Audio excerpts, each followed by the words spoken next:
Ladies and gentlemen, welcome to the final day of ADT the AMER Development Tournament. And today we go ahead and finally begin to bridge that gap between ADT and the MCT AMER Tournament, as both of these matches will decide who will be moving on. But I am Private Dancer, followed alongside the exciting and electrifying Rico Nunez. How are you feeling today, Rico?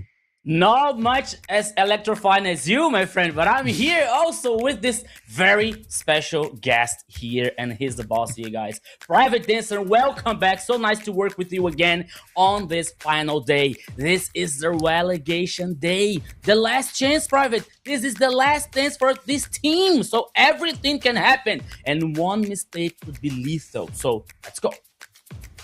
Yeah, a lot on the line here. I've been watching back and forth when it comes to a lot of these teams putting in all of the effort, all of the ability that they need to kind of get to that point where they can move on. Well, like we said here, the winners here moving on to the AMER tournament, those final two spots in the North and South tournament. And I know all of these teams are, they would rather have no other opportunity. Yeah, so before that, guys, so always reminding you that you can put your camera on the cell phone and scan this QR code right here. And you're supposed to follow our social networks, to follow us everywhere on Discord, on Instagram, on our social medias and our platforms that are like transmitting here, like the broadcast is going on. And also our profiles here, Rico and Nunez. Private 8 gas snap. Gas snap. Here, gas S&A. Okay, so you can follow us also here to check and be like know everything what is going on the ecosystem of Mobile Legends Bang Bang. All the tournaments, all the patch notes, content, everything. So make sure you follow a social network and be happy like us. Yeah, it was just a few short months ago where we combined a bunch of these regions into one AMER tournament to try to see who we would reward with those international trips here. Now we've got the ADT, kind of like that grassroots organization. All these teams kind of playing together, finding out what it takes to compete at that, well, the competitive level, where each little mistake that you make begins to add up and begins to really find that downfall. As we go ahead and take a look at the format here, Rico. Yeah, so the format here, like, just a little bit different from north to south. In the north, for example, we got like the two teams that were like straight to the MCT AMER North. Okay, it was like I'm going to look it up for you because my memory is not so good as well, but Nopa Esports was one of the teams in the north, and also here Deportivo B2G. So these teams are going directly to the MCT AMER North, and today we are going to have this relegation fight. Boss Sports versus here Retaliation. That means the last spot for the MCT North. And in the South, yesterday we got Dragon Empire directly heading to the spot on MCT AMER South, that they were the champion. They won yesterday versus Imperial Esports, and Imperial now has one more chance, and the relegation is going to be against Titan Esports. Yeah, they were seed number 8 on the last MCT AMER, so they're fighting to still compete in the competition. So North and South here fighting for their lives in this last day so far, Private. Yeah, I mean, right now, we've been seeing all of these teams, all the effort that they've been putting in, and these, we're talking about some teams that were just at that line and maybe came up just a little bit short. We've been talking about some of the mistakes some teams make, those little things that you might be able to get away with at a lower level. Here is that little taste of getting up into the pro scene, and you start realizing, oh man, some of these things actually hurt us, and some of these might actually turn the entire game. And that's what we're going to be seeing here today, is if these teams can clean up some of those mistakes that actually got them here to the relegation and move on up to the MCT AMER tournament. Yeah, and it's really funny because like on both the north and south side here, we got like two distinct situations. One here is like it's a pro team, like still try to maintain he's still trying to survive in a competition, like Titan Esports, for example, and Boss Esports with like some old players from other teams who were still on the AMER last split, and the same thing here in the south. But now we're going to see our global ban system video. Let's go. The global ban system has arrived, where basically a team cannot repeat their pick. Let's show you a little bit. For example, Team 1 picked Lapu. The opponent can indeed pick Lapu, but afterwards, they cannot repeat the pick. For example, Team 1 here made those 5 picks. They will no longer be able to use the same picks, and so on. Teams can indeed use the pick that the opponent used. If both use it, it can no longer be used in the series. And then, if it reaches a game number 7, there is no more global ban. The global ban is basically here to make the game more dynamic and much more functional. So, what did you think?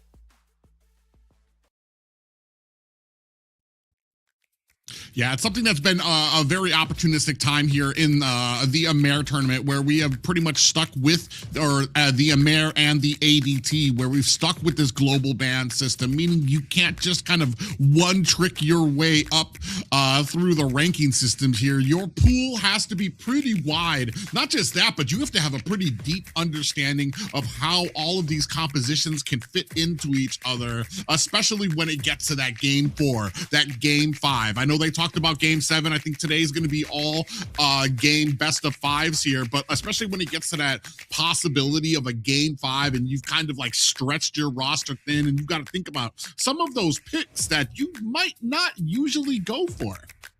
Yeah, so that is the and that is the magic about like the global ban system. So you have to think so much about the strategies, and not only like the meta changing, you know, like who's gonna be the best on the roles, for example, like getting like fighters on the gold lane, but now we're still having some surprises on the mid lane. So sometimes we're seeing Rafaela or Matilda, for example, in the mid lane. So you have to think so much about like these matches and how the global system fits to your strategy. So on the schedule for today here, Private, the match number 1 is Imperial versus Titan Esports. It's a relegation for the south. And in the north, we're going to have Retaliation and Boss Sports. Both are best of 5s and best for everything for these teams, Private.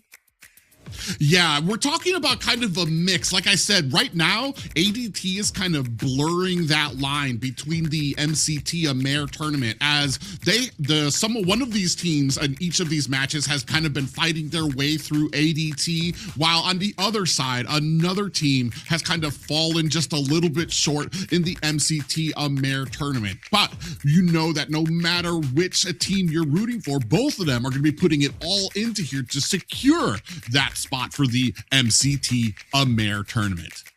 Yeah, we're talking about like last spot here on this main event, Private, for this next semester on the MCT AMER North and South. So we're seeing some of the brackets that all that happened since for the first day here on the south side.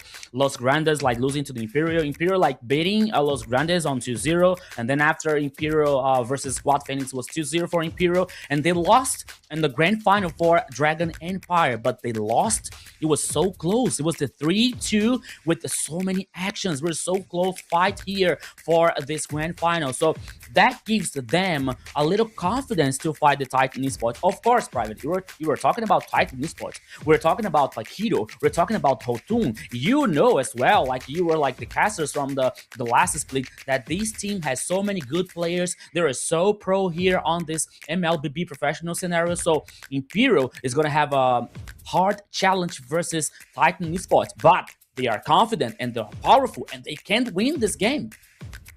Yeah, especially with the way that they move through these brackets. You can see Imperial, up until that final, basically swept every single team that they came across. It's just the big things that tell and separate those pro top-of-the-line players from other players are how they handle when they fall down. And here, like I said, they just came up short when they met a match that could compete with them. As we take a look at the bracket and the winners for the North.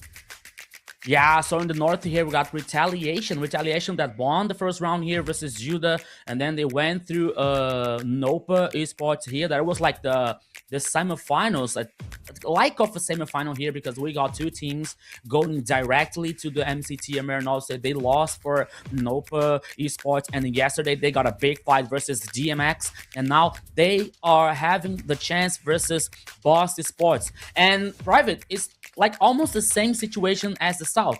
We have a team here like with fresh players. I'm so sorry, and we have Boss Sports here. Like they got together some of the players who already played in the last split on the MCT AMER North. So both are two distinct situations here. One, like a few players trying to still playing, still competing on the MCT AMER North and South, and like other team with the fresh new players wanting so much to be a part of this world. So everything can happen. Yeah, in an interesting way, it's almost like the relegation matches are a little harder because you're already going to be going up against a team that has been tried and tested and knows what it's like to compete at that MCT AMER level. So, I mean, I hopefully these teams aren't expecting something that might be a little bit easier, because I'm telling you right now, when you talk about that experience that these teams have, you're going to come in that with spades. As we go ahead and take a look at Imperial Esports lineup.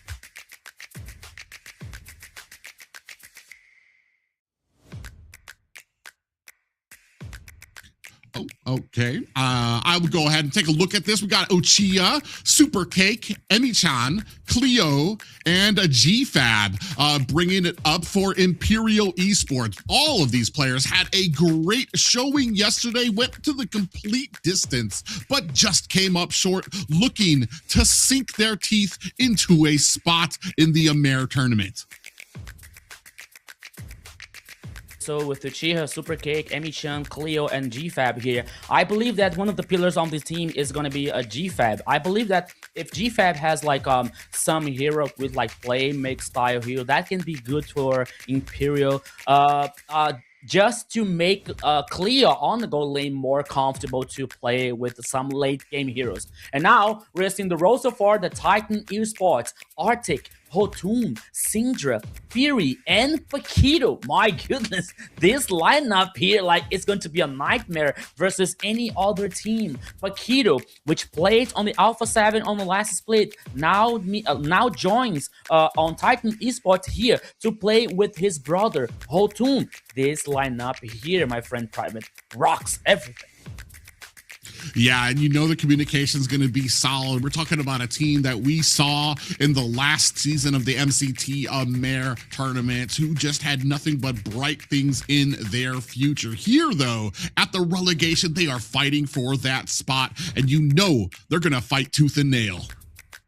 Yeah, so we're going to see this relegation fight. Here's a best of 5 between these two teams. As always, like, as we were talking here, like Titan Esports, that they were at the seed number 8 on the last split. Imperial, like, trying to be a part of the on the scenario here on the MLBB in a professional way. So everything is happening. So our predictions here, just a little bit different from like the score, but we think that we're on the same page about the team who's gonna win. So Titan Esports here, Private 3-1, me 3-2, and Kronos 3-0. Like, fast and clean for Kronos here, by like Titan Esports no recognizing Imperial performance here so far, Private. Well, I want to say there's one thing that all of the casters really kind of agree on, that anybody will agree on, whether you're voting for Imperial, whether you're voting for Titan Esports, is that there is a very large mountain in front of Imperial right now. And that is going to be a lot of effort, a lot of synergy that is going to be needed if you are going to be able to climb that mountain and find yourself a success. Yeah, so it's not gonna be a smooth mountain here for Imperial. The new boys here trying to fight this relegation with a hard challenge between like versus a Titan Esports in a best of 5. But as well as yesterday they fought versus Dragon Empire, and as we were talking here, it was so close game. It was a 3-2, not so easy for Dragon Empire. They are like guaranteed a spot on the MCT AMER South, and now we're going to see Imperial versus a Titan Esports. So our predictions goes for Titan Esports. Okay, so as we saw, so many good players, so many experienced players, Paquito, Hotun, Arctic as well, but everything can happen. This is Mobile Legends Bank, man. So there is no silly player here. There's no silly team. And oh my goodness, we're so excited to see what's going to happen here, Private, especially when it comes to the draft, which is coming on a few seconds. Yeah, for me, the biggest thing, and I think we talked a little bit about this off-cast a bit, is like what these teams are doing in their off time. That's going to be the biggest player here, especially when it comes to Imperial, who have been sharpening their blade against teams here for the past few weeks here. Have Titans been continually doing that themselves? Have they kind of like, taken, they know where they're at. They've kind of taken a little bit of a backseat, maybe taken a little bit of a rest. We'll find out here. Because like I said, there's a lot of effort that has been put in here, especially by Imperial. And we saw blazing through teams through the brackets until they finally met somebody who could actually toss that same type of aggression back at them. And unfortunately, it kind of felt like once they hit the ground, they had a lot of struggle trying to kind of keep that focus and get back. That's the big thing that's going to rewire. If they can get over a team here like Titan Esports, can you get knocked down and be able to maintain the focus that you need to be able to deliver those final blows and get the success that you need? Yeah, and actually this is a very a good situation that you talked about here, Private, because on one side we got a team that passed through the whole bracket from on the ADT South. Now I think that they're like they're on the rhythm, like they're fresh, like they're like heating up, warming up, playing the game, And the other side, we're like having Titan Esports just watching and waiting, for all what is going to happen on this bracket on the ADT South. So let's see what is going on. If they were practicing, obviously they were practicing because they have a new coach, Cabral. So Cabral here is going to put everybody working, everybody practicing so hard here to still keeping and still maintain the team on the MCT AMER South. So coming up with the brackets here, my friend Private, on the first game here. So as we were seeing since the first day, some typical bannings here, like Atlas, which we didn't see yesterday, for example, 100% banned the whole day. Uranus, Marcel, so this one here, this other guy we were not able to see yesterday or a few days ago. Barrett, Selena, maybe, yeah, I believe it's much more than a target ban to take out from Syndra, for example, because he is very, very good with the Selena. And now we're seeing the third ban here of Imperial. I'm just waiting for maybe a Paquito to take out from Hotun, that he likes to play a lot. So let's see. Yeah, the really interesting thing for me, I want to say too, because Paquito, Bellaric, Rafaela have become these kind of picks that are just so fluid and flexible that they can pretty much go anywhere. To see those three picks kind of left out there, I guess especially when you're looking at the side of Titan Esports, you want to secure that first pick. But when you see that coming on the side of Imperial, you're like, all right, we'll just leave everything open so that once you get that first point, we'll be able to reply with two picks of our own. Here, I maybe it depends on where you're going. Melissa has been that priority for a lot of people. She just rains down damage for a lot, and it's and that's going to be the first pickup there by Titan Esports. And outcomes are probably here for Imperial, maybe a Bellaric or and Paquito in the response here, for these two choices so far. I believe there is a high possibility here, yeah, or maybe Zunshin here. I think that one thing is for sure, they're going to pick Bellaric for the roamer, and the next choice here could be a mid lane, or still guaranteeing the Paquito to have this flexibility, or in the jungle, or in the XP lane as well. But now we're seeing Bellaric here, probably the first choice here is about to be locking up, and the second one still have some possibilities. Maybe the mid lane with Zunshin. I kind of people go with the Brody. Sometimes they go with the Freya once they, because I like Brody's distance. He doesn't really have anything that goes against him when it goes to the go away. Freya, when you use that Flight of the Valkyrie, even if you use the go away, she's got such a long distance that she could still hit you and be able to clean up somebody like Melissa. Here, they're not going to prioritize that because Titan Esports have already showed their hand. They've got that marksman out there, so I feel like Imperium feels like they can go ahead, lock in some other priorities first before focusing down on what they want in that marksman lane. Harley, a great choice too against Melissa too, because Harley doesn't really need to get that close, and you're basically nullifying the effect of the go away when he uses that deadly magic and is able to get those cards onto you. Here, another big, strong, tanky frontliner, which has been the story. Oh no, Eudora. Okay, Eudora. I thought that it would like taking out Lilia from Imperial, for example. That was a good combination with Harley. The composition, you know, but they choose Eudora and Gato Chacha. Okay, as you know, I'm not a big fan of Eudora at this point of the meta, you know, of the patch notes or something, you know, because I believe that if you want to play with Eudora, you gotta have a very big pressure on the mid and the river here, you know. So maybe with Gato Chacha, that can be there's some kind of a pressure here that we are waiting for.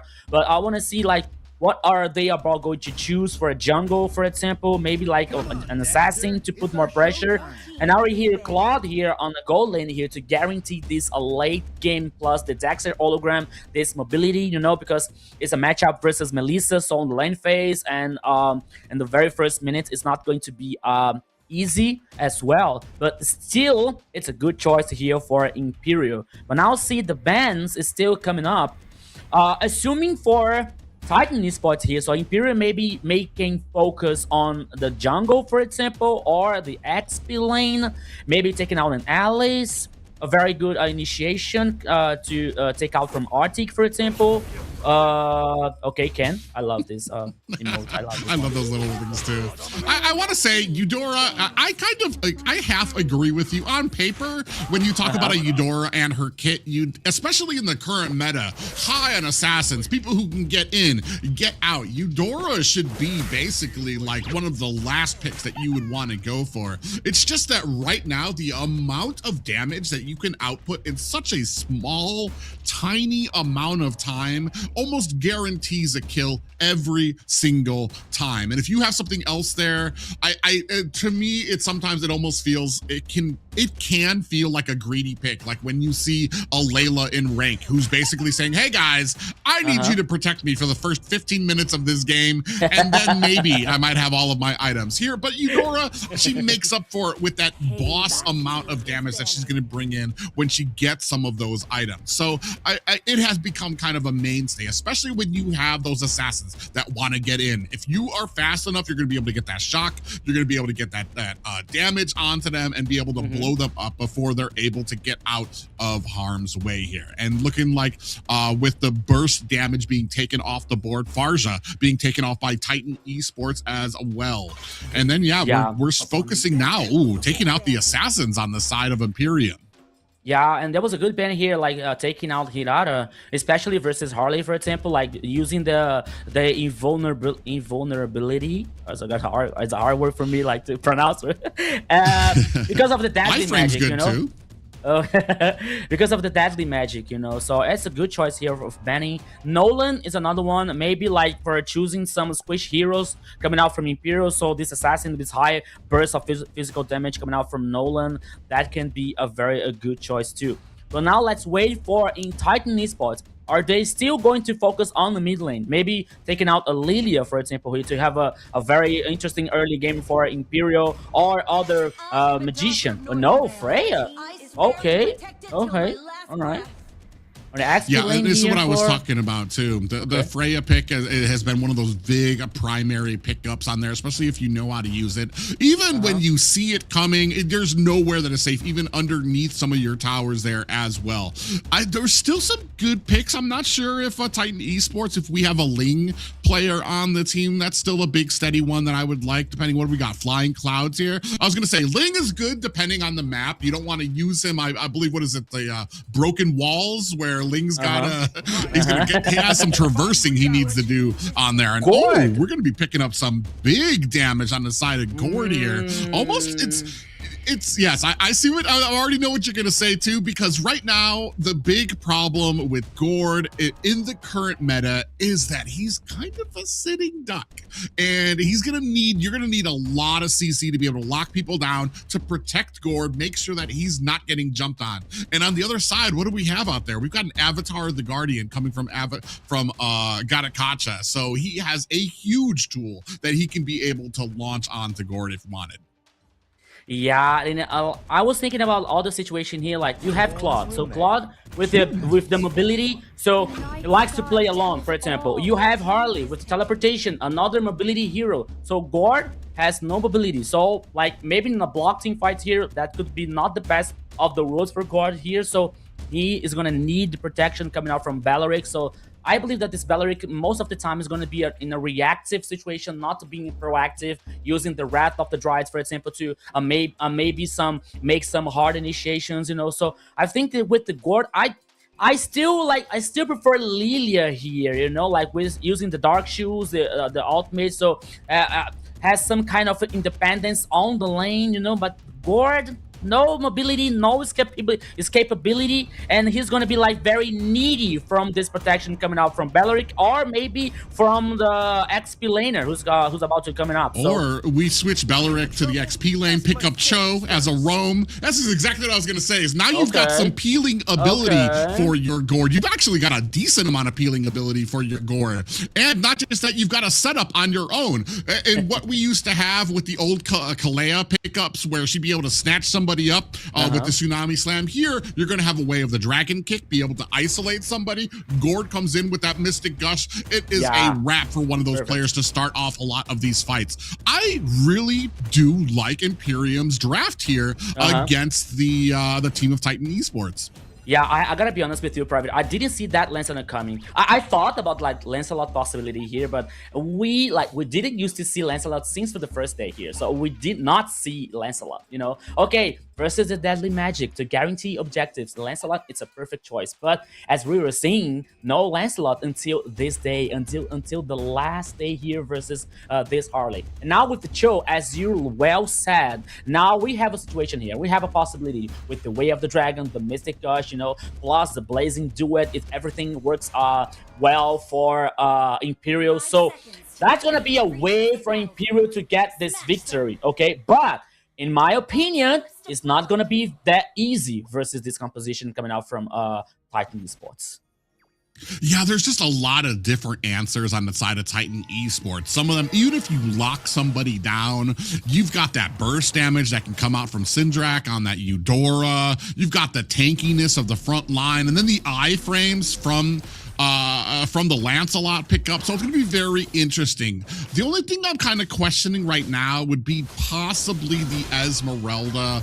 Is that going to be able to be all right in the lane? You can, I mean, I answered my question. You can see Esmeralda's already well deep in enemy territory. We do have a little bit of a fight here happening at mid, and it does look like the Little Wanderer picked up by Supercake. Yeah, the stun from Gord here was like very funny because he used the stun and on the dash of Lancelot. So he was stunned like after the dash. So like it was really curious here on the reverb. So we're seeing like GFAB trying to get some information here. So in the gold lane here, we're seeing this 1v1. Oh, Melissa kind of have a hard time here versus Claude. Okay, it's about like that was actually.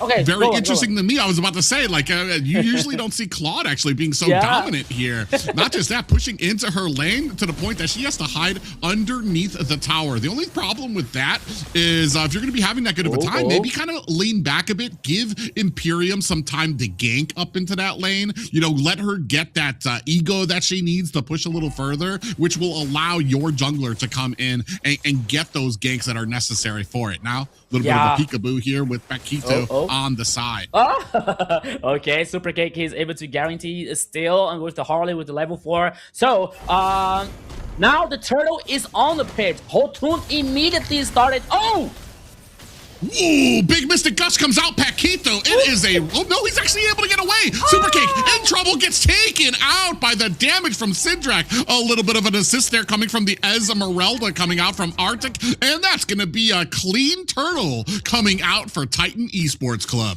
The idea was so good here coming out from Imperial, but the execution was like so close to get the first blood here, but everything went wrong to Imperial. They lost the turtle, they lost the first blood here. Syndra got the first kill, so that was not the best early game, there was not the best beginning for Imperial, but still, they're still on the game. They still have some chance here, but they have to take care about this situation. Well, and that kind of lines up to a point about this current meta, where it is a fast-paced tempo that you need to keep right from the beginning of the game. As soon as that objective is up, you need to be right there. We even haven't heard a Guardian coming up with the Mystic Gush, following on the 3 players. Paquito in trouble, is going to be able to try to get himself away, being chased down by Cleo. Super Cake able to pick up the kill. GFAB on the side in the mid. Syndrak looking for an escape, is able to find it. GFAB in trouble as Arctic comes in. Chan able to find a stun, and Arctic has made his presence known all the way from the XP lane twice now in the mid. They were so excited to get the kill in the mid lane, so they forgot the XP lane. They forgot they had no information like, okay, is Esmeralda coming up here in the mid lane to try to do something? And that happened because Belleric was on the chase. Belleric was on the field also to get the kill. Okay, could be worse for Imperial. They lost the flicker on the Emission. They lost the flicker on GFAP. That's okay. They were able to survive. Now it's 2-1 here for Imperial. This is only the first game here, Private. Yeah, and you can see Super K coming in from the side. I think right now the biggest problem has been kind of the rotations. Ooh, Uchiha goes in with the flicker. Mystic gushes out. Paquito takes a whole face full of it, but does not go down. A kind of a wasted opportunity there. Wasted spell, especially before the turtle comes up. Now you're not going to have that Wrath of the Dryad. You're not going to have a flicker to close the distance. They don't care. They're going to try to go in. GFAB looking for a way to the dragon. Gets a little bit of a pop-up there. We do have a big damage coming out from Hotun, able to pick up the turtle. Uchiha in trouble, gets hit with a big ultimate from Paquito. Yeah, so I believe that everything like started to go wrong for Imperial by the moment that GFAB didn't hit the way of the dragon on the target. I think that he was trying to get maybe Esmeralda, for example, or even Lancelot. But he couldn't do that. He didn't do that. And he went to Melissa. So the target wasn't the best one because Melissa was so far from the team fight here. Like the turret was guaranteed by Titan Esports. And then like Emission was exposed. Not Emission, but Uchiha was exposed. And that opened the chance for Titan Esports here to get one other kill and the turtle. So as we're tracking the goal lead now, it's just a little bit bigger for Titan Esports. I believe it's not going to be a big deal so far, but Imperial has to like improve their movement. Imperial have to try to find some chances and some opportunities here to get 1 or 2 kills here to get back in this gold lead. Yeah, they're not completely out of it, but it does kind of feel like synergy and communication are just a bit off. You go in with Uchiha with that flicker and the Wrath of the Dryad, completely miss the target you were looking for, and you do that before the turtle even spawns. So now you don't even have something for the turtle, and Titan Esports were able to take advantage of that quickly. They just need to get on the same page, maybe take a breath, realign on what they need to be doing on this map. Ooh. You can see Cleo almost got caught by Paquito, and now tides have begun to shift a bit as you see that Demon Hunter sword being picked up by Fury. And you know what here, Private? One thing that I was wondering about that. Okay, they choose Belleric here for the XP lane.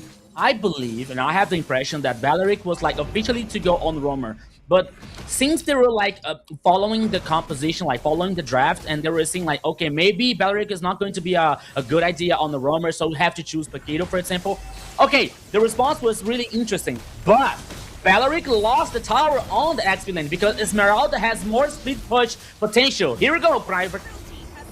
Okay. Yeah, they're going to go ahead and see that Thorn Rose. Hotun makes short work of that, and another objective gone from Imperial. Now, maybe looking to push into that mid. Uchiha's going to go ahead and put some damage down. Emi-chan looking for an opening. And I absolutely agree right now that, yeah, it kind of felt like that little change. They just weren't able to capitalize in that XP lane, and that really, really cost them here. You see Arctic just having a great game. Yeah, so we're seeing Arctic with Esmeralda here with a very like he has an interesting potential for split push. So he already take down the first tower on the bottom lane here. So and Belleric always have to like follow the team, always have to do this front line as well and protect the carries for Imperial. So somehow here Titan Esports has a little bit of advantage when it comes to the macro game. So we're seeing the mini waves hitting the tower number 2 on the bottom lane. And where is Belleric? Belleric is in the jungle. Okay, he's a roamer. No, he's an XP lane, but he has to take this part on this infights here. He has to take this part on this rotation to help Imperial to not let Titan Esports like get a huge advantage on the map. Yeah, and that just kind of comes from the mind game coming from Titan Esports Club. You had 2 engagements that Arctic was able to rotate from the XP lane down to mid, which kind of forced Uchiha to be like, oh man, I need to start joining these fights because my team is losing because I'm not rotating fast enough. But that doesn't mean completely ignore your lane right now that's being pushed. Even that tier 2 towers, down below half health. And that's an unfortunate kind of problem when it comes to having a pick like Belleric in the XP lane. You need to have something that can cover down on it. Maybe if we had a more dominant marksman lane against Melissa, but they're kind of even. And if maybe Claude was able to get that advantage and we put more pressure there, Claude might be able to rotate down to be able to start pushing that bottom lane. But we're just not at that point yet. And I think Imperium is just kind of scrambling with what to do. We over after the Dryad, Super Cake able to find himself a kill onto Fury. Blazing Duet is out. Cindric very low. They're trying to chase him down. Flicker is out. GFAB might be in a little bit of trouble. Emi-chan finds a kill onto Paquito as well. And just like that, there are 2 down for the side of Titan Esports. Now looking to secure themselves a Lord. Maybe missing all of those turtles might not matter if they can secure the one that counts. Down to about 25% health, doing a good job trying to keep out Hotun, looking for an entrance, and he is not able to find it. In comes Arctic, trying to pay them for it. Uchiha on the front line, taking the damage. GFAB with that. Juke Kondo gets taken out by Cindric. Even with the Mystic Gust to try to secure his escape, they are not able to. All in all, they lose 1 player, but pick up the objective in the first Lord. I was about to make a compliment here with like GFAB and Uchiha because they have done a great job like stopping Hotun's aggression to try to steal the Lord. But now GFAB comes with this like surprisingly movement to get killed on the mid lane. That's okay for Imperial because the Lord is heading. Yeah, big Wrath of the Dryad. You have to use that Avatar of the Guardian to get out of there, but the deadly magic still puts him to sleep, and we still have almost a full health Lord making its way through the top lane. Very wisely, Titan Esports had to kind of split pushing there, trying to create some presence at the bottom of the lane. They're actually going to be able to get that tier 2. Now, big in the purple buff now. Blazing Duet onto the backside. Arctic takes a face full of it, still able to get away, and that is 2 towers down on the side of Titan Esports with that Lord push. I gotta be honest with you, Private. I was so amazed with the Mystic Gush here coming out from Emi-chan that I completely forgot the Blazing Duet from Cleo here. He's 0-0-4. He's not like joining so much the team fights, but now he can be a part of everything because I don't know. The last item that I saw him finish, it was the Corrosion side. So I believe that he already closed the Trinity core items for Cloud, and now I think that he can rush a Malefic gun, for example, to improve the range for this Cloud, you know? So Imperial here now, it's having a good time. As we're checking here the gold lead, like the gold, it's even for both teams, you know? And everything is possible. So it's still a 50-50 game here so far, Private. Yeah, and you when we talk about the big damage dealers on the side of Imperium, you got some big AoE damage dealers out there. And yeah, you're absolutely right. Trinity has been picked up for the side of Claude. You got the Demon Hunter, Corrosion Scythe, and the Golden Staff. So he is going to be shredding. And when you include that with the Mystic Gush and possibly the Wrath of the Dryad, you're going to have a team that's going to be stuck stationary there. Now this it seems like this combination, this composition that they have is going to start coming online. It's going to start being able to tank, and it's really going to come down, I want to say, to that front line, to the Belleric, to the GFAB on the Cho right now. Are they going to be able to kind of stay in that front line without allowing too much onto the back line, especially when you've got a Lance who can quickly get back there. Pequito as well. Fury has a great range on that Melissa as well. And we are talking about the close composition coming out from Titan Esports Private. We're talking about Arctic with Esmeralda, Lancelot, Paquito, you know, so even Eudora. Yeah, that's why I'm not a big fan of Eudora here, because she has no mobility. I'm so sorry about that. I'm so sorry, fans of Eudora. But now the Lord here, he started by Imperial. Now he's getting just a little bit reset. But both teams are dancing around this important Lord here. Kronos, Arctic. Oh, I'm so sorry, Private. Oh, I'm crazy. I'm so sorry. Yeah, they got 25% left on here. They stop on it as well, too, which is really kind of crazy. Now they're going to go in. Mystic gushes out. Wrath of the Dryad, but it's only on Arctic. Super Cake able to find a Lord, but we have a brawl. A big blazing duet. On to 3 players onto the back line. Able to use that BMI to get himself out of harm's way. Super Cake finds himself a kill onto Paquito. Uchiha chasing them down, looking to maybe get themselves another one. Hotun able to find a kill onto Cleo as GFAB looks for that escape. There was so close fight here, Private, between this Lord. Both teams like losing one player in the process, but the Lord are marching on the top side here, but probably it's not going to be very useful because the Titan is going to melt down this Lord here. Apparently there will be no defense for this objective, and Imperial, like, okay, is still on the advantage here on the map, at least. Not in the gold, not in for example, in a resource coming out from the AD carries, for example. But still, they have this confidence. They have this good situation. And now they're heading, okay. Yeah, they're going to go in, big clear out with that Mystic Gust. They're going to be able to take themselves down another tier 2 tower. And this is why I see a lot of people that sometimes get confused when there's a Lord fight and they're wondering why people don't just burst down the Lord in the middle of a team fight. And this is exactly why, because you want to make sure that you have secured your escape. If you just kind of 50-50 that Lord, you don't know if you're going to be able to make it out of there. That's why you see a lot of teams go ahead, they stop on the Lord, and they immediately try to focus on the team fight to clean up and make sure that they have made that pathway so that when they do take the Lord, they can get away. They can accompany the Lord. They can do a split push if they want to. Here, this is kind of what happens when you're kind of in the midst of a team fight and you're just kind of trying to get that 50-50 on the Lord. You didn't have your escape. You lost somebody super important to that front line, and you weren't able, you kind of had yourself kind of a wasted Lord. They did get a lot of towers on the bottom lane though, so still looking pretty good for Imperium here. Yeah, so that's perfect. That's perfect. I totally agree with what you said here, Private, especially with the Lord situation, especially because you have a Lancelot on Titan Esports composition. So Lancelot here uses the triangle, for example, to get this invulnerability situation and trying to guarantee the Lord or steal the Lord. So it's not that easy for Imperial just to burst down this objective. So they have to manage as well this objective, and they're doing a great job so far here. No tower number 1 on the mid lane here for Titan Esports so far. So Titan is they're trying to play together, they're trying to walk together here to get this information, because Imperial had this map dominance until now, and now GFAB, Arctic!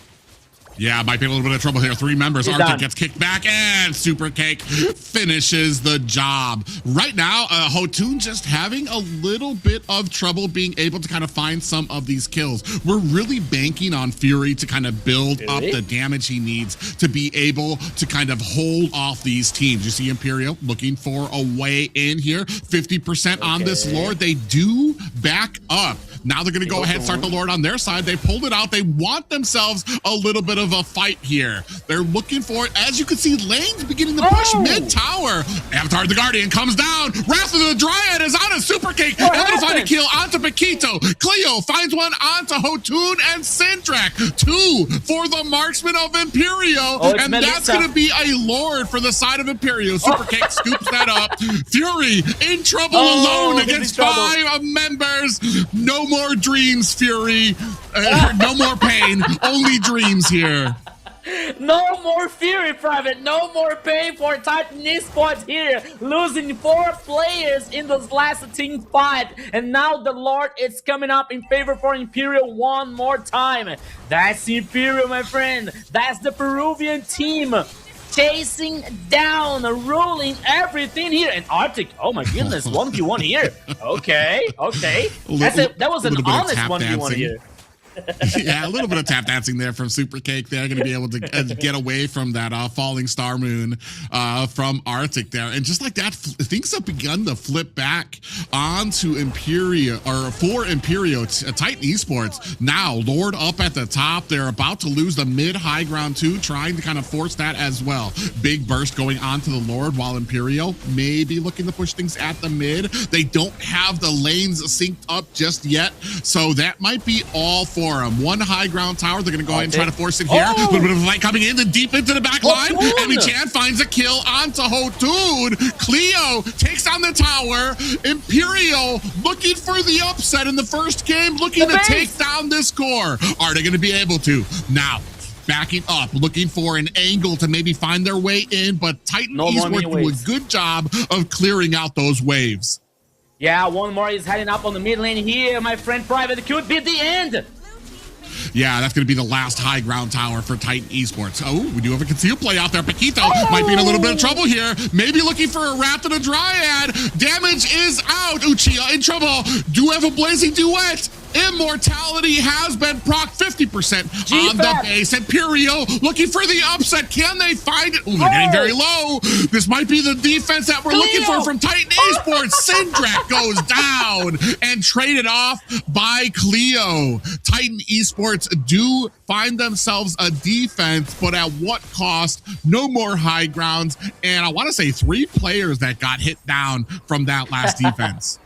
I thought the same thing here, Private. I thought the Imperial was like losing 3 or 4 players in this last operation here on the base, but no, they actually only lost Cleo, and now the whole base is exposed here for Titan Esports. So they are going to have a nightmare versus Imperial in this first game. Okay, once again, it's not over yet. It's not done. One mistake here caused by Imperial can be the end. Oh, Hotun! Okay. Oh, yeah. Used that Thorned Rose at the right time there to stop that way of the Dragon Kick from coming out there. Good effort by Imperio, but man, that's just kind of showing the control that they have on the map. Speaking of which, we're going to go ahead. Arctic in a little bit of trouble here. Might need to get out of the way. Wrath of the Dryad in the mid. We don't. Oh, there's the Mystic Gush coming out. Paquito, very low. Hotun with the big Thorned Rose coming out as well. Cleo with that Blazing Duet. Arctic finds himself a kill. Oh no, Imperio on the back foot, looking for an escape. This might be the wrap and the intensity that Titan Esports was looking for. Minions at their heels. Are they going to be able to close this down? It's just a GFAB alone who's going to have to try to protect these mid push coming from Titan Esports. That's a tier 2 down. Now looking for the high grounds, GFAB trying to delay them. They're not taking the bait though. Minions coming in. GFAB tries to dance himself around, and on the backside, just like that, Titan Esports able to reclaim this victory from the jaws of defeat. You know what, Private? That's why I love Mobile Legends Bang Bang. What just happened here? Oops, I'm sorry, the micro here dropped. What just happened on this first game? Imperial had all the chances to finish this first one, but one team fight here. One mistake caused by Imperial on the mid lane, and Titan Esports went through the base and won the first game here so far. Yeah, I'm actually I don't know what happened with that last fight. It did feel like there was a little bit of hesitation on the Wrath of Dryad coming out, combined with the Mystic Gush and the Blazing Duet. A lot of that damage didn't come in until the very end. And I'm wondering if they started that fight before the ults were actually online for the side of Imperial. Either way, Titan Esports, patience, cunning, waiting for the opportunity that they needed, and immediately run that down mid to claim the victory here. Look at 9-13 here. You would have thought that that was a score for the losing side. Yeah, so you're seeing here in the highlights, the game was like, we could see and we could say that only the early game here was close for both teams, but after that, like, Imperial was like just taking some advantage, step by step, moving forward, taking 1 tower, 2 towers, some good initiatives coming out from with Valeric, for example. GFAB always collecting this information, always gaining this zoning and causing this pressure on the backline here, for example. I believe that is why, like, Melissa didn't show up on before the late game, for example. But still, like, I think that Imperial, not this one here, because okay, Imperial, like, they were aware that they could not have finished the game in that moment, so they decided to change back. But that was in the middle. That was the mid lane here. Like, Uchiha, like, what does I didn't see like he using the Wrath of the Dryads here to initiate the fight, or not having the synergy, like the perfect synergy with like the Wrath of the Dryads and GFAB coming up with the Way of the Dragon, for example. I saw the Mystic Gush like hitting 2 players, but it wasn't enough like to take the players down, you know. Like, by the time of the at this point of the game, Gato Chacha, Arctic with Esmeralda, they both had the radiant armor, some magic resistance, so it was not that easy to gore to finish these players, you know. So they bought time enough to Melissa shows up, you know, with all the items, with the full build here to cause the damage necessary to get this last team fight in favor to Titan Esports. So as you said, maybe some lack of a communication, maybe some lack of like a decision on this last team fight could be like, that would be lethal for Imperial to defeat or to get defeated in this first game. Yeah, it's I want to say, once you got the power spike, once you got that Trinity build for the Claude, it felt like it was all Imperial all the way, pretty much just pushing back Titan Esports. The problem with that last fight is I'd have to kind of watch it on a replay to understand a little bit better, but it did look like they were off sync. And by the time the Wrath of the Dryad came out, by the time I saw Blazing Duet, Claude was already at like 25% health. Beleric is already pretty low. I feel like they kind of got bamboozled. A lot of damage went out, and they didn't line up on the Wombo combo that they were having so much success with. And a lot of those ultimates kind of came out as a panic, and it wasn't together. They were kind of like, I want to say, stepped in. You had the Wrath of the Dryad, still no Blazing Duet. And then as the Wrath of the Dryad ended, Mystic Gush came out, and it wasn't all together like it had been with all the successful fights there. But man, bravo to Titan Esports Club to be able to kind of, this is what we talk about when it comes to teams who have been kind of on their back, who know what it's like to kind of play from a defensive position where they're losing. No high ground towers left at their base, but still putting on the pressure, continuing on with that tempo, and finding that little moment that they needed to be able to push into the enemy core. Yeah, I agree with you. Totally right here. And plus, maybe, like, at least I have this impression here, maybe the experience of being a strong ally coming out from Titan Esports, you know, because they have their whole base exposed, they have their whole base open, but they still like, okay, guys, we can do this. And no, like, it's not over yet, it's not done yet. As I was talking like just a few minutes before, like the last team fight, it's not over yet, so we still can do this. And they had the resilience to get back in the game. And one lack of a decision on the mid lane here coming out from Imperial, that was like all they needed to close the first game. So shout out to Titan Esports here, because they were like very patient and resilient to win the first game. And a big shout out also to Imperial, because they were a nightmare for Titan Esports in this first game. So they showed Titan Esports, hey, we are here, we are strong, and we can beat you. So be careful. And it's something to talk about when it comes from what seems like a single kind of mistake that kind of cost you, and that's kind of an easy cleanup when it comes to it. I want to say this current meta has kind of shown me, I don't want to say a weakness, but what seems like a chink in the armor of a lot of teams when it comes to that final push with the Lord. I feel like we get kind of a little big-headed when we're with that Lord pushing into base, and we're just like, I've seen so many when it comes to the current meta, more so than last time. I felt like when we had the tanky meta, a lot of teams respected the enemy's ability to defend a lot more. They'd get a tower, they'd get maybe 2, they'd step back, and they're like, all right, guys, we got one more high ground. Let's save that for another time. Clean up enemy jungle, freeze the lanes, and we'll continue sorting this out with the next Lord. I've seen so many times here that a lot of teams, they get, now that they've got the advantage, now that they've got the Lord on there, they're like, all right, all in, everybody go for it. Here, they lost the player on the last defense, with maybe which is what allowed Titan Esports to kind of find that the advantage that they needed with that final push and that final fight. There was just that, there was an ingredient missing that they were able to take advantage of.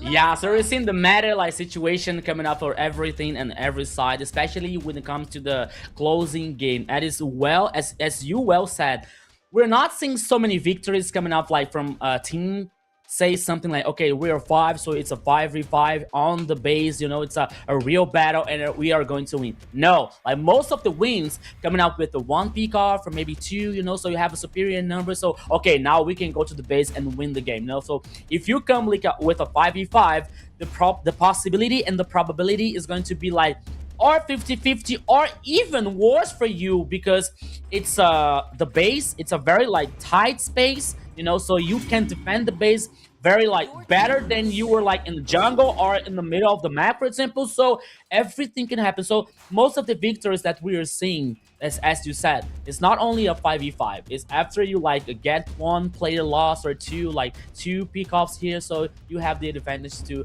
win the game. But now we're seeing the draft number 2 here, Private, with Selena, Balearic, and Uranus coming up from Imperial, and Titan Esports with Freya, Melissa, and maybe on the last one here, they definitely going to ban Atlas here. I'm not seeing like this Atlas being coming open for both teams here, or at least for Imperial, or at least Imperial like was like forcing Titan Esports to ban Atlas in the 3rd ban here to get Hilda. I don't think so. Come on. Not gonna happen, right now, you've got things like, you've got Paquito open, without Melissa kind of on the board. You've got, Marcel. So this is something that we don't always see, and it's kind of that double-edged sword. Marcel works so well when your team has that synergy built around where they can kind of come together. However, if you guys are at any way not on even footing, Marcel can kind of be a debilitating factor for your team here. Well, do you see this Megazord coming up from Titan Esports so far? It's Hirata and Barrett here, so that was a good and strong response coming out from the Titan Esports here. But now, nah, not Mia, right? So maybe Melissa, as they didn't choose on the... Oh, no, she's banned. Okay, so sorry. Imperial here. No Melissa, no Claude. I think that maybe they're going to guarantee a Brody, for example, on the goal lane. I don't see this Mia. Maybe for, like, being more independent on the lane phase here, but I don't know. Oh, okay. Yeah. I was going to say, okay. I'm the wrong person to ask about Mia. I have Mia at the bottom of my ranking with alongside Hanabi.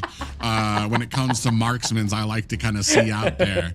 Here, Okay. I do like the kind of what we have with the Dairoth. I think I've talked about this before too. Dairoth, he actually is kind of a hidden gem when it comes to dealing with the tanky sustain meta that we have in the XP lane. But the reason you don't see him get picked as often is because he's kind of a sitting duck for a lot of assassins. He's good when you're going against somebody that's slow, that allows him to get his health back, that he can go with that abyssal strike. But when you're talking about somebody who's fast, that can go in, get that damage very quickly, he's actually very squishy going against other assassins there. And then here you can see the poke coming out from the side of Titan Esports as they go ahead and pick up that Navaria. Yeah. I was about to say that maybe Titan Esports would come with the ADT here to make some counter for our Marcel, but no, they came with Novaria here in Syndra's hand. As we saw in the first game, they banned, like Imperial banned Novaria, but now she's coming on this second game. So I want to see like on the rest of the banning phase here. So the banned Nolan, so focusing on the jungle, and now Imperial here, maybe. All right, so focusing on the roamer. Maybe a glue that could be. No, Mathilda. Okay. A glue for who? For Titan Esports or for Imperial? Yeah, banning. Like I was like wondering if Imperial was thinking of banning glue for to take out from Titan Esports on the roamer, in a roamer, for example. But no. You still got a Rafaela out there.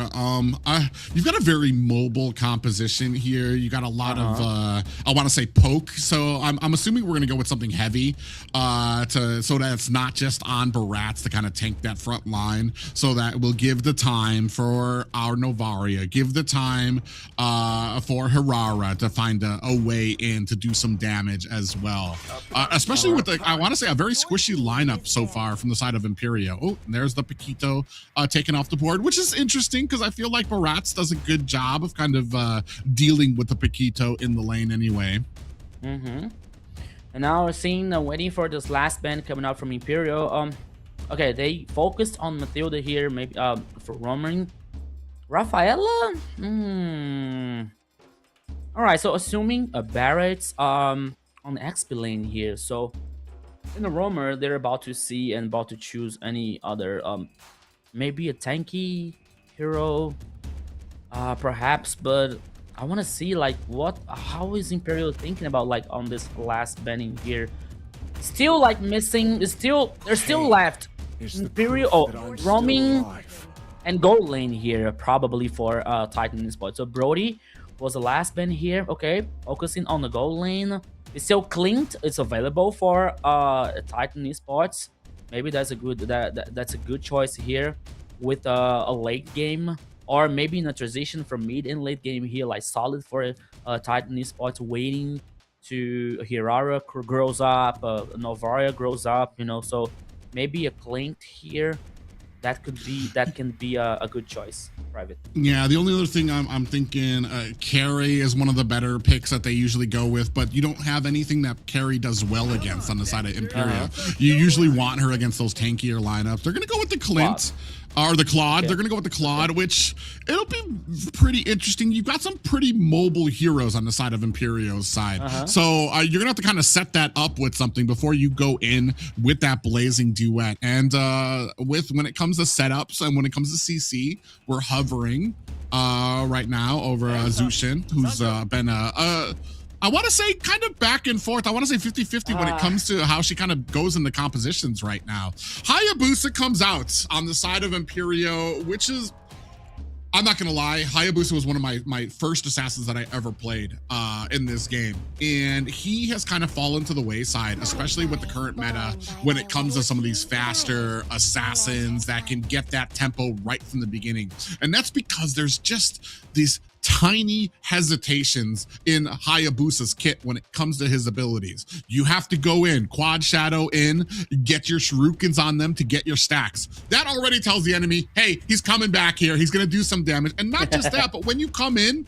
there is the slightest hesitation with his shadow kill that allows something like a Eudora, and it allows the CC to come out and pretty much stop him in his tracks. So you have to be very good on that hero to be able to kind of make it work, especially above other picks like Nolans or Lings or people that can just really come in and deal out that damage. Yeah, so Badang here is going to be a response versus this Hayabusa and the Shadow. Okay, so compositions finished here. So first of all, guys, you in the chat, I want to say that Private has all the properties here to talk about Hayabusa, because I saw him playing with Xena on the last game, and he was like, he was insane. He was like taking down players that you're mine, and we say, oh my god, so Private, yeah, he's a pro playing with Hayabusa. But now here we're seeing like Private. I'm just a little worried about like Imperial's composition here, because okay, they have crowd control, they have the damage, especially coming out with Hayabusa and Daira, for example. But I'm worried about like the resistance. You know, I'm thinking about like maybe some just a little bit squishy composition coming out from this Imperial here, my friend. So I want to see how are they gonna work, how they're gonna work with this rotation, with this movement here, especially on this first levels and the first totals here. And for me, Titan Esports composition is like it's more complete, you know. Like for me, I can see like Claude with the late game, a solid late game, Hirata here with the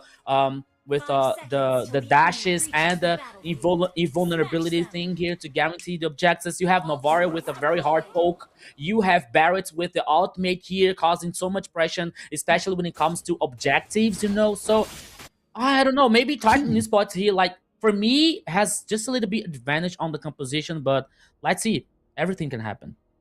I feel like there's more wiggle room in Titan Esports draft. There's more room for them to maybe make a mistake and still be able to come out on top. Imperios, you need to be one single unit. As soon as that golden hour comes down, everybody needs to go ahead and blast on the same target. Oh, speaking of which, what a big amount of damage already. Hotun might be in a little bit of trouble, is able to get away from that, but I don't know if they want this fight. Is able, comes in, shadow kill, or looking, no, quad shadows, Syndrak able to find a damage out there, and Hotun goes down, and that is a jungle kill for the side of Imperio. Yeah, so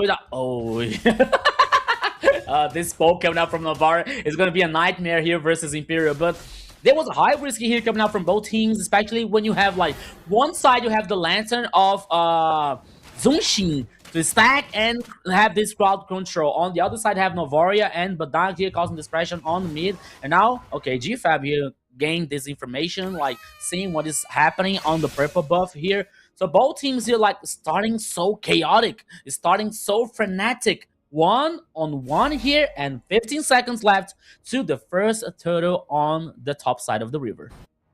Yeah, I kind of feel like this Zushin's going to have a pretty tough game here because, first of all, when it comes to the mid lane, you're not going to see Navaria get in range of that lantern. She's going to be off in the distance, lighting out those meteors, making sure that she's keeping her distance. If you get close enough to Paquito to be able to use that lantern, he's going to come in with that fist crack. Now, you can see them do have a vision going out by both of them. Now looking for the damage. Quad Shadow comes out. Hotun able to go ahead and clean up that Lord. Arctic comes in, finds a kill onto Super Cake. Lantern is out. Oh, and we just miss the Spear of Vengeance. Arctic's going to use that flicker to get out. And Michan fill into kill. 2 down for the side of Titan Esports as well. They do find themselves an objective, but the score just narrowly tilting to the side of Imperio.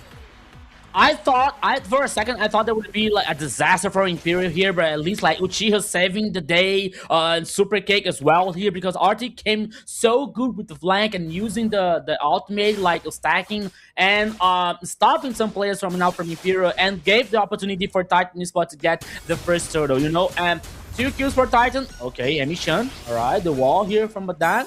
Okay, they're okay. So both like the fight is getting close for both teams. You know, it's like so just a little bit of details here is gonna make a huge difference for any of the teams here, Private. So okay, so Imperial with 3 kills, Uchiha, Supercake, and Emishan. That's okay. Cleo has to show just a little bit in this fight here. Okay, we have to wait for like the power spike coming out from Moskov, but he has to be solid. He has to appear here to help the team. Yeah, we're just kind of waiting for Hotun to start coming online to where some of those cooldowns are going to be very, very low, where you can kind of come in, get the damage, find yourself a way out. Speaking of which, we do have the big nom-noms onto the side of Imperio. Is that going to be enough to take him down? Ew, he's able to find himself underneath the tower, still looking for trying to get that kill. Hotun finally manages to find it, and down goes Uchiha.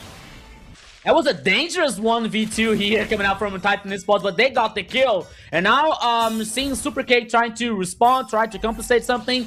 But again, the turtle, the second one on the top side of the river. Uchiha is coming back here from on the river, and everything can happen. But Paquito is doing the front line. Let's go.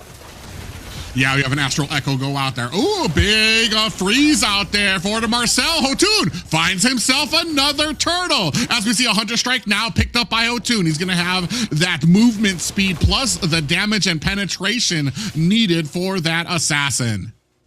Yeah, so second turtle here heading out for Titan Esports once again.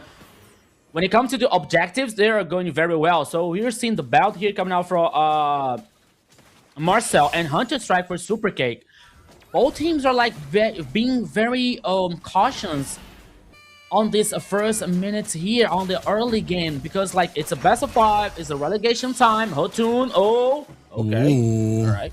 Yeah, this is what I was talking about, that lantern. I mean, you don't really have very many targets that are going to be able to stay in range. Speaking of which, too, as well, when it comes to, this isn't very unfamiliar territory for Imperial.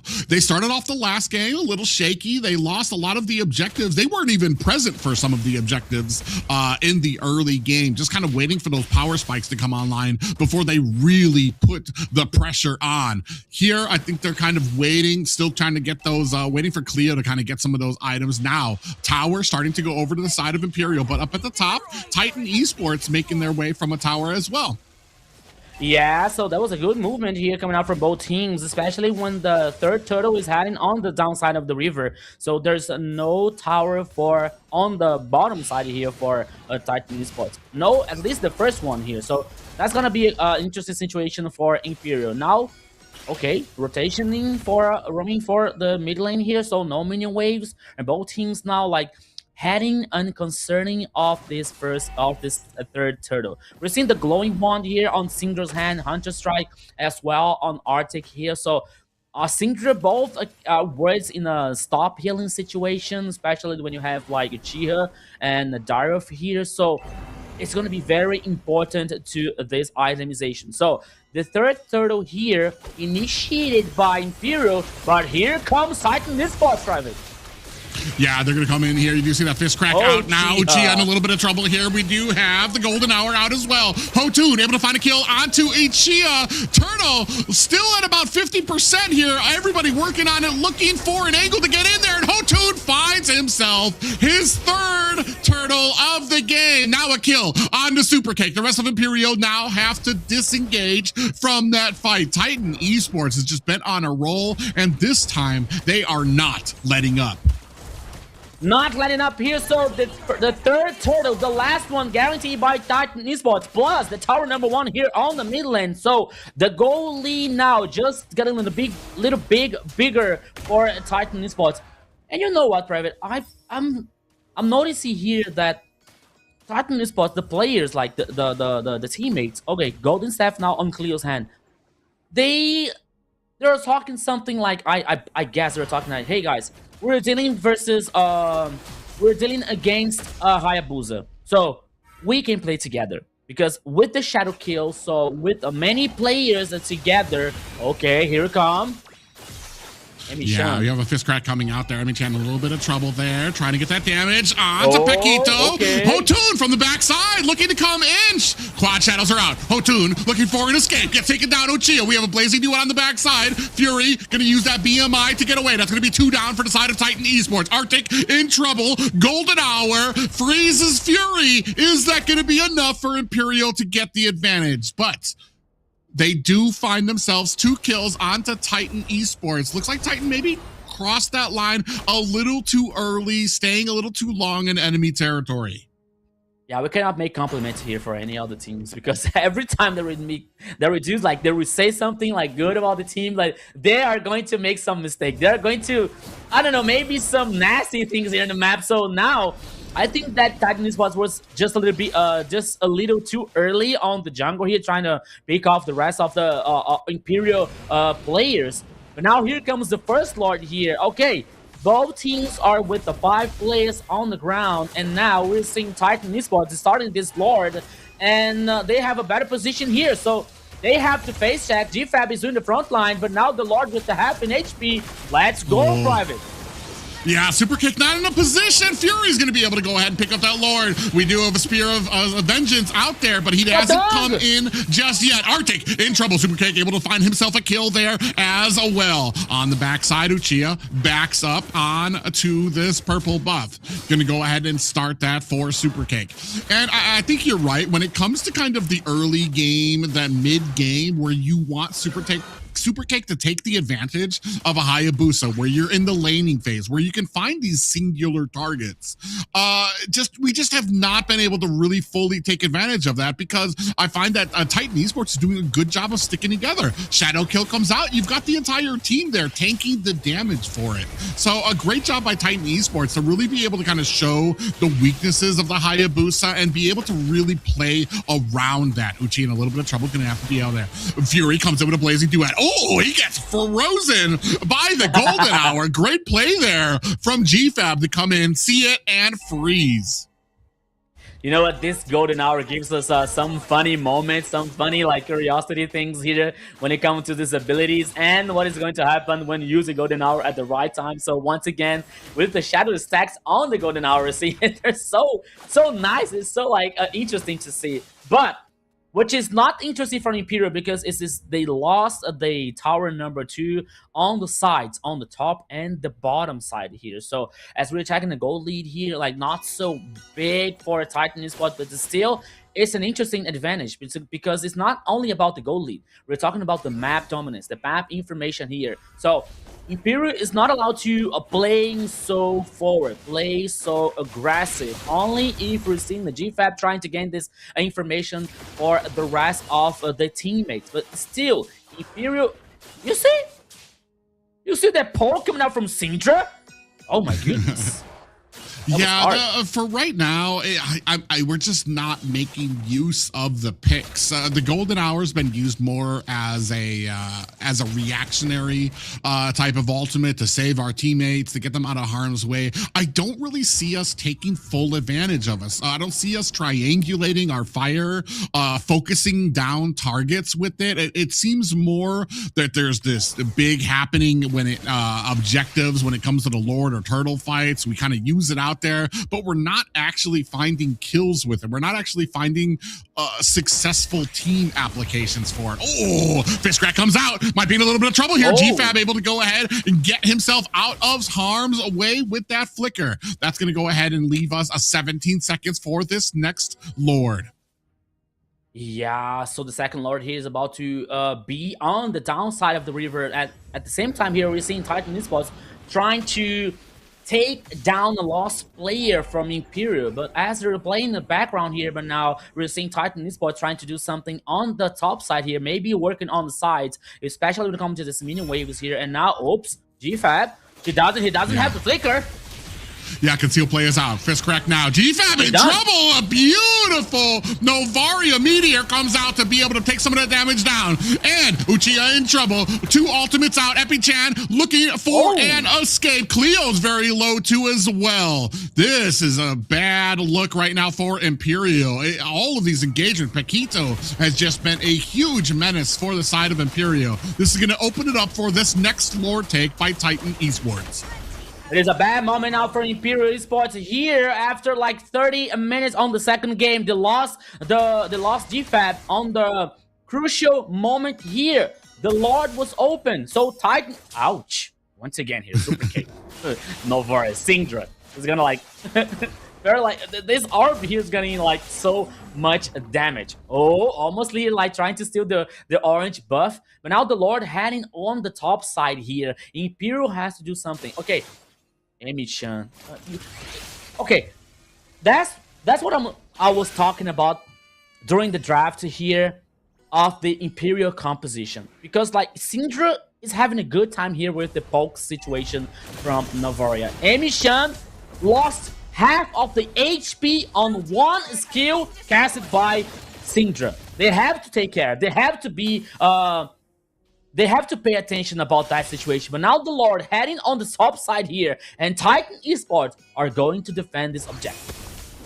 Yeah, Lord now up at the top is going to go ahead and use that spear. Going to take about 50% health away from that high ground tower. The rest of Titan Esports accompanying the Lord. We do have that golden hour out as well, but it's not going to be able to save the high ground tower. Now backing up to their core. Lord still at about 50% health. Titan Esports very patiently. You see, they're not forcing the mid lane. They're not forcing the bottom. They see that they don't have minions, so they're going to go ahead and start backing up a bit, even just to clear out the jungle for the side of Imperio. And the problem right now is just, you can already see it with the Uchiha build right now on a Dairoth. You've got the tanky items out there. Another fight coming in there, Blazing. Do it onto the backside, spraying onto the entire team. Uchiha down as Hotun comes in there, putting the damage on. High ground tower at the bottom has been taken out. Hotun goes in, looking for those iframes. Oh. Big pickup landed. Oh, nom nom. Down goes a GFAB. A pickup. Arctic's going to use that flicker to get out of harm's way. Very low. Oh, he gets in with the tower shot, but it's not enough to save Imperio. Titan Esports Club with their second win of the series. Fury. I'm like Fury trying to hit the tower with like the tower is focusing on me like with a very hit, and I end up dying for the tower. But Fury here, like he went through the base and didn't care about anything and won, guaranteed the victory for Titan Esports. 2-0 on the second game here, Private.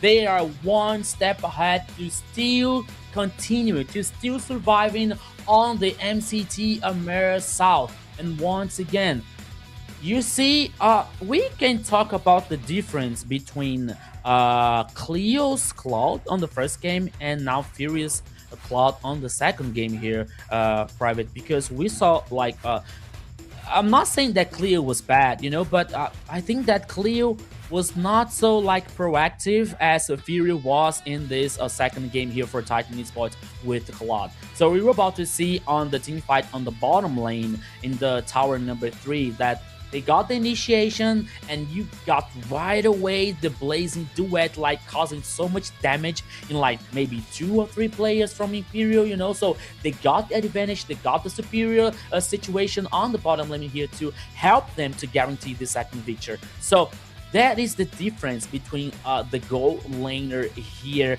with the same hero. And now here comes Titan Esports 2-0 and just one step close to still maintain his presence on the MCT AMER South. Well, I feel like the biggest difference is when it comes to marksmen, when it comes to the first composition that we had, Cleo kind of had to be patient. There was a lot of CC, including a Eudora on the enemy team, that you really had to wait to bait out some of those abilities, wait for the Wrath of Dryad, wait for that Mystic Gush to come out so that Claude could actually go in without being stunned into a coma. Here, I feel like Fury just had much more wiggle room to get back there. There was no real fear of somebody being able to CC him down. Not just that, but the biggest damage dealers, Uchiha here, he went with a full tank build on a Dairoth, and that's something I hate to see. He didn't even get War Axe on Dairoth. So I mean, I feel like if you're gonna pick something like a Dairoth, take advantage of his ability to deal damage, to get the true damage from those abyssal strikes. if you're just gonna build tank on him, there's better picks for that in the XP lane. Yeah, so we're seeing the highlights here. Like I begin that even for the first moment, Titan Esports being so aware what they had to do, you know, especially against a Hayabusa situation. I really see the Fury here, like once again, like taking the tower hits, but he didn't care, like only focusing on the base, you know, to guarantee the victory, to avoid any kind of a problem, you know. So that's why I found funny Fury taking the hit on the base here, but we know that, and we saw that Titan Esports being aware, and they know what they had to do. Okay, first situation is Hayabusa. So what do we have to do? Okay, play together to split the damage. You know, not playing alone or not playing in a split up, for example. So for this Hayabusa not to cause a so impact on the game. So as we saw on the third and on the three turtles of Forest Titan Esports, always playing together, always with the Barrett, for example, trying the angle, trying the flank, using the ultimate here to isolate someone. Maybe sometimes it's even Hayabusa or other player, you know, so they were not able to fight us back to get the turtles. So all the three turtles heading up for Titan Esports, for example, Hayabusa not like being neutralized most of the times. We did not see Moskov here, for example, doing so much on this game because they didn't have the time. He didn't have the time here to get the items, you know, to get to do something on this game. So Titan Esports, like, they have the clear idea what they have to do, you know, and they did it. They did a good job, and they were for 2-0 so far.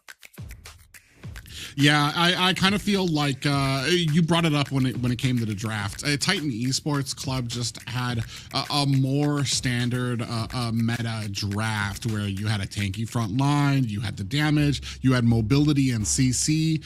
On the side of Imperio, you were looking at basically like the stars needed to align for them to be successful. You didn't really have a tanky front line. You had a bunch of damage that needed some time to kind of take up. And then once we got to those objective fights, we weren't getting the kills that we needed. We weren't utilizing the tools that we had, like the golden hour, like the damage output that we had. So basically, it turned into a textbook reason of why the current meta is so powerful. It showed why that the tanky front line is needed, why the CC is needed, and unfortunately for Imperial, kind of a learning experience for them.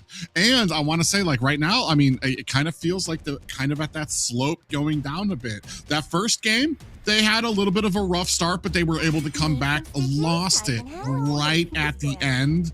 Here, it felt like at the draft, they drafted themselves into a corner, especially with that early Dairoth pick. And just like I said, you went to an early Dairoth pick, you allow Titan Esports to kind of counter it out, then you're forced to go with a tanky Dairoth, and that means that you're just not utilizing the successful things on your team, and you're kind of playing reactionary.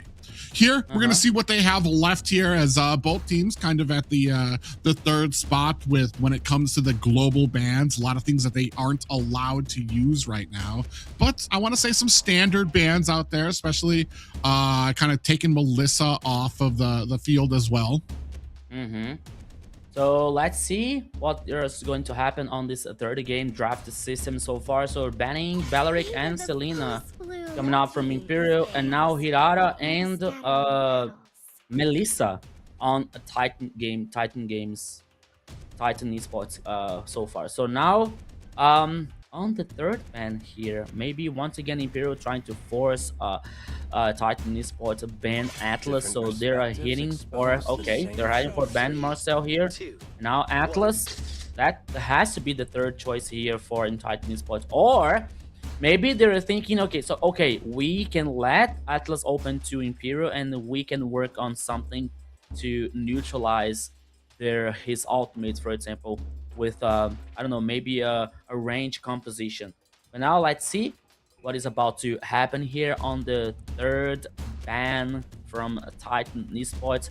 I don't think that it's gonna be it's gonna have some different here, some different ban I believe they're still gonna be in Atlas, and they're like cooking the time here just to have some mind gap with Imperial or something, or on me. Okay, Ooh. Freya. All right, Carmilla. I don't So think do we go with the Atlas bait? Because that's basically what this is. They want you to pick up Atlas so that they can counter it out with something. If you don't pick up the Atlas, now you're going to be dealing with an Atlas with another reply as well. On the side here, they're kind of hovering above Gord, but that's just kind of a placeholder there. So they go ahead. They're going to go ahead and pick up the Atlas here and see what the reply is from the side of Titan Esports Club as well. Belleric's off the table. They was taken out. Minotaur still kind of available as well. We haven't seen, I don't think we've seen Minotaur in a while as well. When it comes to kind of like some of the meta pickups as well. That's a placeholder. Nah, There's no way. I don't think it's too so. early for a Lolita pickup out there. Not gonna happen. Maybe like, oh, okay, they're 2-0. No, they're confident. Maybe there's a possibility, but I don't think so actually. Okay, Zunshin. Okay, nothing surprise. Oh, Akai. Okay, in the jungle for Hotun. Maybe. That is an interesting pickup, only because I guess to stop and have an engagement tool when it comes to having the fatal links coming out from Atlas. Because I want to say, when it comes to having a Zushin on your team, and Akai kind of is like the opposite of what you want, because you're gonna have Zushin pull them back, and Akai is gonna kind of push them forward, or at least at the very perfect angle, looking for to pin them against the wall or something. So it'll be very interesting to see how we kind of put these picks together. And that's interesting to me. It's very rare that you see something, and Nakai is just one of those heroes that you always kind of have to be aware of when you're picking him into a composition, is that like, is it helping your composition to have that heavy spin out there, or is it kind of working against a lot of the abilities that you have? On the side of Imperio, we do settle with the Esmeralda and the Brody pickup. So yeah, gonna be pretty interesting. Like I said, I said it at the first game. I wasn't a big fan of Esmeralda kind of as like a catch-all for the XP lane. But I want to say Arctic did a really, really great job, especially kind of because I felt like Imperial shot themselves in the foot putting Belleric into the XP lane, and that just allowed Arctic to be able to rotate very cleanly from the XP to the mid, get some of those kills, especially in the early game. Yeah, now we're heading back here for the banning phase. Now is a Titan Esports. Okay, Nolan focusing on in the jungle. I think that maybe now Imperial is going to focus on maybe banning Uranus, for example, or Diref to not be countered by not to counter Esmeralda, for example. That could be a possibility for Imperial. So putting some choices on the table for a Titan Esports. There is still left XP lane and maybe roaming, assuming this Akai is heading for the jungle to Hotun, for example, or XP lane and the jungle as well for Titan Esports. But I want to see, like, I think they're going to be like they're going to ban or Diref or Irenos here to take out from Titan Esports at this point of the game. Okay, they're banning Diref, the natural counter for Esmeralda, and for Titan Esports here, okay, jungle still missing, still left for Imperial. So they banned Nolan. Maybe no Hirata, no Nolan. Are they going to ban? No, not Suyo, right? I think that Suyo is not a. It's not a chance to be banned. Harara would probably be the ban here, because I don't think that's been used on Imperial's side. She's banned. She's banned. Hirata. Yeah, that's right. You know what? It's the blue hair. They look Harara and Zushin. They I have the same thought. Yeah, they look alike. Yeah, so it's actually, I feel like we're kind of whittled down to what we have on the jungle side for Imperio. We went with the Hayabusa last time, which I already feel like is kind of, when it comes to those speedy assassins, Hayabusa's kind of at the lower end of the spectrum when it comes to use cases for those. I mean, we've still got things like Ling, but I feel like if Ling was an option, we would have already used it on the side of Imperio. Yeah. So it'd be very interesting. Maybe we kind of go for a fighter mix here, but he's not going to be able to kind of get around the map as fast as another assassin, depending on where Titan Esports goes. But you know, Private, Link, as you said here, like Link can be a good option for Imperial because you don't have Eudora on the other side, you don't have Badang on the other side, for example. So I think that like that cleans the way for Link to be on Imperial's composition. But now we're seeing Titan Esports once again showing this Lolita, but I'm still not buying that they're going to choose this roamer here. Alice for Arctic here on the XP lane, so it's more solid. And let's see what is Imperial going to pick on this last two choices. This is very interesting.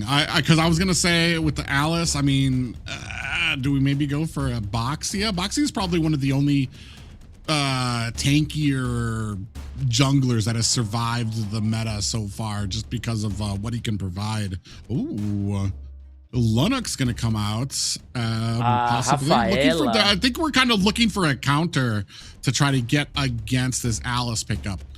All right, we're going to go pick up on the Lance. The only problem is, much like the first game, when we saw Hotun on the Lance, it was a very rough game for the Lance. And I felt like he wasn't even dying a lot. It was just that he wasn't able to kind of find those angles. Yes, he can negate a lot of damage. He can traverse very quickly, but he wasn't able to kind of get in there and deal that damage because of how much CC can kind of come out there. This is something we were talking about with the first game too. Lilia coming out for the side of Imperio.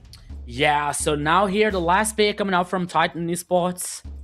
Okay, Ruby in the gold lane, or no, sorry, they already have Moskov here in the gold lane. Arlok here. There's a lot of knock up here in this for this composition for the Titan Esports. You have the heavy spin, you have the Alice with ultimate here, like with a very good engage, and now we're going to have a Paquito. Or, Rafaela. It makes sense since you have a Kai in the jungle, you know, so yeah, it makes sense for them. So you have like a high mobility coming out from Titan Esports in this composition here. So I think that makes more sense what you said, Private, that this Lance is not going to have a good time here against a Titan Esports. You know, he has to be like very fast, but now with Rafaela, I don't think so. Maybe like things are going to be tied up, or even better for Titan Esports now. Yeah, it's going to have to play a very careful game here for the side of Imperio if they want to get ahead here. I do like the pick coming in from Titan Esports here. You're going to have a lot of sustained, very tanky front line there.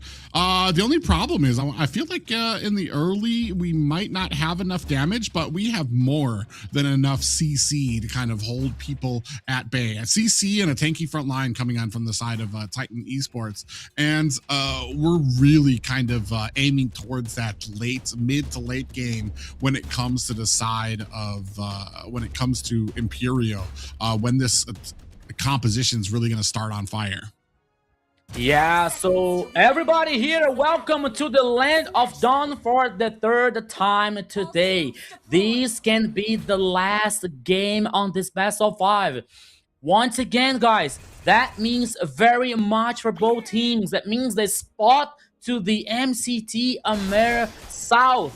Titan Esports is one step away to still continue on the competition, and Imperial now has to get the miracle run here to reverse that situation versus Titan Esports and get this spot. So everybody, once again, welcome, and here we go, Private. Yeah, do or die time for Imperio as they are looking at their chances of getting into the AMER tournament, slipping through their fingers here. And I want to say Titan Esports Club kind of, this is, I want to say this is where the casters were kind of coming from. They've got the experience, they know what it takes, and they're showing that level of concentration that you need, of obedience that you need to be able to be successful in a lot of these games, even when they're so far behind, to kind of maintain that discipline that it takes to get those victories here. Ooh, Cleo taking some damage there. And yeah, a great job though so far by both teams. And Imperial has showed they can get the lead, they can be successful. They just need to tighten up on a few of those small mistakes that they made. Arctic here taking a lot of damage is going to go ahead and find themselves an escape. Yeah, he was able to survive here using this Alice here, but now both teams, like with 3 players hiding out for Titan Esports on the top side, 10 seconds left for the first turtle here, so they're like setting things up to play together and try to get this first objective. But Super Cake is aware he's using the Lancelot. He's already have like the orange buff here, but oh, on the mid lane. Okay. Yeah, you see a little bit of damage come out there, Hotun, and we do have 2 ultimates down for the side of Imperial before we go into this objective. So are we going to be able to kind of get in here? Oh, Super Cake looking for an angle in onto the backside, and Arctic is right there to stop him. He still dashes in, but Hotun able to find himself an objective. And sadly, for the side of Imperial, this has been the story for a lot of these early games where Titan Esports has just been doing such a great job capturing these early objectives and kind of keep that steamroller going, the snowball effect there. And that has been what has been a main case for this meta, is to, if you can get that tempo, if you can get that advantage and keep that pressure on, it is very hard for the enemies to turn this around.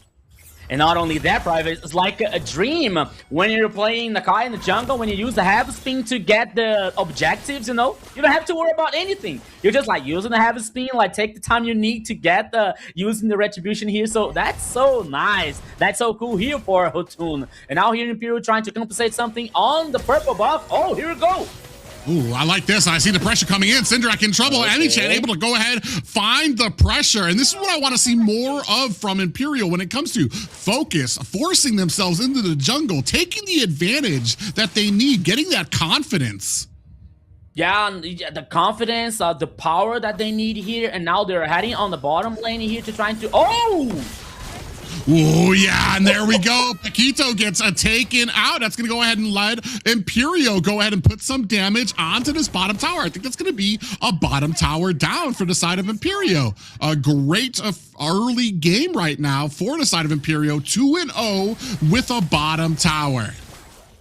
Yeah, you know what? This is the power of Atlas that we were talking about. So that is why he's being so banned. That is why he's being so prioritized so far here on the ADT North and South. We're seeing the corrosion site here on Fury's hand, and now and the book on Uchiha's hand here coming out from Imperial. So both teams are aware about that their situation, like their power spike coming up. The second turtle here heading on the top side of the river, and both teams are heading on this direction on once again, Private. And let's see what's going to happen. In Arctic, oh, he might be in trouble. Oh, we do have Fatal Links coming out there. Paquito gets caught again. Heavy spin comes out from Hotun, but that's going to go ahead, make some room for Imperial to go ahead and lock on to this objective. Might be the first turtle that they get of the series so far. Yeah, so now apparently here the turtle is going to be easy for Imperial. Guaranteed by Imperial Sports, but now they're trying to focus on the top side here. 1 minion wave ahead, and okay, they're going to take down the second turtle. Imperial on fire on this third game here, Private. Yeah, and unfortunately for the side of Titan Esports, they just have not been able to find that rhythm that they need in the early game. They were able to get some of that first objective, but after that, kind of struggling and kind of showing exactly why the Atlas pick is really one of those big, high priority bans. Imperial really making an example of it. Yeah, and really seeing like the power on the early game here coming out from Imperial Esports. You have the Atlas, as we saw like from the last changes in this hero. You know, like this, he's not only power, and he's not only strong after level 4. So on the first levels, he's true strong. He causes so much pressure, and with this low passive, you know, with the frozen passive here coming up from this hero. And now they're trying to do something on the top side. 2v1 here because Arctic, it might be in trouble, but now Titan Esports is rotating. Okay, but now they're here to rescue Arctic. Okay, it worked so well, but Hotun, oh my goodness. Okay. Yeah, I feel like it almost feels like a little bit of a passive play. Oh, coming in, Super Cake on the backside does find himself a Thorned Rose and a couple of dashes back out. And just like that, it feels like Titan Esports is more trying to reply and retort to a lot of these engagements coming out from Imperio. Now, the little bit of a zoning out there from Titan Esports, trying to get to the back of that mid tower, but not able to really kind of push them. Bottom tower going to be taken here for Titan Esports. Yeah, so one tower here in the bottom lane now for Titan Esports. We're seeing the gold lead here, like almost 3k for Imperial. That's a very interesting situation. Now the third turtle on the top side of the river again. So both teams dancing around. So one like mistake here can be crucial for this third turtle. But Imperial doesn't care about anything of that. Initiate the turtle and okay. There won't be a fight back coming out from Titan Esports. The second turtle, the third on the game here, goes for Imperial. Oh, here they come. Yeah, they're going to come on. The Hotun just gets caught there. Gets a little bit of a stun coming out. Paquito tried to help out with the Holy Baptism, and it is going to be able to kind of find himself a little bit of an escape. Now, trying to push in through the mid. You can see the rest of Imperio going ahead inside enemy jungle onto that purple buff. And it doesn't really look like Titan Esports really has much that they can answer with just yet. 23k to 20. A bit of a lead here for Imperio, who do not want to get knocked out of this tournament with the clean sweep. Yeah, Private, you were totally right. But you know what? We kind of saw this movie again. Like, we saw this movie today, actually, on the first game. Oh, here comes GFAB. Ooh, GFAB from the backside. Now looking for a little bit of stun here. Hotun trying to protect the mid lane tower. Oh, underneath the tower, though. This might be a bad look for the side of Imperio. On the backside, they do get lifted up. Uchiha, a little bit of trouble, is going to be able to find himself an escape. And you're exactly right. When it comes to, GFAB looking for something, gets a Fatal Links. Oh, but they are able to get away. Fury able to go ahead and find that teleport out of the way. The big problem sometimes comes from, is Imperial going to be able to maintain this? Yes, things are going their way, but they need to keep that discipline all the way to the end of the game, because exactly like you said, we saw this in the first game. We saw Imperial with a huge lead, and unfortunately it took was one fight, one missed opportunity at the base, and a Titan Esports club was able to turn it around. Yeah, so, and we're talking about a very interesting late game coming out from Titan Esports here. We're talking about Arctic with Alice. We're talking about Fury with Moskov. Okay, maybe Moskov in a team fight are not the best of the marksmen here, but with a split first situation, with the macro game situation here, with the Spirit of Destruction to join the team fights and to clean the rest of the players, that could be very interesting for Titan Esports. So they have to take care about that situation, especially in the late game. When you have this sustain, when you have the late game with Alice, with the Zunshin, the Lord here guaranteed by Imperial. One more important objective here for the Peruvian team. But once again, they have to be, as you said, very well, Private. They have to be disciplined. They have to be focused. Hallbeer now here on Cleo's hand. They stop healing, especially for Arctic, because of Arctic here and Alice. It is very interesting. But they have to be careful. They have to be focused. They have to be very disciplined here. Yeah, and I want to say a lot of confidence coming out from the side of Imperial now. They're starting to feel a little bit more comfortable, understanding that they do have a lead here. The only thing is we just need to kind of take advantage of this lead. Start pushing in the lanes, clearing out the jungle, bullying around Titan Esports, so that if there is even just the slightest bit... Ooh.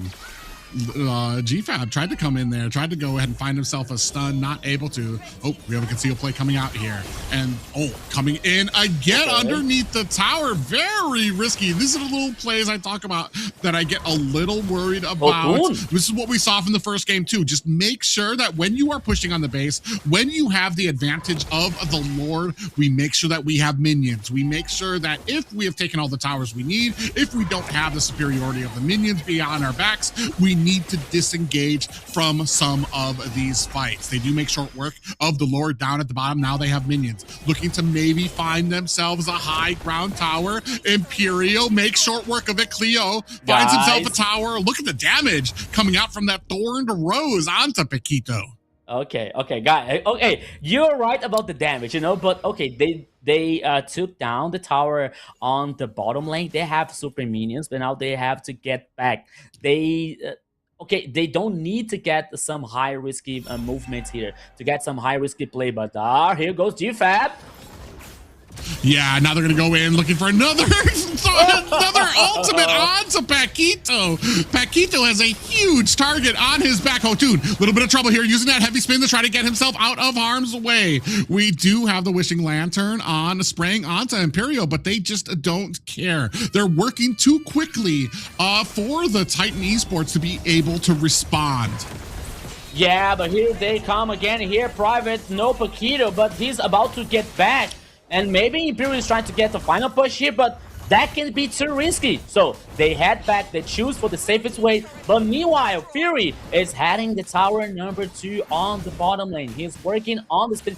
Oh, he's gone. Yeah, he even comes in with it. So he's able to find it clear at the bottom, able to kind of make that macro to the point that Imperial have to think twice about the push that they're trying to make on the base, knowing that if they even fail, if somebody goes down, they're going to have to deal with the push down at the bottom. Here, maybe a little bit more even. Titan Esports starting to clamor around. They're a little spread out on the map, so it doesn't look like they're going to actually be able to contest this Lord.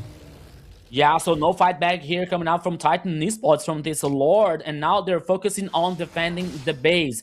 They have been through something like that on the first game here, Private, so they know how to handle. They know how to behave. But this time, I believe that is just a little bit different because Imperial's composition has the hard engage with Atlas here and the ultimate. They have the range with the Brody, for example. They have the clean wave here with the Lilia. They have the damage plus the mobility with Lancelot. So I believe that this time Imperial has like better tools to finish this game in a very different way. Yeah, that's absolutely right. Better tools. Ooh, going into the back line. GFAB looking for an angle to get in there. Decides against using his ultimate just yet. Look at the damage coming out. Now they're going to have to back up. Minions at the base right now. Paquito in trouble under the back line. Fury able to take out GFAB. Are they going to be able to turn this one around, though? Hotun in a little bit of trouble. Emi-chan finds a kill onto Fury, and that is going to be Imperial finding their first win of the series. They are not done yet here, Private. Imperial coming from the ashes like a phoenix win the game, and they're still dreaming on the MCT AMER South spot, my friend. Yeah, a great game played by Imperial, and a great example of the strength that you get from an Atlas pickup too, to be able to kind of find some of those fatal links, and then the amount of burst damage that was able to come out. I still kind of stand by my correction when it comes to the damage coming out from the Lancelot. He was still able to get a lot of the objectives and be able to get himself in and do a decent amount, but it was really Emi-chan behind. You can see 30% damage overall for these engagements. So really kind of the star player when it came to being able to put down that damage that allowed Atlas to kind of continue being the threat that he was. But the bigger story here, Imperial do not go down with a clean sweep. They do find themselves a victory here, but can they duplicate it against a team like Titan Esports? You know what, Private? I want to ask you this, as you having so much knowledge on the Mobile Legends. I was wondering, and I was thinking about like on this third game, we saw Titan Esports with Rafaela, you know, and Hotun playing in Akai. But meanwhile, we had Imperial with Atlas. This hero, like, he hasn't appeared yesterday and the day before yesterday, and since the first day, you know, he has been so strong in the meta. Not only that, but before the level number 4, he's so powerful. He's so strong, causes much pressure here on any other composition. So I think that for me, that I want to hear for you. Can we say that it happened both distinct situations here? For example, one side, Imperial prioritizing strong picks such as Atlas, such as Lilia, for example, on the early game, but at the same time, Titan Esports here choosing some not so proactive heroes like Rafaela, for example, or Akai in the jungle. So can we say that both things happened, like Imperial wanting to win and Titan just waiting to see what is going to happen? Or I'm being lunatic about like thinking about that. I don't know. I think the problem came with the overarching view of this team composition coming from the side of Titan Esports, where they had the Akai because the Atlas, they allowed the Atlas pick up at the beginning, but then they picked up the Akai very quickly. And I think the thought process was Akai will be able to heavy spin back the Atlas enough to be able to kind of make him a non-factor. The problem is we kind of forgot about the very, very early game where we're in the laning press, where the jungle can't be everywhere, where Akai can't be everywhere. And in those lane presence, that's where Atlas really started getting those fatal links, was able to really hit up Paquito 3 times in the laning phase, where he was going into the marksman lane, and Akai was nowhere to be found because he was still rotating, still trying to get the farm that he needed. And unfortunately, by the time we kind of got to some of these objective fights, like we said, first objective already went over to the side of Titan Esports. But once we got to that point where it was starting to go in favor of Imperial, they were so fed. They had already had some great successful ganks in the gold lane, and it felt like whatever plan we thought we had for the Atlas just became a non-factor by the time we finally moved out of that laning phase into team fight territory. Yeah, so I have a theory that means that many things are passed through by the roamer, you know, especially when he picks something proactive, you know, like with Atlas, for example, with other roamers, with a Grog, for example, that can be one of very strong pick, you know. But when you choose like a pick, when you choose a support hero, you don't have this this aggressive feeling, you know, this aggressive vibe to do something, to be the playmaker on the composition. So you have to wait what happens. You have to wait for some situations, you know. So everything is possible. So you got the 2-0, so you have the chance to close the series in a best of 5 with 3-0. But somehow you give the opportunity to Imperial, not taking out the credit from Imperial. They are very good. They choose Atlas, so they like doing their homework, you know, with the Lilia, and as you well said, with a very strong early game. But for me, I think that Titan, they tried to try something new, and it didn't work. And you might be onto something there. When it comes to kind of like the current meta, it deals with fast assassins that can get around the map, that can clear jungles very, very quickly. Maybe there was something off when it came to the timing, and you kind of assume that even though I'm on a Kai, I'll be able to get down to that gold lane quick enough to be able to stop a gank or be able to be there in time. But you just, when it comes to assassin versus tanky junglers, your jungle speeds are just going to differ greatly, and you need to be able to kind of your team needs to understand that when it comes to these engagements, so that when you see the enemy jungler there, you have to know, all right, we're not going to have any help here because we're dealing with an Akai jungle on our side. And then on the other side of that, being a playmaker, when you're on something like a Harara, when you're on something like a Nolan, where you can go in, get the kill, get out very quickly. And Akai's more of a just kind of lumber around inside there, deal with the damage that's happening in there, maybe kind of underestimated the damage that could come out from the enemy team as well. Yeah, so here now we're heading for the draft on game number 4. It is 2-1 for Titan Esports here so far.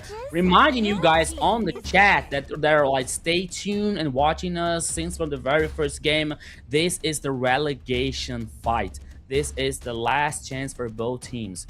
For one side, you have the seed number 8 on the last split, that is Titan Esports, fighting to survive on the competition to still be in on the MCT AMER. On the other side, you have the Imperial, who has been through the whole bracket on the ADT, and now they want the chance to be a part of the professional and the competitive MLBB scenario. So still, it is 2-1 for Titan Esports. Titan Esports is still one step away to guarantee a spot on the MCT AMER South. But as we saw in the last game, Imperial is not going to give up, and they are doing their best to get this chance here, Private. Yeah, now kind of looking for that last ban here. I mean, we've still got Paquito out there, Belleric. I think, I can't remember if Belleric has been used by the side of Titan Esports just yet. I know we used it on the side of Imperial with that first game here, so we're still kind of looking for that last ban to come out for them. And then Imperial have been very comfortable with that that pick first position.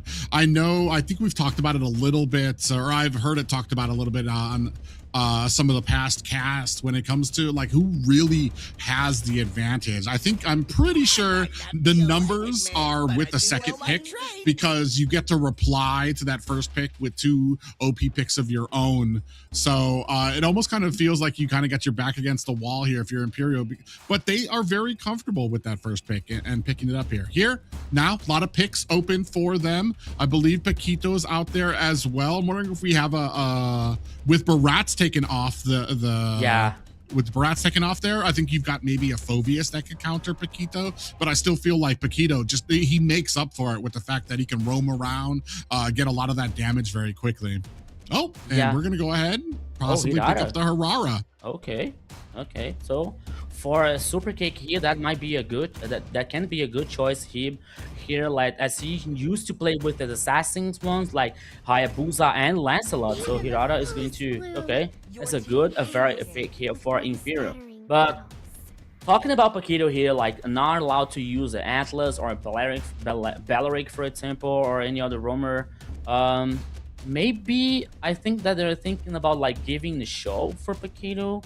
I think that it could be a very could be an interesting pick for the roamer for Titan Esports to like. On the last game he had the Rafaela and it didn't work. So let's see. I think that. All right, Paquito. Okay, good one. Oh, an Arctic here with Uranus. Okay.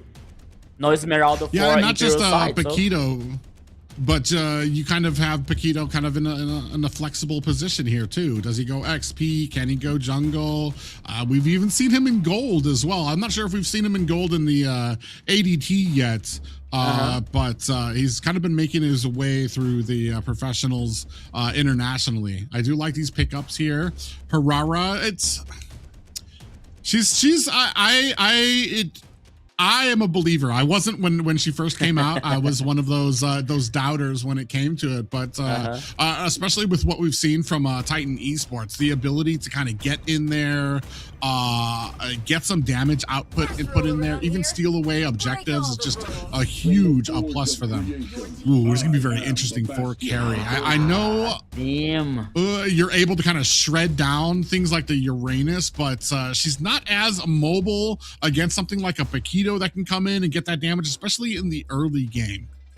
Yeah, so now choosing carry here, like it gives some lack of options to Titan Esports, and they have to think twice, for example, to get some roamer more tanky. Maybe like Paquito thinking of using a Grok, for example, here, or a Hilo. So now I don't think that they're going to still thinking about these picks. Now they're showing an Obsidia, which is good, like after 2 or 3 games to get like her power spike to do something in the game here. But no, they choose Belleric. Okay, versus a carry. All right, so they're choosing the roamer here, and now we're seeing the 4th choice. No, it's this is the ban system coming back here. once again. So now left XP and the mid lane here for Imperial. So no Zunshin, no Lilia, no Novaria, no Gord. With the Beleric pick out there, I do like it just because it kind of takes it, at least becomes this this spot where you can tank at least a bit more of those carry shots. So it'll be very interesting to see where we go from here, especially when it comes into that marksman lane. I feel like we're still pretty flexible on where we could go here. I'm assuming right now that we've got Paquito jungle, XP lane's going to be Uranus, and then the roam will be Beleric. But I do feel like we can still be flexible with that. However, flexibility for the sake of flexibility isn't always great, as we saw from the first match where we had the Beleric out there and we assumed he was going to be roam, and then we're like, oh, tricked you, we got him in the XP lane. It's like, yeah, but you just put him into the XP lane against Esmeralda, and Esmeralda did a great job. Paquito, or not Paquito, I'm sorry, Arctic did a great job of being able to kind of withstand that pressure, get the rotations to mid, and really have a huge impact on that first and early game here as we wait for some of those last pickouts coming from both of these teams. Yeah, don't you know what, Prophet? I believe that they're buying your thoughts about like giving this a Paquito of flexibility, because they banned Insunshin here. Okay, Insunshin has the flexibility as well to go in the jungle or in the gold lane here, but I think that after the last changes, more people are using him in the jungle as well. But now he is being banned, so let's see if Imperial is going to ban another, maybe possible jungle here. Nolan, I think they already played with Nolan in Titan Esports. No Nolan yet. Also, but there is a possibility for like Imperial ban this Nolan here to avoid from a Titan Esports. I believe we still have on the side of Imperio, you see the focus coming down when it comes to mages on the side of Titan Esports. So, I mean, we've still got things like Farja for the side of Imperio.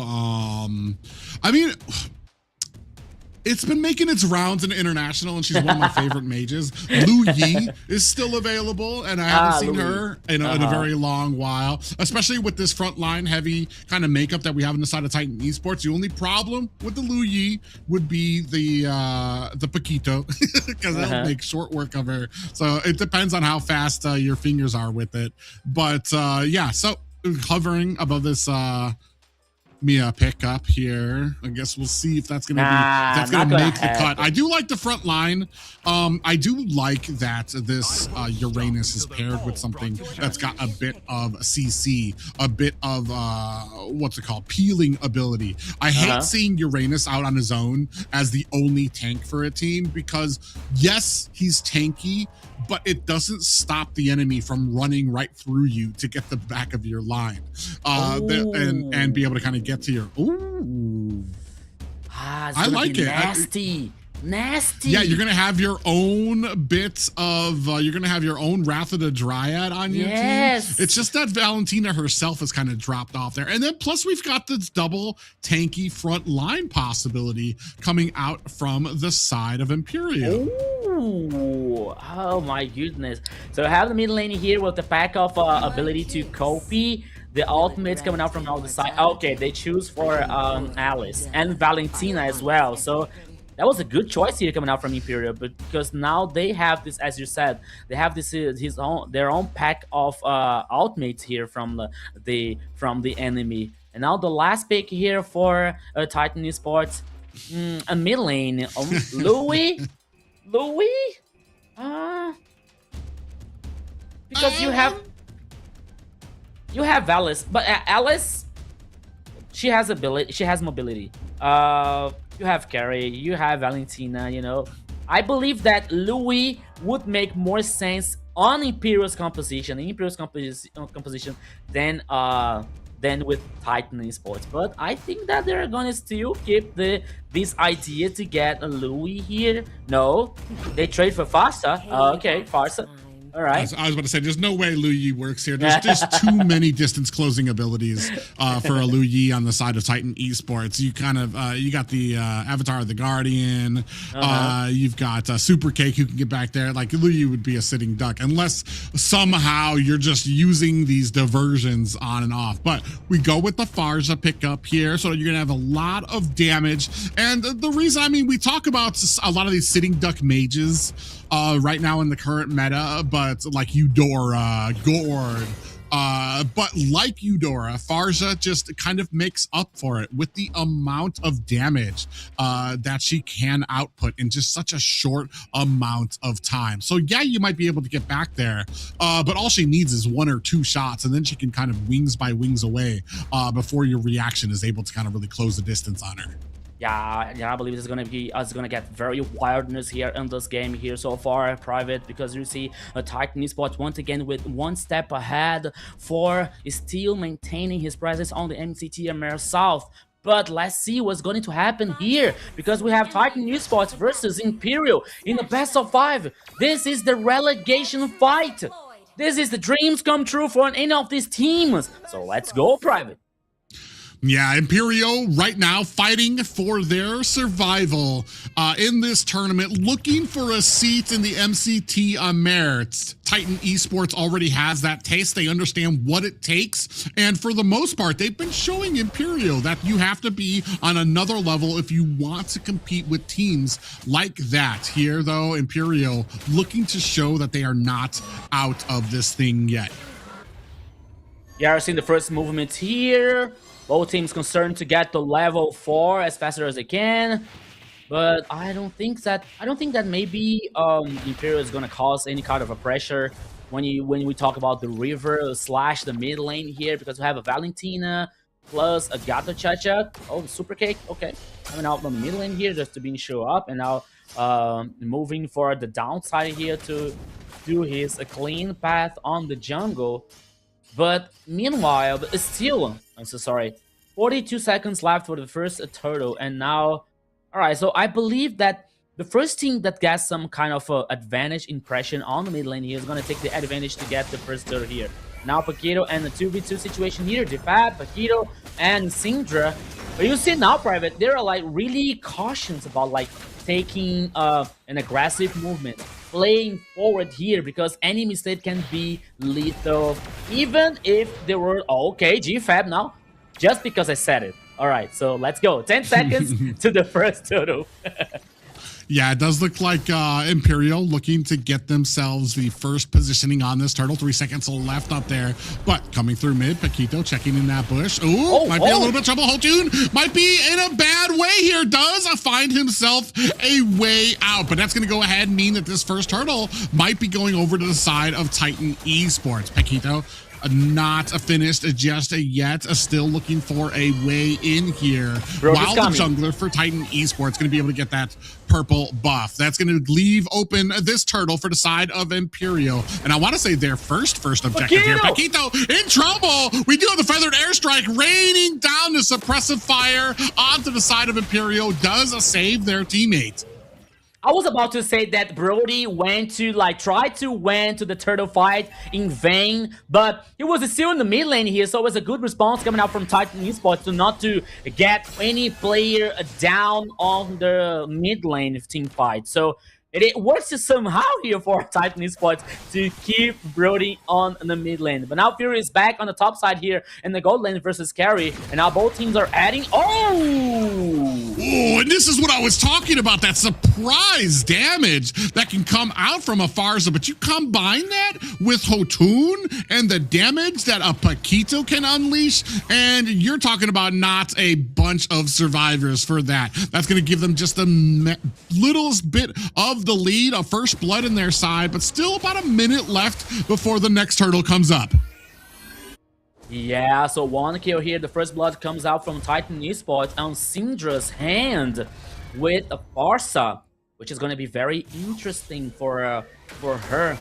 And our team here, I believe, The first item is going to be glowing one, right? I believe that's about the building path is going to be a glowing one for a Syndra. But now the bottom line here, Arctic might be in trouble. But here we go. Yeah, Uchiha actually taking a lot of damage, but we have the Farja coming in. Syndrak comes down, rains down that suppressive fire again. Those artillery strikes from the feathered airstrike just really doing a huge amount of damage here. It just is very surprising that we haven't been able to really utilize them when it comes to these objectives in the early game. Yeah, but now that's I see that Titan Esports, like, it's reading some situation here too. Okay guys, we can do like more. We can play more aggressive, more forward. Apparently that won't be a fight back on this turtle because two players are on the mid lane. Hotun guarantees this turtle for, and now Uchiha might be in trouble. Yeah, Uchiha's gonna, actually goes way too far forward and gets caught. That's gonna be a 2-0 lead for Titan Esports. And looks like we're gonna go ahead and trade ourselves some towers. He was baited.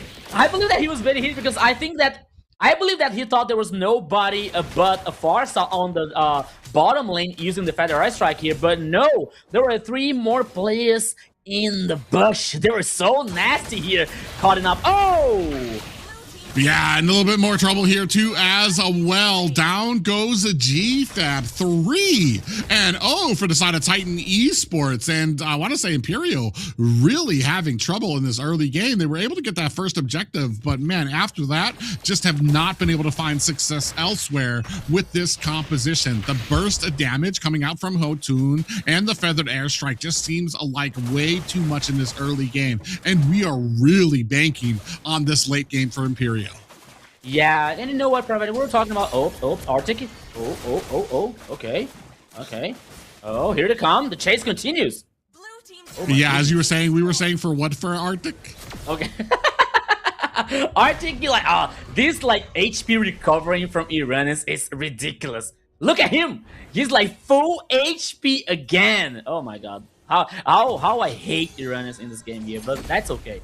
We're gonna say like Paquito, advantage in Paquito comfort zone playing with a playmaker heroes, you know, like, we're talking about like possibility to Paquito playing with the show, for example, but he came with these Belleric. So Belleric here playing aggressive, especially with this crowd control so huge with the Wrath of the Dryad. So gives the Titan Esports opportunity here to get this execution. You have the ultimate here with the Paquito. You have the Feather Ice Strike with the Syndra. You have Hotun and with Paquito. So there's so much damage. There's so massive with the follow-up here of this execution. Oh, here they come again. Oh, wow.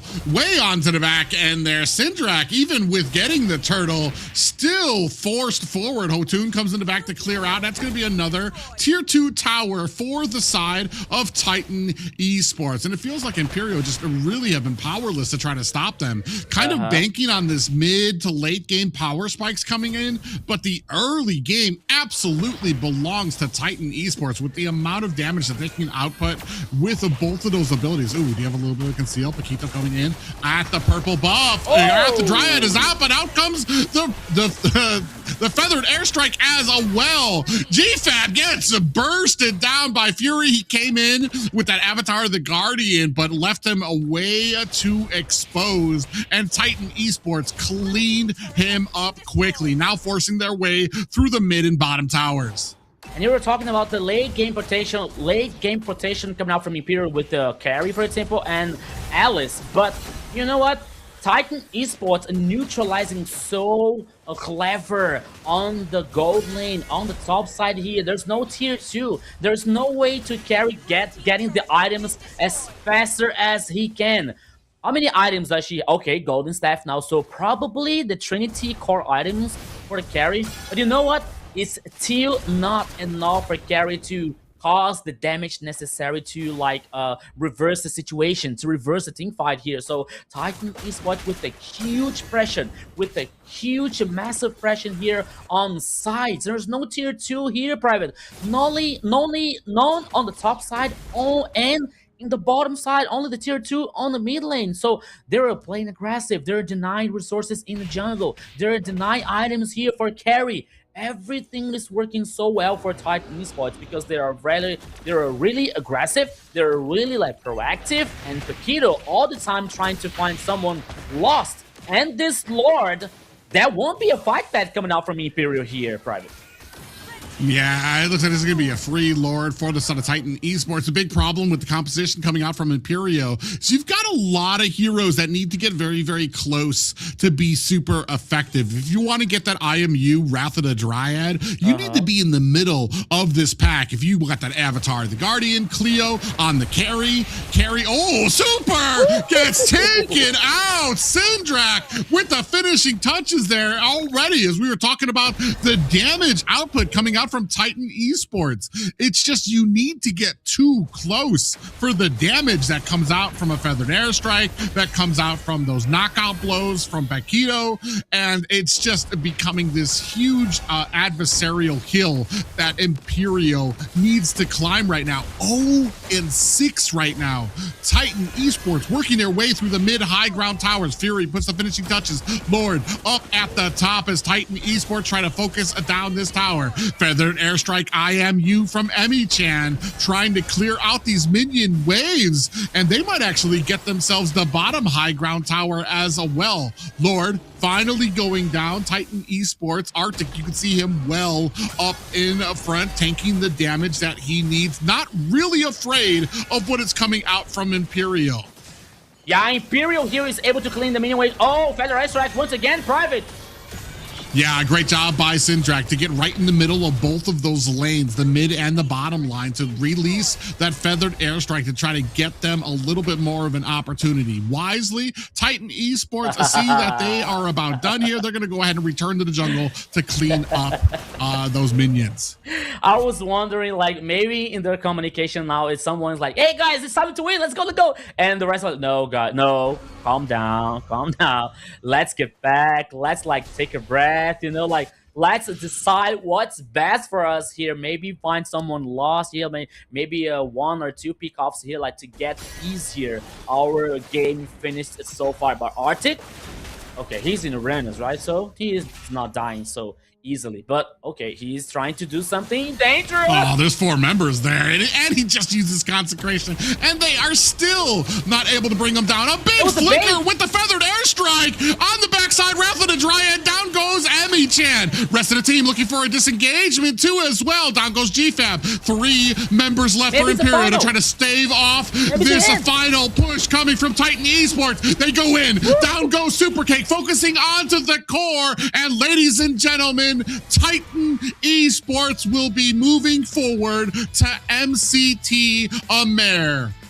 Titan Esports here guaranteed the survival thing on the MCT AMER South. Congratulations to Imperial. They banged through all the brackets from the ADT South here. Won like very solid performance. But at the end here, as a competition, one can cry and one can laugh. And this time here, Titan Esports got the last laugh here on the relegation fight, Private. So shout out to Titan Esports. We're going to see them again on the MCT AMER South 8-2. What a game, too. Look at that score, 0-10. That wasn't just a fight. That was Titan Esports holding the proverbial pillow over the face of Imperio and just snuffing them out here with that last game.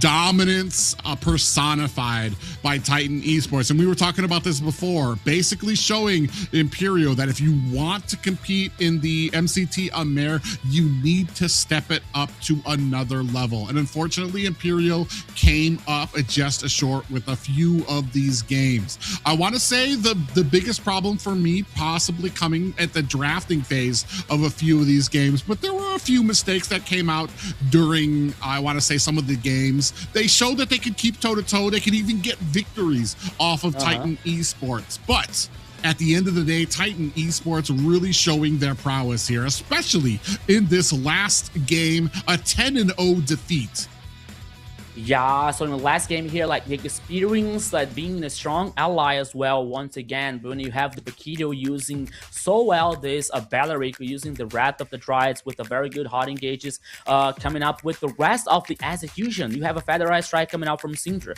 You have the Paquito and the dashes and the damage. You have also Brody with a very high range here, using the Shatter Memories here, not only to get safer, like from any other initiations, for example, but to hit the towers, to hit the enemies, so to cause this damage necessary to make a Titan Esports in a very comfortable situation on this last game. Once again, as you said, Private, I don't think that the draft from my Imperial was bad. You know, you have Valentina, you have Carrie, though you needed time. They needed time to get the items and to somehow trying to reverse that situation. But hey, we're talking about Titan Esports. So they were like one of the legends on the competitive on MLB. So they are very experienced. So they know that they didn't allow to give this time enough to Imperial to get back in the game.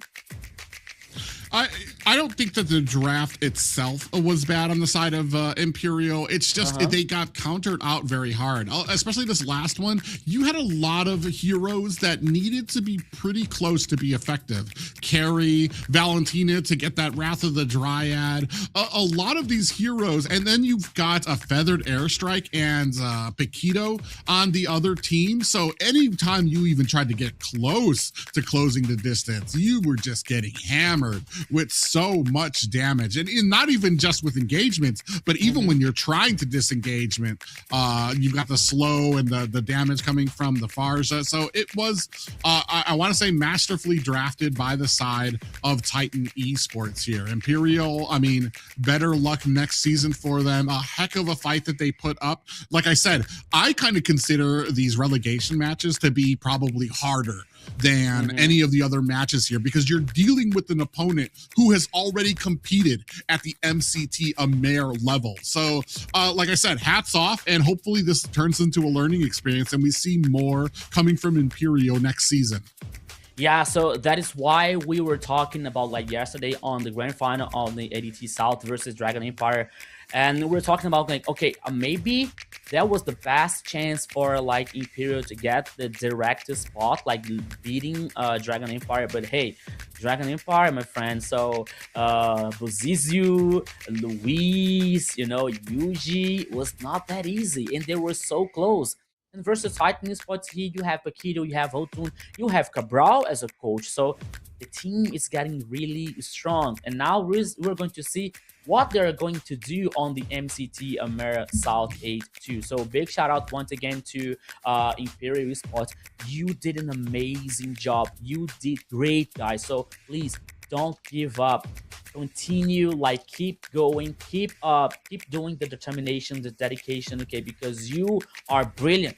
You have a chance to get and shine to be a part on the MLBB scenario on the next season. So guys, please don't give up.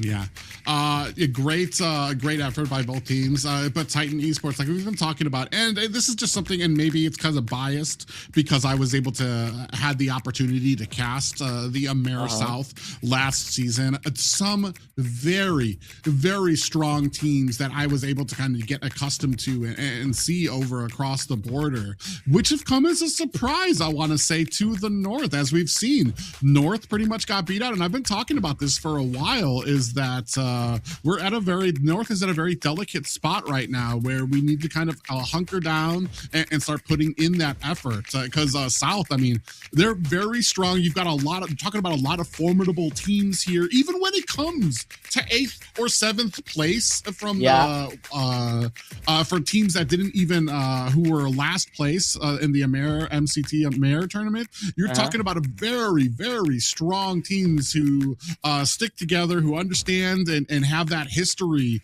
and synergy and the coaching to be able to kind of back up a lot of their skills as well. So it's going to be a very big learning process for a lot of these teams if they think it's going to be a cakewalk walking into it, especially here in the relegations of the ADT.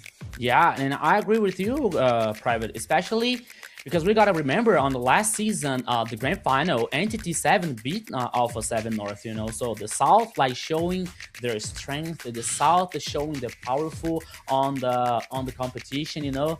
So the North side, it is still huge. But now like both regions here like playing together, like competing together, it's gonna be amazing. So now we have an interview, Private. Yeah, very excited to be talking. If I am reading correctly, we're going to be having an interview with a Syndrak. So let's go ahead. And first of all, Syndrak, I just want to say congratulations on a very well fought victory, especially that last victory, that last game. Dominance personified. You guys didn't even give them an inch. How are you feeling right now? I'm feeling really good because a lot we could achieve like a clean game, and I'm happy that we could get like a good result. So Syndra, now like still I'm maintaining the presence on the MCT AMER South. So what are your goals from now on with the Titan Esports and the next season, which is about to coming up next?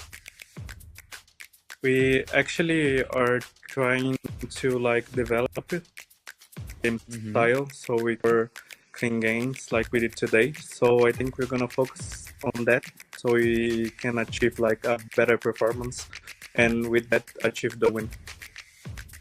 Perfect, great. I want to say, not to say as a disappointment, but you're in the relegation, so the MCT AMER probably didn't go off as well as you guys had expected. From that, I'm sure you guys noticed some deficiencies. Are there things that you guys were focused on in the off time to kind of bring it together to make sure that you guys maintain and have a better performance this season? Yeah, actually we had a lot of problems, like, so we would be here this season, and some of them were not on the game, some of them were off the game, like in the backstage. So we are trying to make everything go smooth as possible, so we can train better and we focus more on mistakes.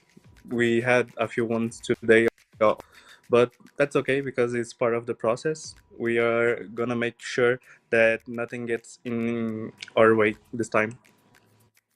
So Syndrak, what do you guys feel about this meta changing like just a couple of times from the last seasons, for example? So we were able to see like some fighters in a gold lane, for example, or sometimes with the support in the mid lane like Rafaela or Mathilda as well. So what do you guys feel about this meta, and you guys like working on other situations, on other new things, and you were prepared to handle any kind of change for the next season?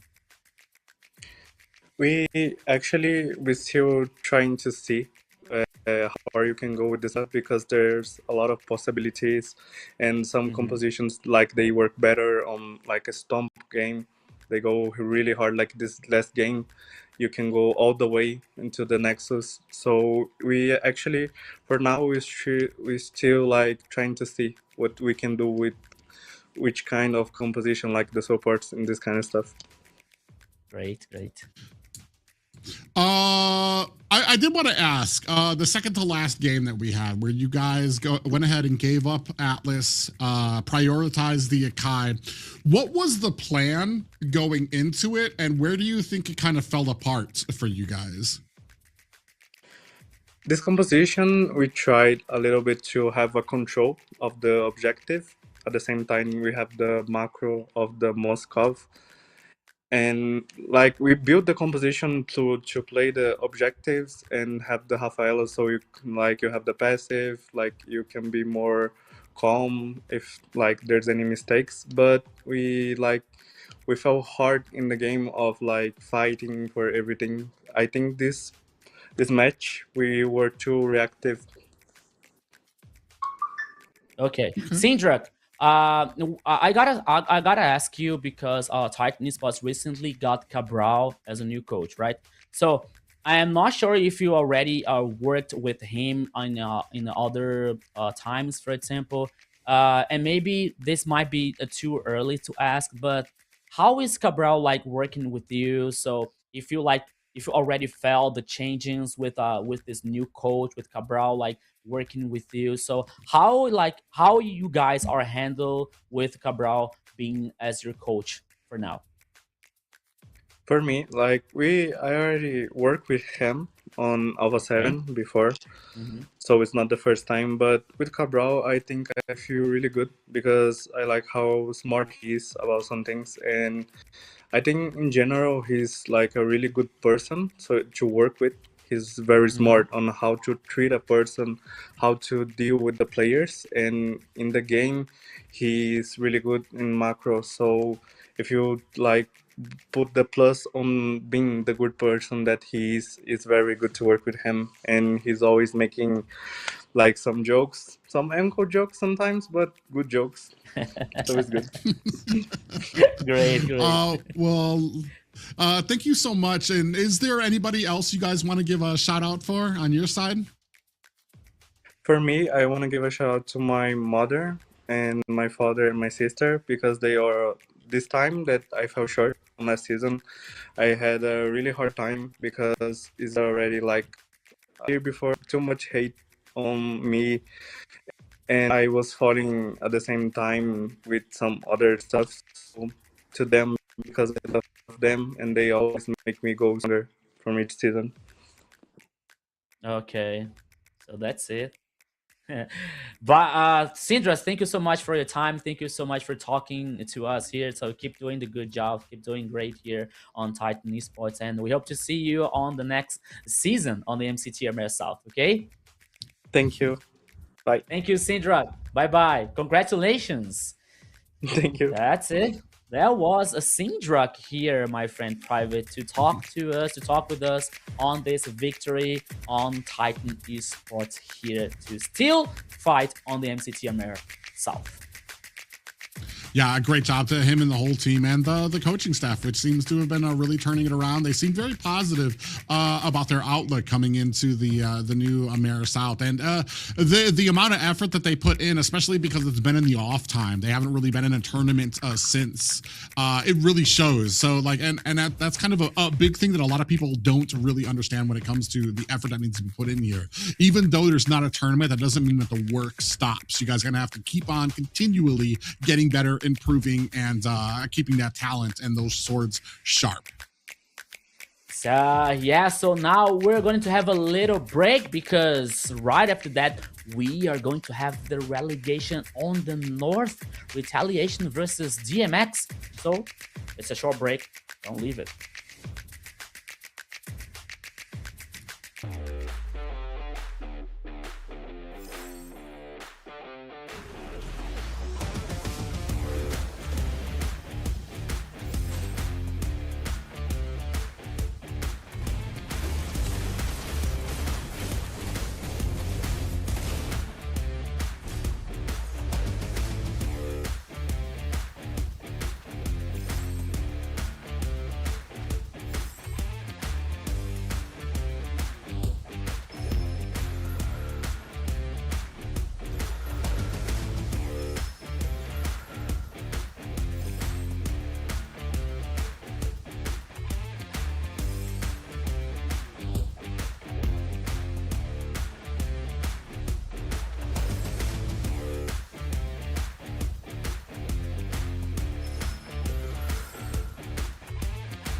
lies below is under my vigil.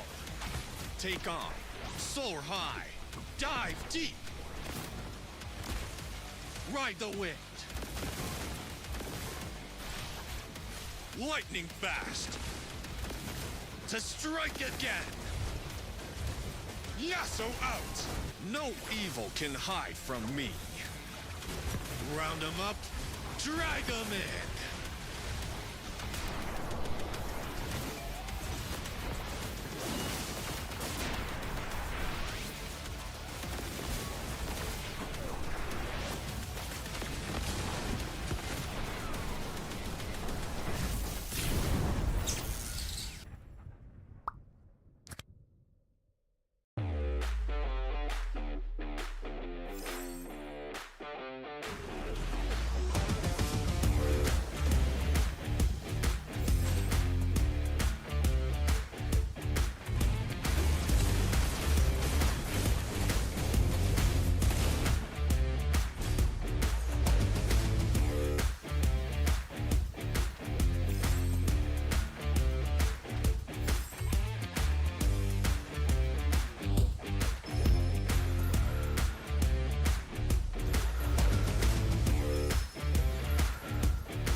Welcome back, ladies and gentlemen. As you can see, we are accompanied on the desk by not just Rico, but also the one and only Kronos joins us for the second half of our night of best of fives here in the ADT relegation round.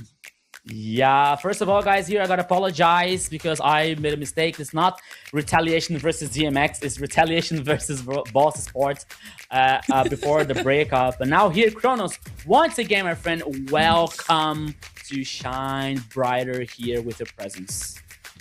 Hey man, thank you so much, guys. Fantastic being here once again. Of course, Private, thanks for the warm welcome. Rico, you as well. And yes, GMX, unfortunately, they didn't make it all the way to the relegation phase. They bowed out of the competition, but they can make a comeback once again.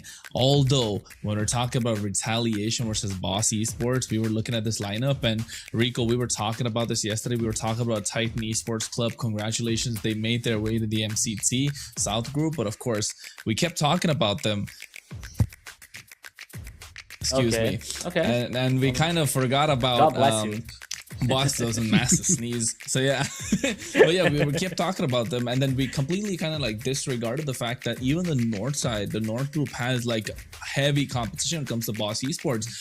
I mean, Private knows better. Tamal is there currently, and he's been in the scene for a very long time. And Maracucho is a name that popped up in the MCT last season. He was a hot name for Influence Rage Origins. He was being the difference maker as well the entire time. And if you want to be a difference maker, make sure you scan the QR code and follow all our socials as well, folks, because it is the MLB esports community. It is North America, South America, the Americas community that you will join. There'll be diamond campaigns, skin codes, and a lot more. And guess what? You'll get information about tournaments just like these, and then you might find your face in one of those. Yeah, so make sure you put your camera on the QR code that it was about to. Okay, it's gone, but that's okay. You have the time. You have the time here to scan the QR code, and make sure you follow us also here on our social network as well with Kronos, with Rico, and Private. Okay, so you want to learn how to play Hayabusa, so follow Private Dancer. You wanna earn a skin on giveaway, you go to Kronos. Okay, so you wanna just be like exist, you can follow me. That's okay. I can talk to you on, this guy. on our social networks. I'm about to say, what's going on? Man, what's going on indeed. What's going on right now, I can tell you in this relegation phase, I've been talking about it a little bit earlier, that these might be some of the more difficult matches for some of these teams to overcome, because you're talking about dealing with teams that already know what it takes to succeed in the MCT AMER North. Here we can take a look at the journey that happened with the brackets for the South. Yeah, so as we're seeing here on the relegation chronos that we just watched, the Titan Esports here guarantee his survival on the MCT AMER South. They beat Imperial here on 3-1. That was a close game actually, so shout out to Imperial as well. And we're going to see the north side. But now, on the next season, we're about to see Dragon Empire and Titan Esports. On the north side here, we're seeing Boss Sports versus Retaliation. So, as you well said, Kronos, Boss Sports with so many experienced players. You have Maracucho, you have Tamal, you have any other players, Ziggy, Sirius. So, I think I was talking to Private before the first match. So, I believe that both north and south sides here are like facing some similar situations, because on one side you have Retaliation who has been through all the brackets on the north side. You have Boss Sport with so many experienced players who still want to compete on the MCT American north side, you know. So it's gonna be very interesting. It's gonna be wild to see these two teams fighting for the last spot here on the MCT American. Yeah, absolutely. It is for the last spot, of course, in MCT AMER North Group. And I think you said it about Boss Esports, right? They've got a mix of experience. They got a mix of newcomers as well in the name of Sirius. And of course, this is the lineup we're talking about. Pika UXP, Maracucho, who, to be honest, last season, he had the stage for himself with the way that he played. You got Ziggy, who comes back in. Sirius is a new name right now that we don't really have a lot of information about. And Tamal, a seasoned veteran here for Boss Esports. And not saying that, okay, they don't have a coach, that's fine, they probably know what they're doing, but also at the same time, if you take a look at who they're going up against, it's a team from the United States of America.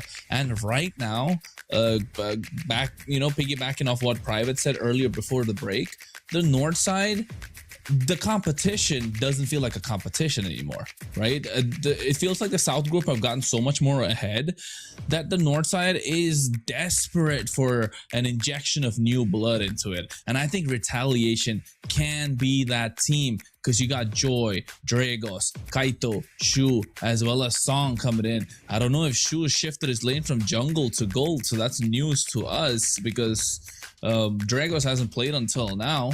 But I think the desperate need for new blood in the United States of America, in the North American scene, is very evident from what we've been seeing in the international phases, what we've been seeing in the previous North American tournaments as well. And I think this could be the team to kind of take them and kind of create chaos a little bit so that they can find a spot for themselves, just like Woompy did last season.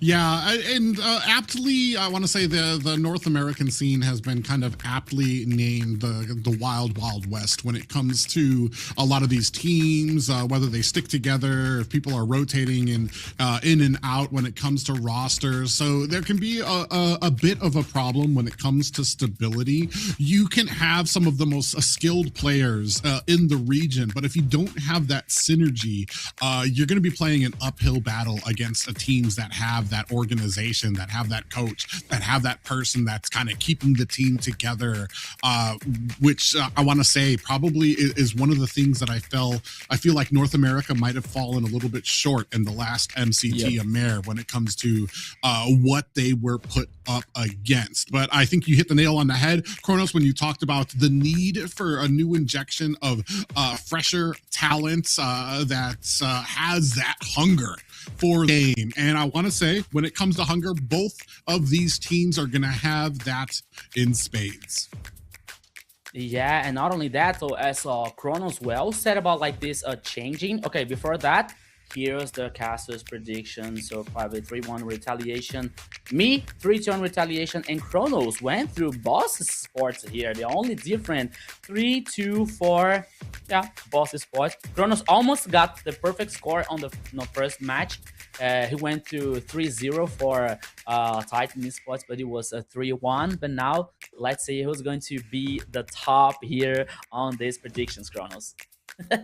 Yeah, you know what? I'm a little disappointed in Titan Esports Club, to be honest. And I Why? messaged Paquito and Hotun before the match started. I was like, you guys are winning this 3-0, right? And then guess what? They didn't. So now they're probably getting an earful from me. But I mean, Imperial played fantastic. It's just a Titan Esports Club. It's just they've got a championship team, right? They're not there just to win relegation. That's the lineup that can win the MCT South and MCT as a whole, to be honest. And that's what makes a big difference. But here in the North side, I kind of went towards Boss Esports just because I want to see the synergy between Maracucho and Tamal come into the picture, right? Having a seasoned veteran in such a meta where you have to know and understand how to slow the tempo of the game down and pick it up when you need it. And I think Tamal's going to be a key piece. And if Maracucho finds his groove, man, it's hard to stop him.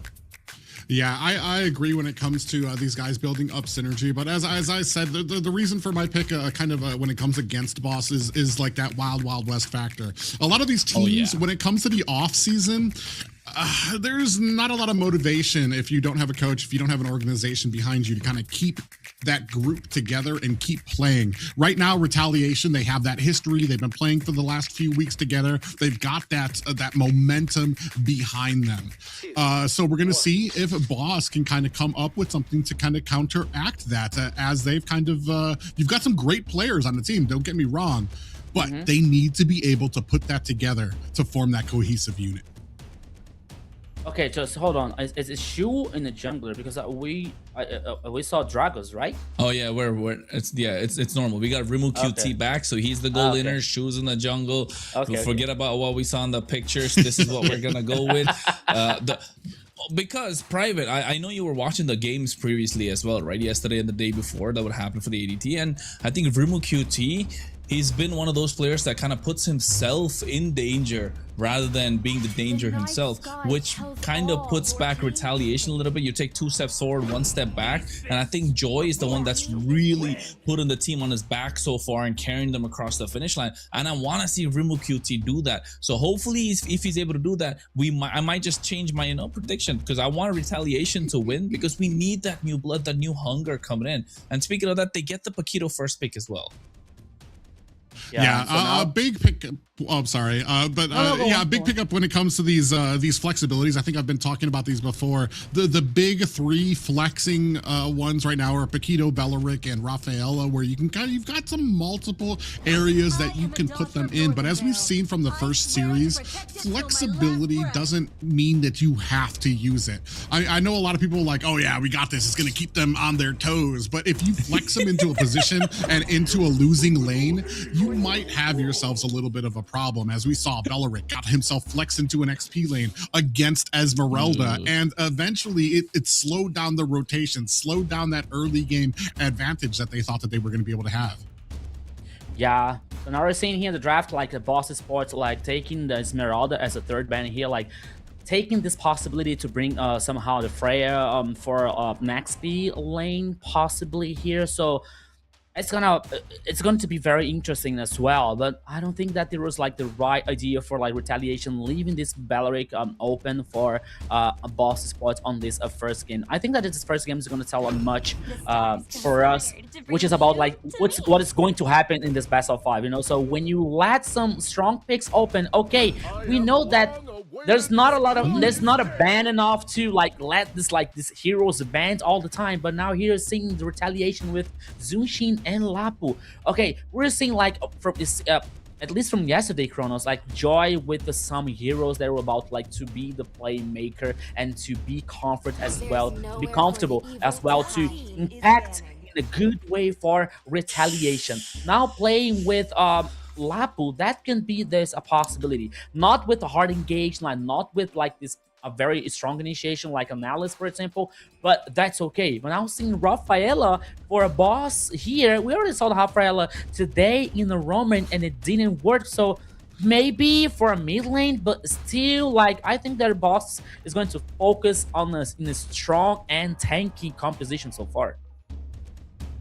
I mean, that Rafaela changes the way I was thinking about Retaliation's lineup so far. They're flexing this Paquito, like Private mentioned, jungle, gold lane right now because they got the Lapu. Lapu showed up, Lapu kind of like to keep the Freya under control a little bit, which I would think the Paquito would have done better, right? And then you get the Jushin to kind of kite the Freya's dive.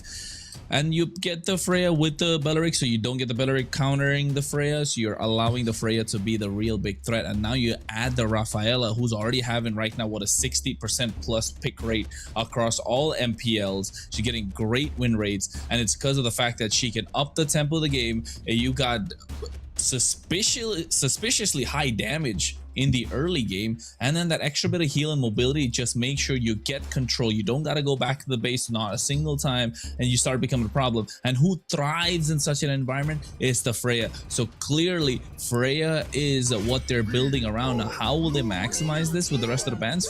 Isun Shin's taken off because they're suspecting that it could go into the jungle for Boss Esports. No Uranus. That could be another problem that Lapu Lapu and Paquito have to deal with. Matilda and the glue taken off, so things to stop the Freya from becoming like less of a threat is taken off from the side of Boss Esports. And now I think you're just gonna get the jungler and save your last gold lane pick until the end to decide if you want to put this Freya in the gold lane or in the jungle, or rather in the EXP. I was going to say, we kind of showed our hands there. Freya can work in the marksman position as well, but when you have a Belleric out there, if you would have transitioned Freya into that marksman lane, we would have been really heavy on that tanky front line for the side of Boss and pretty low on the damage. Here, we do have Moskov being picked up by the side of Retaliation. The Lapu is a very interesting pick to me because he's not exactly a tanky front line. He kind of, for me, operates as like a burst hero with some negating abilities. I do see the reason for the pick, because if that Wrath of Dryad comes out, he can go ahead and activate his ultimate and he won't be lured in by the taunt. But is that going to provide enough and a significant amount of damage, especially laning against something as strong as the Freya pickup, as we're looking for that last and final pickup in the marksman lane for the side of Boss? Yeah, so still here in the goal lane for Boss Esports is still left like a Quad or a Brody, for example. Okay, so similar to Barrett's coming out from the XP lane here, now swapping Freya for the goal lane. So I think that there's a lot of change here in this composition, Kronos. This is what I was talking about, right? You pick up the jungler in the fourth pick, and then you leave the final pick until the end, looking at the opposite lineup and deciding what you want to do. And I think Moskov was a little bit of a passive pick coming out from Retaliation. They could have really just gone for another burst type jungler and put this Paquito in the gold lane, and then say that, okay, Frey, if you want to go in the gold lane, let's see you do that right now, because there's no way you're beating a Paquito. You get absolutely walled by the Paquito in the laning phase, and that's what it's about. So they just double down, make sure this Freya is the big threat that she has to be, and Barrett to be the big body to absorb all the damage, be the playmaker. And I think now this is just gonna be absolute treat in the early game. 2 turtles, 3 turtles, gonna be the bizarre if Retaliation kind of win that. Boss Esports have to put on a good show right now. Yeah, there's a lot of things here coming out from the first game here, Private. So we are about to see what is going to happen in this relegation fight from the north side. But now, guys, it is time for a real caster. Yeah, it is time for a real casting with Kronos and Private Dancer. Oh my goodness. I'm so lucky. I'm lucky. This is going to be a very interesting matchup for me too. I'm not going to lie, as I'm looking at this draft, especially as this is going to be the inaugural match between Boss and Retaliation, I am kind of leaning towards Boss's draft here. There's a reason Freya has been pretty much the tip top, probably 70% when it comes to pick and ban rate for a lot of these. And I want to say, as far as flexibility goes here, Boss really kind of utilized it to its extreme here to really be able to kind of get that surprise. I'm going to be very eager to see how Moskov matches up against this pickup.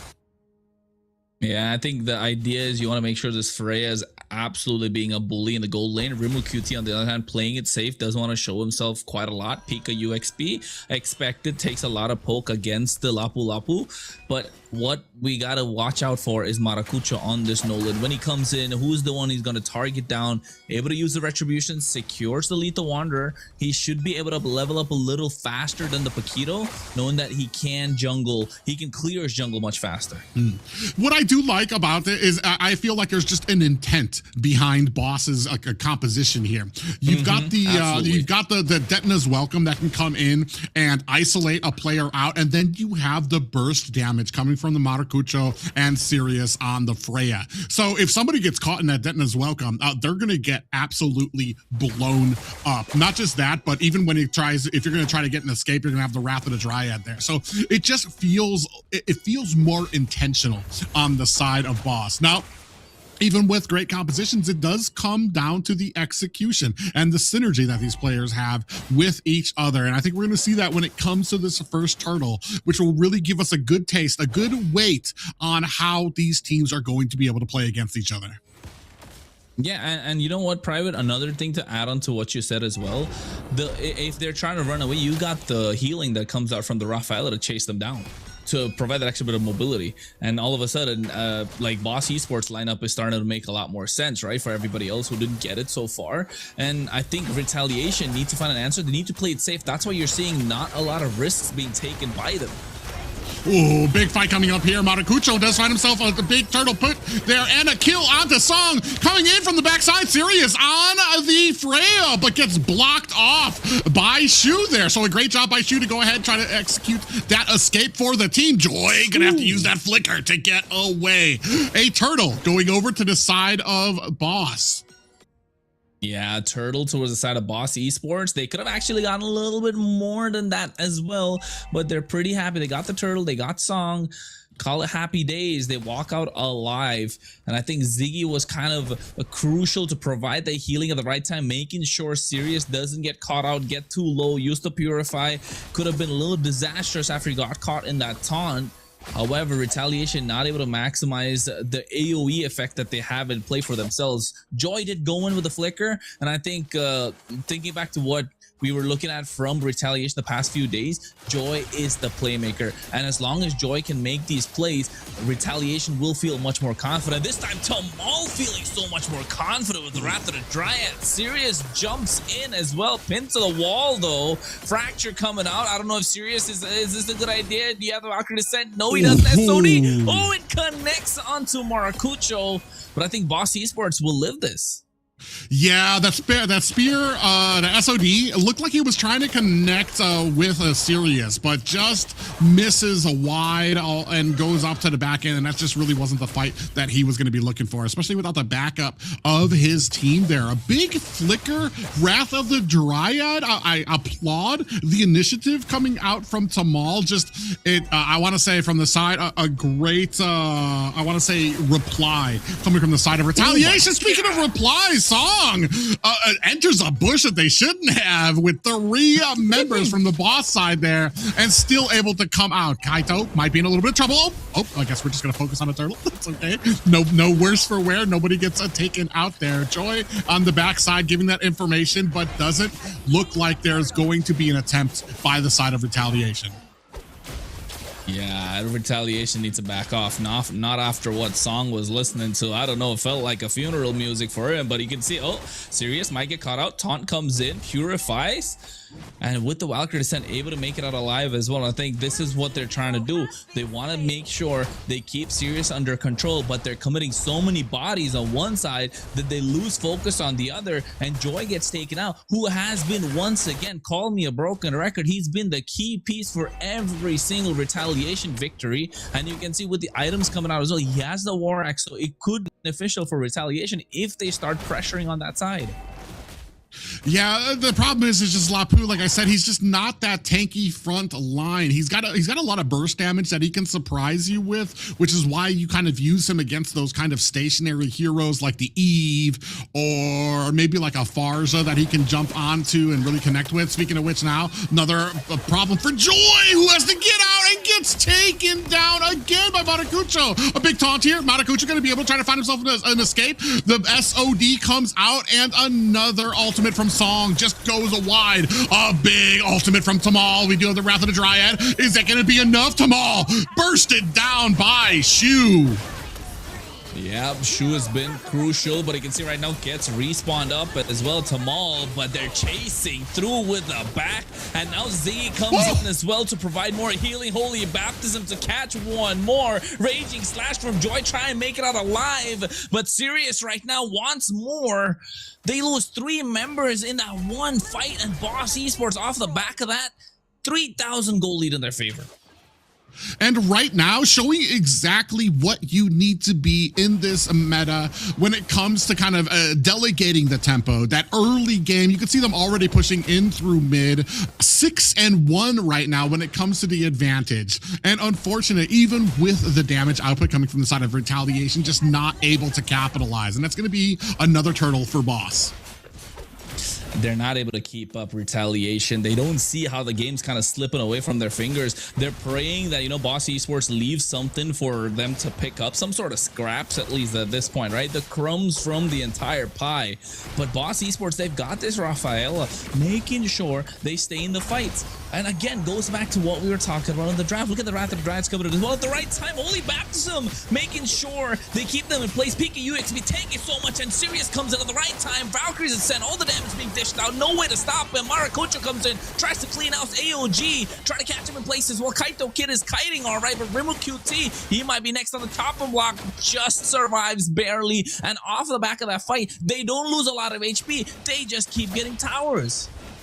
Yeah, I mean, the combination of a 3-tank front line with Ziggy on this Rafaela is just so much for the side of Retaliation to even come up on. You can see one item right now for the Moskov, or Rimicuti, not that he's doing a bad job, but you're talking about we're in the 7th minute of the game right now, and the pace has just been so thick, so fast that they just have not been able to get the items needed. And especially when it comes to a lineup like here, you're looking at trying to get that full Trinity build for Mimicuti. You want to get Demon Hunter for him as well to start shredding down some of these tanks, and we are just not at that point yet.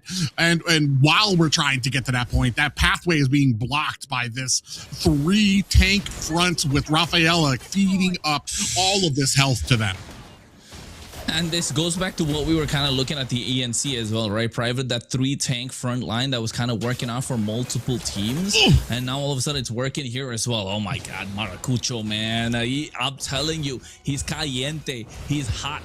That's what he is. Whenever he gets going, he gets hot, he catches heat, and all of a sudden the opposition better watch out because he's coming in and he's making sure he burns you down. 7-1 kill score, 7,000 goal lead almost in their favor. They get themselves a Lord. Only tier 2 on the mid lane and the bot side left standing. They can't even walk up to their own jungle. Retaliation needs to find answers. The one good thing that they have for them that's going is this Rimu QT hasn't fallen down multiple times, but look at the goal lead still. He's 5,000 while you have Sirius who's almost nearing 7.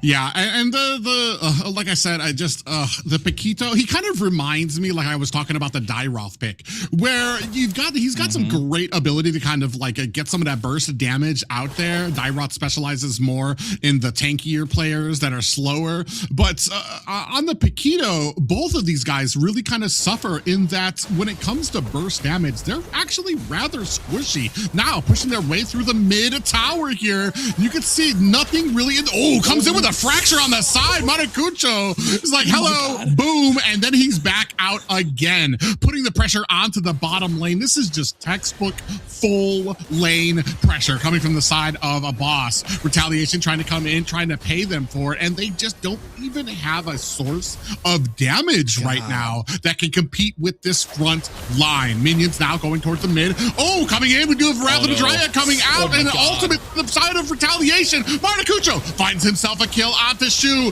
We do have an AOG out, but Tamal makes short work of a song. 2 down for the side of Retaliation. A full 5-man team still putting the full court press onto this base.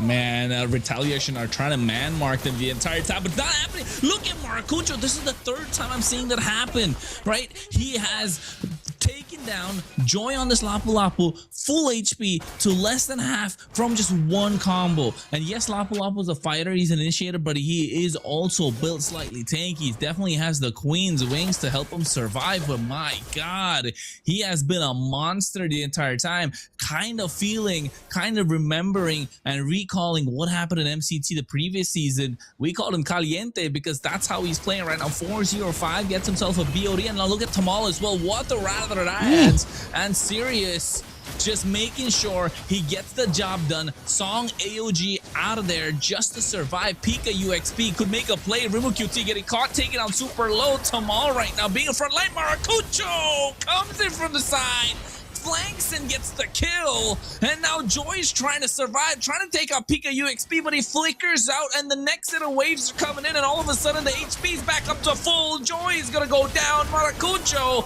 is hot at the moment, and Kaito Kid is the last one left standing to try and defend, but he gets taken out as well. Boss Esports, game number 1 in a dominating fashion. Dominate doesn't even begin to express that. I mean, they finished up early. I don't even think they lost the momentum from the beginning of that match. And you could just tell right from the beginning there, as you could take a look at these guys when it comes to their expert badges out there. The problem here for me is that this tanky front line, we were really kind of banking, I feel like, that mid to late game spike that would come out. I think we have to switch these up. It's actually Retaliation that's on the right side and Boss is on the left side. But yeah, I think we were really banking on that mid to late game spike and didn't really actually have a pathway to get to that late game, especially here with the immense amount of damage and front line capabilities coming from the side of Boss. Yeah, guys, so one thing I know for sure, you don't want to be nasty, otherwise Maracucho is coming for you. What a match here using the Nolan with the so high burst of damage here. So there was like a clean domination coming out from Boss Sports since from the first minute here. It was a fast game here, like not dangerous at all for Boss Sports. So first game here like makes me worried somehow here for a Retaliation, because this first game at least there was no reaction coming out from Retaliation. So I don't know, guys. Hey, reaction? They didn't have time to react, bro. Like, that's the thing, though. The full court press, like Private was saying, what can you do when you have a full court press against you, right? It's like you get the ball and you got a guy in front of you already, or they might even double team you at that point. And that's what they were kind of doing. That's what this Rafaela provided. You're able to stay in these fights longer and longer, and the longer the fight goes, the better it is for Boss Esports, because they don't have a lot of skills, a lot of ultimate reliant heavy heroes, right? You have the Freya, just skill 2 combo, basic attacks, you're done. Barax, what's his job? His job is just to basically stand there and eat all that damage, meat on meat. That's what that guy is. And then you have Nolan. He comes in, picks up the pieces whenever it's necessary. What's the Bellery gonna do? Let's be honest, he's just gonna stand there and you attack him, you get attacked back. And that's the kind of like the worst enemy for a Moscow even, right? At a certain point, he didn't even get to build his penetration item, so he was taking reflecting damage back to him thanks to the passive. So it just, Retaliation kind of got outdrafted. I think we'll all agree, just because of the Rafaela that we saw a little earlier. And it was in the first phase as well, and they couldn't really do anything about it. Not just that, I feel like Freya has been one of these picks that I don't even know that we saw Freya too much in the first series. It's broken, bro. I mean, we didn't see it in the first series, and I feel like it's kind of overlooked by certain teams when it comes. Either I feel like it takes a little bit. She is one of those that it's you're in and you're not going to have an escape once you go in. So it needs to be something that you're super confident on and being able to use. And I feel like there's not a lot of people right now that are at that level of confidence with using the Freya pickup. Not an issue for Boss, as we just saw there, but also we kind of flexed a little hard. We went with some picks that were kind of flexible, but they didn't really kind of pan out there. On the side of Boss, the flexible picks, there was a reason for it. And when you look at the final composition and what they were trying to execute, it just felt more not just sincere, but it felt more, I don't even know what the word for, the confident.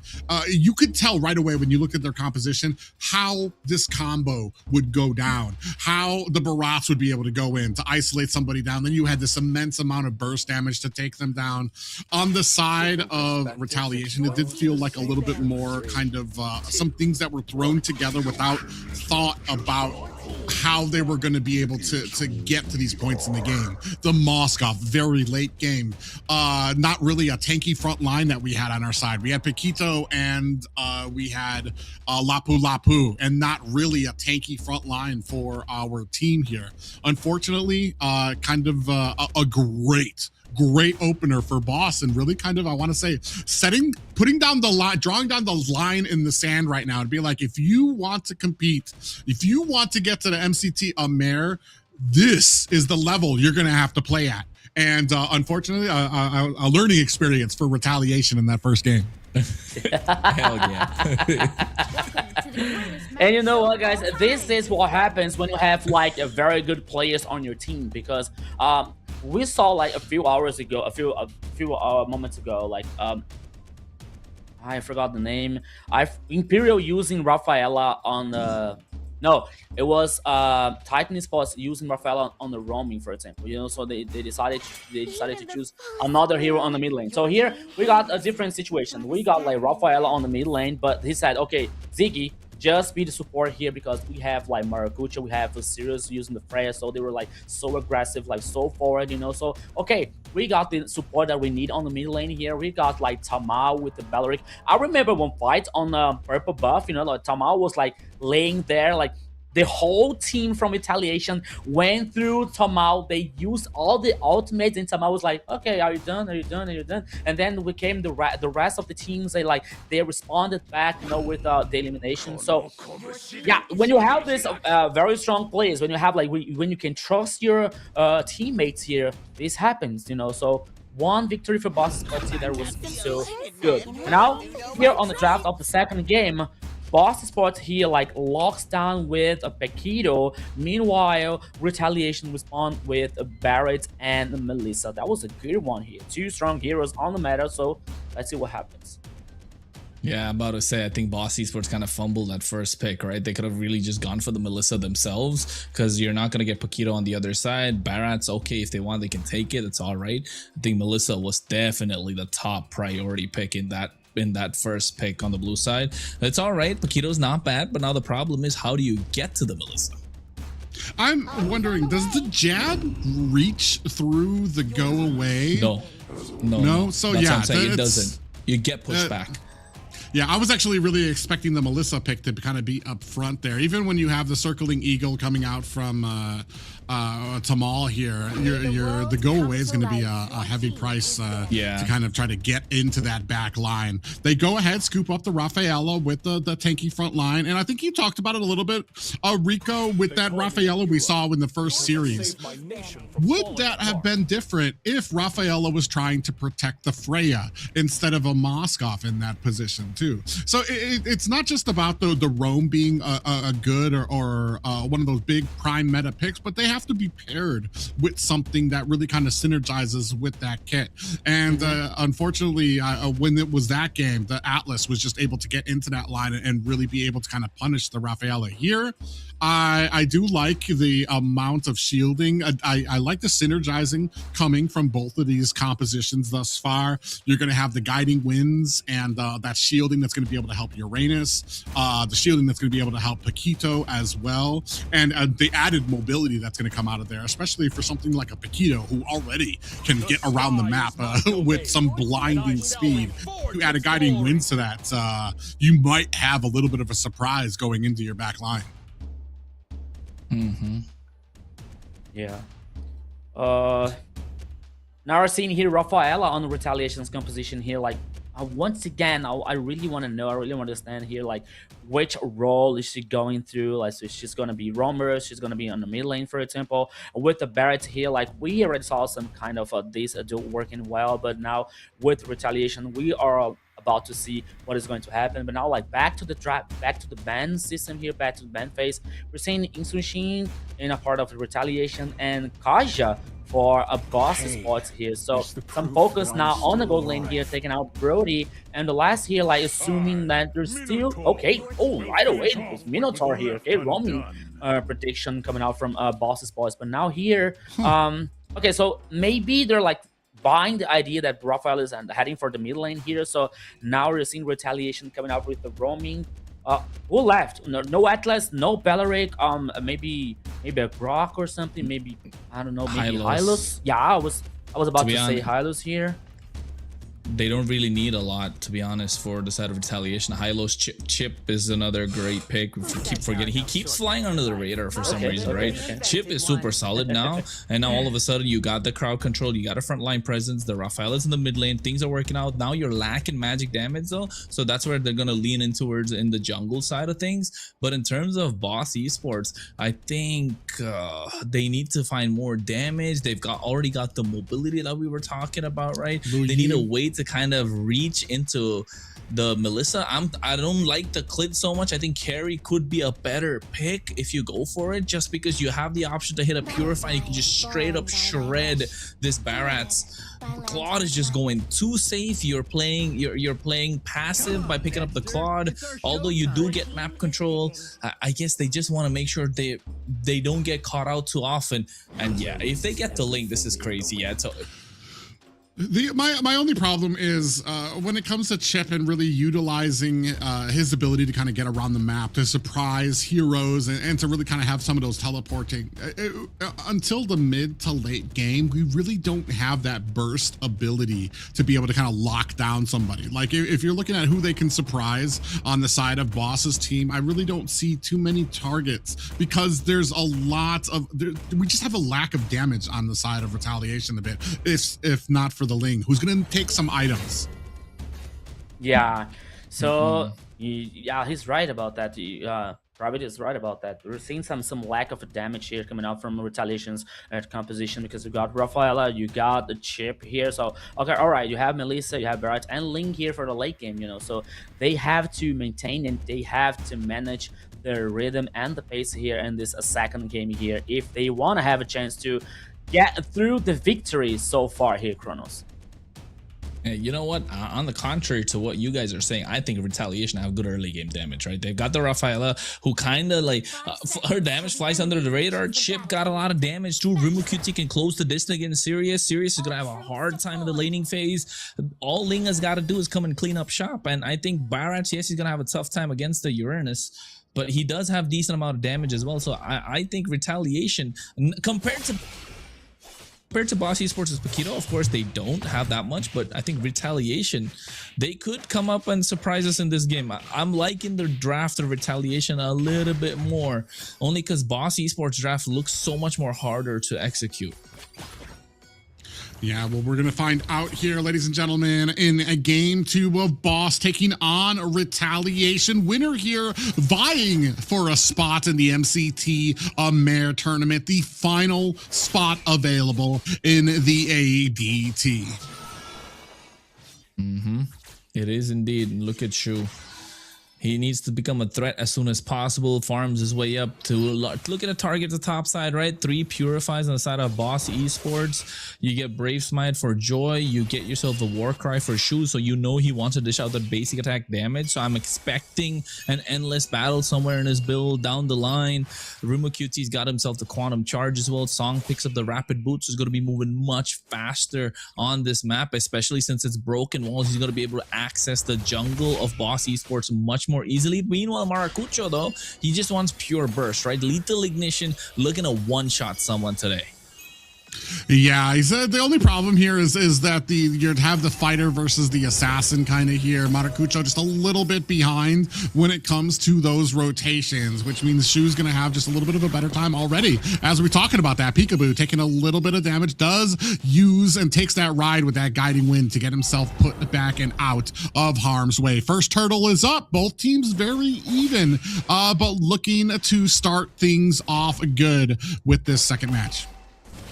Yeah, and this is what I'm talking about. Joy, yeah, he's gonna have a hard time, but he's gonna be tanking so much. And now look at that, Ziggy just being a bully, zoning them out. Song doesn't have the shortcut just yet. Tamal goes in. Oh wait, that is welcome at the right time. Tempest of Blades goes up. Shu is able to secure the turtle. First blood on the hands of Song as Maracucho will fall, and now they might find another. Yes, they do. And Private, this is what I was talking about. I'm forgetting the word. It just sneaks under the radar the amount of damage the Retaliation have. Yeah, it's for me. Shu came in there with a great amount. The problem for me is that once you get that turtle, you get the shield, you get that nice sustain for your team, so you get just a little bit more than the side of Boss, and that pretty much set the tone for it. You came in, they got that stolen away from them, and then immediately Retaliation came back and gonna join in that fight. A Song does have a surprise. I would say Song is probably the biggest one because he has a surprising amount of damage in the early game. Follow that up with a lot of CC. Kaito Kid doing a great job of helping the sustain for the team as well. Here, 0-2 right now. Kind of an off-kiltered start for the side of Boss.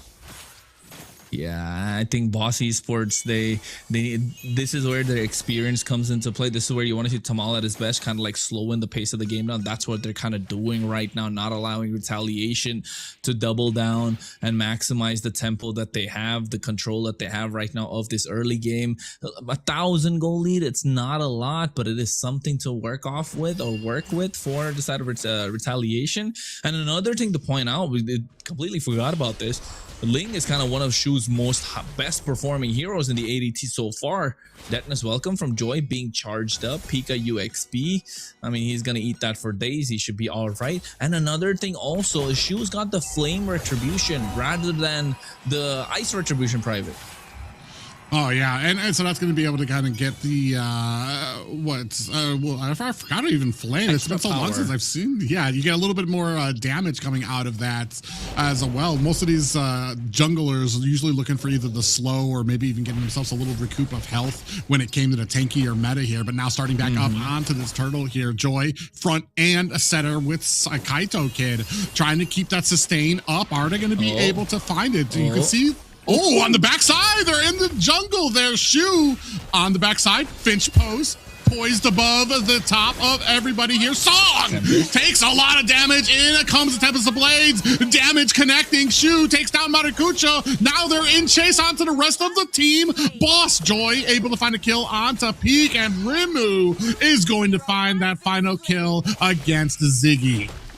Now, what a back and forth. What a back and forth. Boss Esports try to get on top of Shu to make sure they pressure for him to use the retribution for his purple buff. And then Joy, the entire time, a playmaker that he is, sitting in that bush, charging up the Detna's welcome. I could see Detna the entire time, you know, just charging, just using that, just pushing his leg, finding the right target. And guess what happened? Pika UX just walked up straight into it, got eaten up, chomp, and instantly Shu comes in. Finch poise, goes for the right target, catches Ziggy and Tamal, and that's the bigger that's kind of like knowing that Shu has the head above his shoulder right now, ice in his veins, knows this target, doesn't want to jump the gun, and went to use the Tempest of Blades just when the turtle was low so he can hit the retribution, gets the turtle as well. And I think this is what we want to see from Retaliation, playing absolutely well, playing clean. Just make sure you keep this consistency going, don't let up. Mental fatigue should not hit. You should have the mental fortitude to play like this all 5 games if it goes for it. And take a look at the items as well. He's got the Berserker's Fury for Shu, so you know he is gonna do a lot of that crit damage. The crit burst is gonna come through early now. Yeah, Berserkers is pretty much the standard start for most Lings here, but Shu's just doing such a great job. And I was actually kind of a little sad that from the last few matches that I watched even yesterday, there weren't a lot of Ling players out there comfortable and confident enough to kind of pull him out. It's great to see that Shu actually has that. Is going to be kind of using it out here. Joy in a little bit of trouble here up at his tower, but from the side, Song comes in with the flank. Now Tempest Blades lands down, looking for the damage. Ziggy's going to have to use the ultimate to try to get away, Blazing Duet spraying damage onto the rest of the Retaliation. They are not backing up, though. As you can see, Shu finding the kill onto Ziggy. Detna's welcome. Maracucho looking for the escape, using those guiding winds to get himself back to safety. A bad fight for Boss, but not as bad as it could have been. Some great synergy by them. Oh, another Detna's welcome. Spits Maracucho, and down he goes.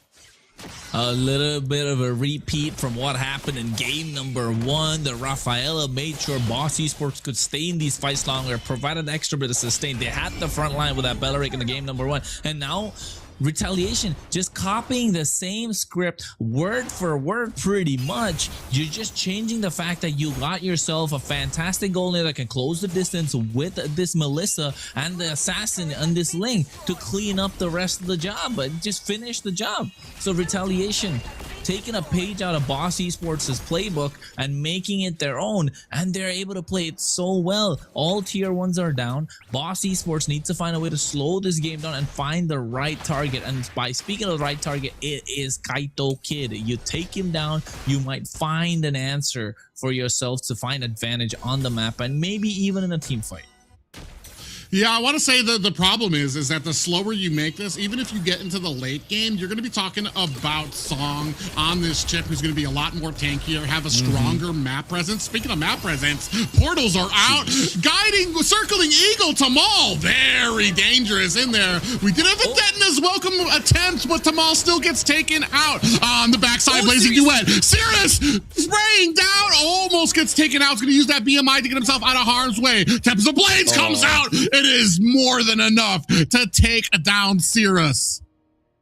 Man, Shu has been a monster. 4-0-3. Now we see why GMX kind of banned out this link 5 games in a row, right? 4 games in a row just for this reason. Boss Esports now, they know they don't have to deal with this link anymore just because it's a global ban, and they'll be praying they get a victory from this because they got a Melissa on the other side, they got a Barras, they got a Ling, right? The Rafaela, there's such good meta picks right now. If Boss Esports clutches this and gets this victory, then they can use the Melissa for the next game, and now all of a sudden you got yourself a recipe for victory. But Retaliation, on the other hand, they're not going to let that happen, and you can tell with the amount of pressure that they're applying on the map, which you mentioned about this chip, is starting to add up. They slowed the game down, but the problem is the chip is going to keep control of these long lanes. They got a mobile assassin that can come from top lane that can go 0 to 100 in about 5-6 seconds, and they've got this big beefy dinosaur that just won't go down. And even if he's get taken down to low HP, you got Rafael that's willing to heal him up, and even the right skin, that nurse skin, to provide extra heal, man. Yeah, the big problem. Oh, Shu, what was that? Tempest the Blaze to get out of harm's way. You said he was good on this Ling. I didn't know he was that good. That was kind of ridiculous. I'm going to tell you, that's the type of play from a Ling that makes you want to hurl your iPad out the window because you weren't able to catch him. And Cirrus pays the price as well, gets taken out, and Shu is on a roll. But I have to kind of agree with you when it comes to some of these picks. Even if Retaliation win, you've got a lot of picks that you combined here to try to make this work. And the question kind of remains, what will be left for some of the other picks when it comes to the global ban? Ooh, Tamal almost got caught there, was forced to use the Purify. Holy Baptist coming out, but look at the Cuddles Middles combination. Rimu QT is just absolutely destroying them. Kaito Kid is just baiting out Maracucho, and he's falling for it every single time. Holy Shield should get popped, pushing the Lord down to about 6,000 HP. Should be able to be cleared. I think Boss Esports will mount up a good defense, but the Lord Detna's welcome. Z gets taken out midway through the meal. Maracucho goes in, will get knocked out as well. And Tamal mid-air, Matilda Airlines crashes. Pika UXP is only looking at swords falling down from the sky. He survives just because he has that extra bit of sustain. Consecration already used, but look at the base. They're losing towers left, right, and center, and they're gonna take Pika UXP as well. No hostages. Retaliation. Take game number 2, private. This is nasty, man. I think we're gonna go all 5 games. Yeah, I think a lot of the casters might have been a little incorrect about this one. That was a complete flip of the first game. Retaliation with a 17. Sorry, that last kill before the core went down. 17-1 victory. I'm not gonna lie, I was a little worried after that first game. I'm like, man, Boss pulling out all the stops. They're pretty well deserved here. You can see this actually need to be flipped again, but Boss on the right side of the stats here. But man, what an incredible game there for the side of Retaliation. Yeah, it got me worried too here, like seeing the first game and the result of the score, and now seeing the second one is totally different from Retaliation, you know, so everything is tied up here. So they reset the mentality, they reset the mind, and went through a very dominance victory here on the second game. And you said as well, Shu with the link, it's a monster, it's insane, it's ridiculous. So that is why we didn't see a link open yesterday. So now you see here like Shu with a very good use of our Storm Blades actually. So 1-on-1 here, Kronos, everything is set up once again. Yeah, I mean, he's just insane. He's insanely gifted, right? Mechanically gifted player. And in this current meta, if you have mechanics, if you're gifted mechanically, you can come out on top. And Kaito Kid as well, man. He's been baiting them out. Look at Shu. He doesn't care. The timing on his Tempest of Blades, perfect. I can't even call it near perfect timing. And that one escape in the mid lane when they were trying to push for the tier 2 private. I mean, I told you he was good, man. You doubted what we were talking about. Hey, I want to say too, at the beginning, I was a little worried about the combination of this chip, the chip's presence when it came to a lot of these fights and combinations. We didn't even really need to use a lot of the teleports. I think we saw one or two that really kind of formulated around a lot of the fights, but for the most part, he was just being the front line, getting the CC, putting some damage on there. It was really Shu that really kind of stole the show.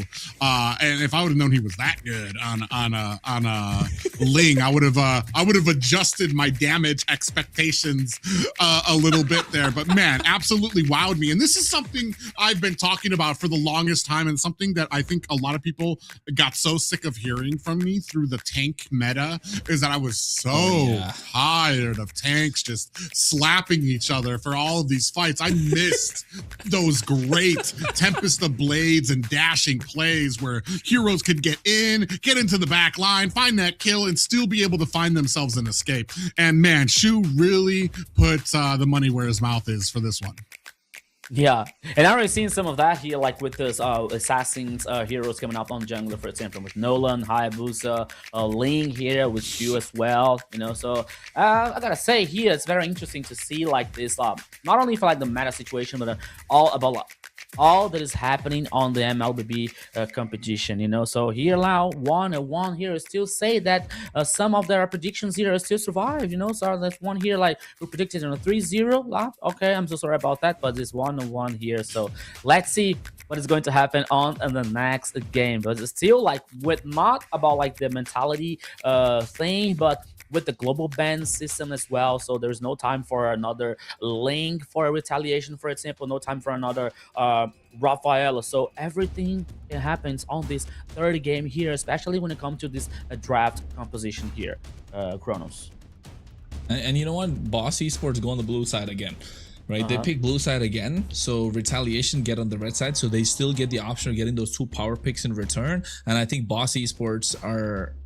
No, wait, Retaliation's on the red side. Yeah, so I was right. Retaliation, they're going to keep in mind to take out that Melissa. So if you're Retaliation, Melissa, Marcel are already kind of gone, right? Those are the 2 heroes who will have to be taken off instantly because there's just too much to give away right now. But if you're Boss Esports, how do you look at this? The Belleric was already picked up by them, but not by the No, wait. Yeah, Belleric. Okay, I'm confused. What's going on? Who's going on which side now? Blue side is Boss, red side is Retaliation. Didn't Retaliation pick up Belleric in the first game? No, that was Boss Esports. Yeah, right. So the global bans. You know what? I'm going crazy, man. But yes, Belleric was the one pick I was thinking has to be banned. You're messing with our Atlas producer, has to come man. out somewhere else as well. You're messing You with got our the producer second guessing. Poor Felix. You thought that like, you're making Felix feeling confused about that, man. I said Felix was something like, okay, am I right? Am I wrong here? Oh my god, what is happening? It is Kronos' fault. No. I think I'm kidding, those kidding. picks were right. The Belleric was used at the beginning. It was that triple front line that Boss pulled out with the Rafaela, and we were kind of talking about the immense amount of tanking that they had and damage in Wombo combo, combined with that Wrath of the Dryad that could come out as well. Here, so RTO is going to go ahead and start this off, and let's talk a little bit about that draft from the last game. Boss went ahead, scooped up the Paquito with their first pickup, which I feel like opened it up for RTO a bit as they picked up the Barats and the Melissa, which are two very strong and contested pickups. Yeah, they're still on waiting here for the next bans on this game number 3 Retaliation, and heading through some spot ones here, having through some strong ones here like Eudora and Atlas. Meanwhile here, Boss focusing on the jungle, taking out Hirata. The second one here, like maybe not allowed to use the Balleric here for Boss, and even I think there's also for Retaliation. No, they didn't use the Balleric as well. Okay, Marcel. All right, so as usual. And I'll see here Melissa. Yeah. Retaliation needs to ban on the Melissa.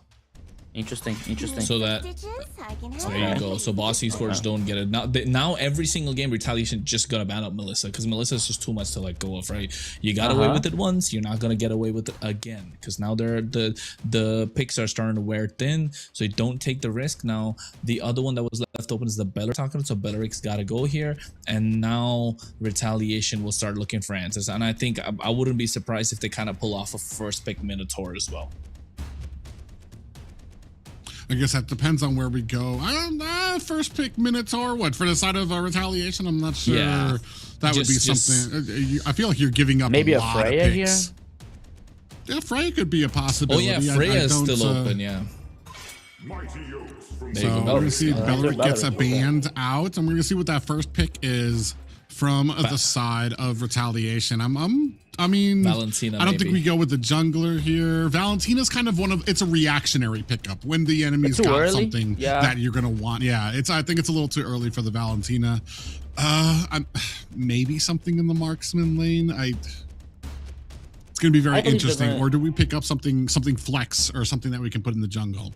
I believe they're gonna focus on Joy, on the XP lane. Oh, okay. Lilia. Okay. It's nice. I believe they're gonna avoid Harley here. It's not bad for I was thinking Novaria, right? If first pick, but then now with the Lilia being picked up, you get the early game damage, you gotta get wave clear, you get mid lane control as well, and now you prevent a lot of tanky picks come out on the side from Boss Esports. So Boss Esports must be thinking they were probably assuming they wanted to go Esmeralda at some point, right? Because not a lot of EXP laners left right now. There's no Paquito, there's no Barats that they could go for. Freya was used up by them already. Uranus is not going to be picked up because they put the right, so their picks are starting to wear thin. I don't think it's the best pick here, but Maracucho did play it a lot. Esmeralda is what I was talking about. Here it comes again. So Retaliation kind of read into this, and you know what? The one pick that they picked up is the one that counters both Esmeralda as well as Harley. So Retaliation, man, they got a double whammy with their first pick. Great first pick. Yeah, I'm actually really curious as to the mindset behind the Esme and the Harley pickup here too. Especially even without the Lilia out there against the Esmeralda, I feel like the Esmeralda kind of thrown out there so quickly. There's some counters that can come out that Esmeralda just does not do well against here. Here, Terizla, I mean, it's not exactly a counter to the Esmeralda, but Esmeralda does have a lot more movement speed, so she can cut lane and be able to join her team a lot faster if that's the way they goes when it comes to this pressure. I do like the double lineup coming here from the side of Retaliation.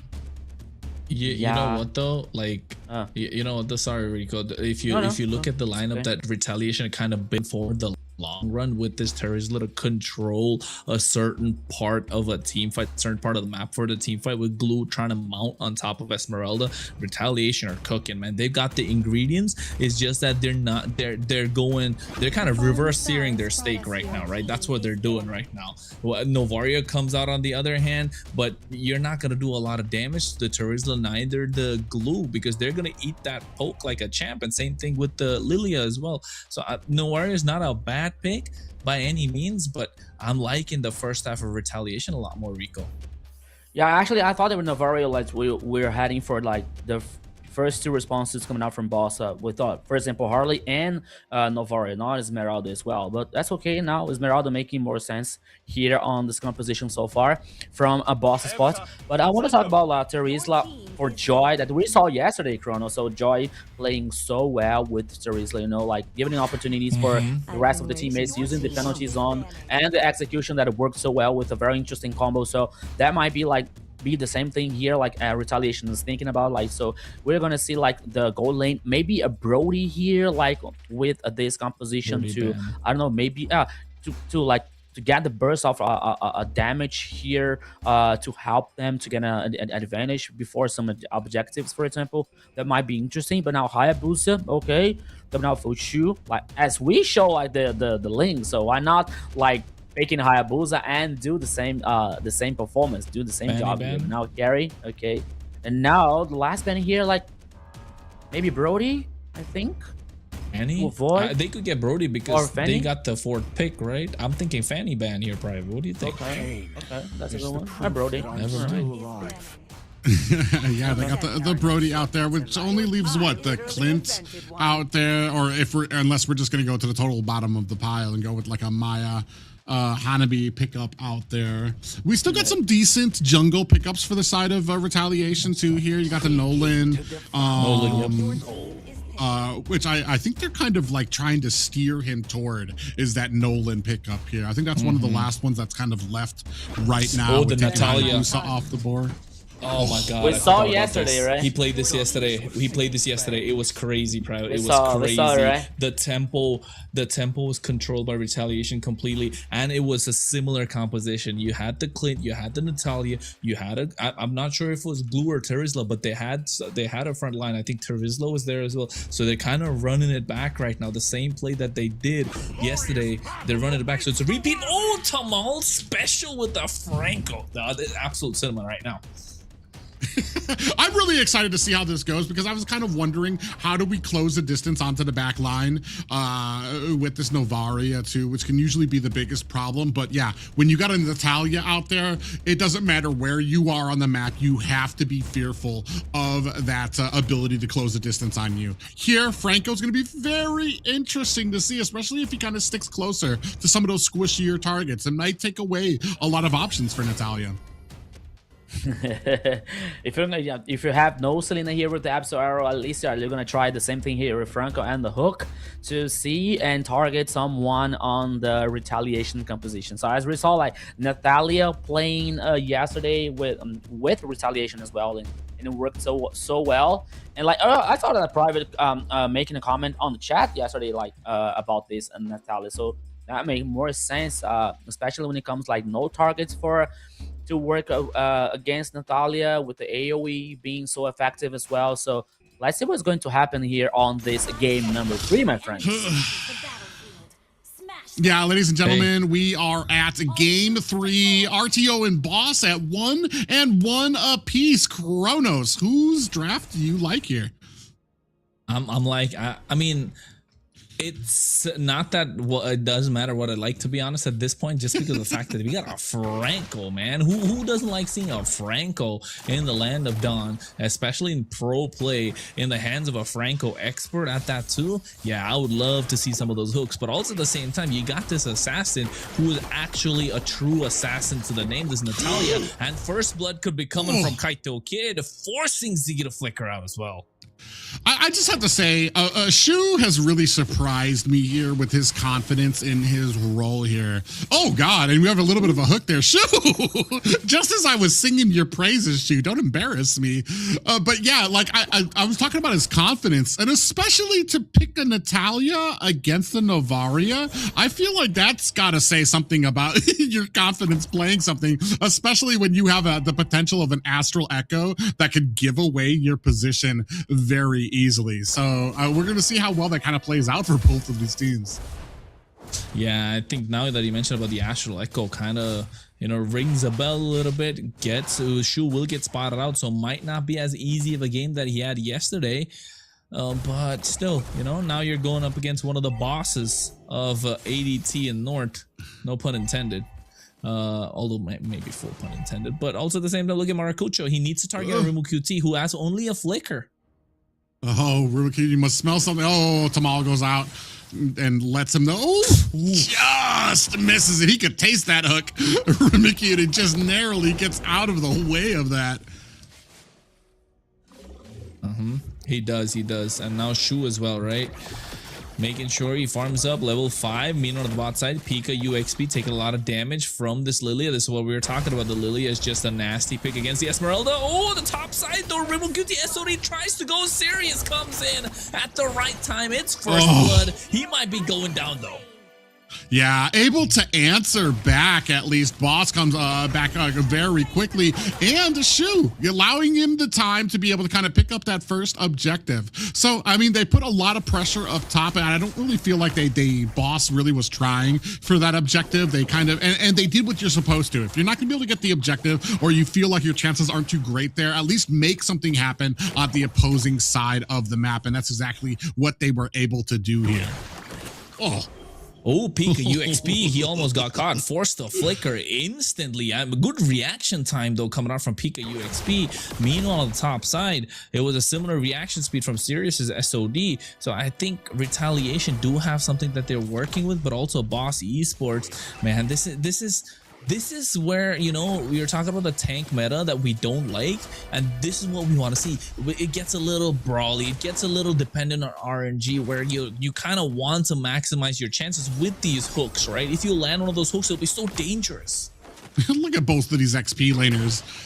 No boundaries whatsoever. Both of them in enemy territory, cutting each other's lane so that if they can hopefully join the fight a little quicker. Here, though, it looks like the gold, it looks like that the side of Pika is going to go ahead and join the fight quicker. Oh, no. Oh! I don't know. Oh, Shu. Ooh. Almost got a face of the Astral Recall, but Joy, I mean, Pika UXP. Oh, flicker penalties don't catch his 2 members. Now Song might be going in. I don't know if this is a good time for Boss Esports Private. Yeah, they might be in a little bit of trouble here. Pika trying to get to the safety of the tower. He could nearly taste it. Unfortunately, Freedom just inches away. Oh.